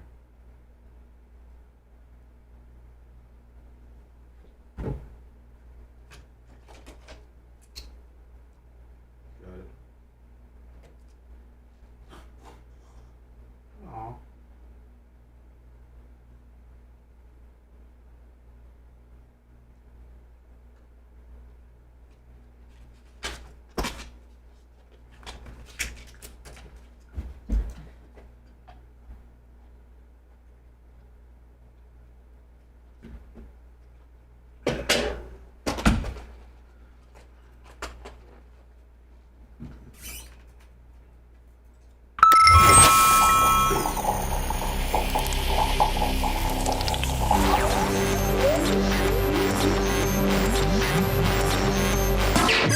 I apologize for interrupting your regular program. Yo, Power Break. Hello. Should hit these with everything we got, sir. Living vicariously through his bizarre world. Imagine how much protein's in my body. This is the Bubba the Love Sponge Show. Today's after show at 10:20 is the sports show of Rhett and Lummy. Just trying it out, giving me and Ann a little bit of a break. She'll then do the Friday show, and then tomorrow we'll do a show all together of an after show. So today's after show immediately at 10:20 is the Lummy Sports Show with Rhett. Woo! Also go to Bubba Army merch, Bubba Army store, BubbaArmyShop.com, and get the brand new red stone-washed light couch blanket. Throw, if you will. It's available at the website. And then the merch crick just sent me over a picture, and do you know how my God. Do you know how everybody's got like this is Bella and Scout's prom picture. Oh, send that to me so I can put it on Insta. I will. Is that not look at them? Pretty and there's cute. A bone between them, and there's hanging out. There's 1, 2, 3, 4 bones total in the picture. And they are it literally looks like their prom picture, does it not? Because it does. Oh, that is so cute. Oh, that is cute. Anyway, let me see. How do I, let me see. I guess I got to still wait here. I just hit a button. I was going to say goodbye. Yippee-yo on the closer. 3, 2, 1. Hello. Okay, perfect. Anna, you're next. Huh? No, I'm sorry. Lummy, you're next. I'm next. Lummy, you're next. I sent you that picture on it. This little cute perfect, picture. thank you. So, Lummy, can you put it on X? Yep. And maybe Tick? Or do we even do Tick anymore? Oh, I'll do Graham We just Willie. hit a bonus. Okay. Growing. Lummy's Sports Show with a red kicker next. Martin's Concrete Pumping 25 on the Venmo. Go to our app. Please go to our YouTube. All of it's at The Bubba Army, especially YouTube. And follow and get a notification. We'll see you tomorrow.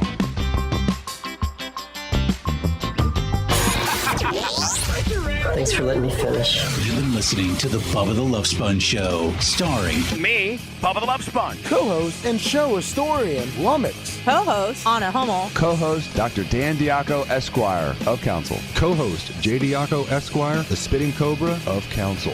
Rhett, the Filthy Ginger, video editor. Yeah, back here wiring up. It's Mini Macho. The BRN agent, Thomas Buttoned Up Bean. And for everything else, go to thebubbaarmy.com. Now, time for the legal disclaimer. Exactly. The Bubba the Love Sponge Show is intended solely for the enjoyment of our listening audience. Any rebroadcast, retransmission, or other use of this show without express written consent of the Bubba Radio Network is prohibited. We must dissuade him of this delusion.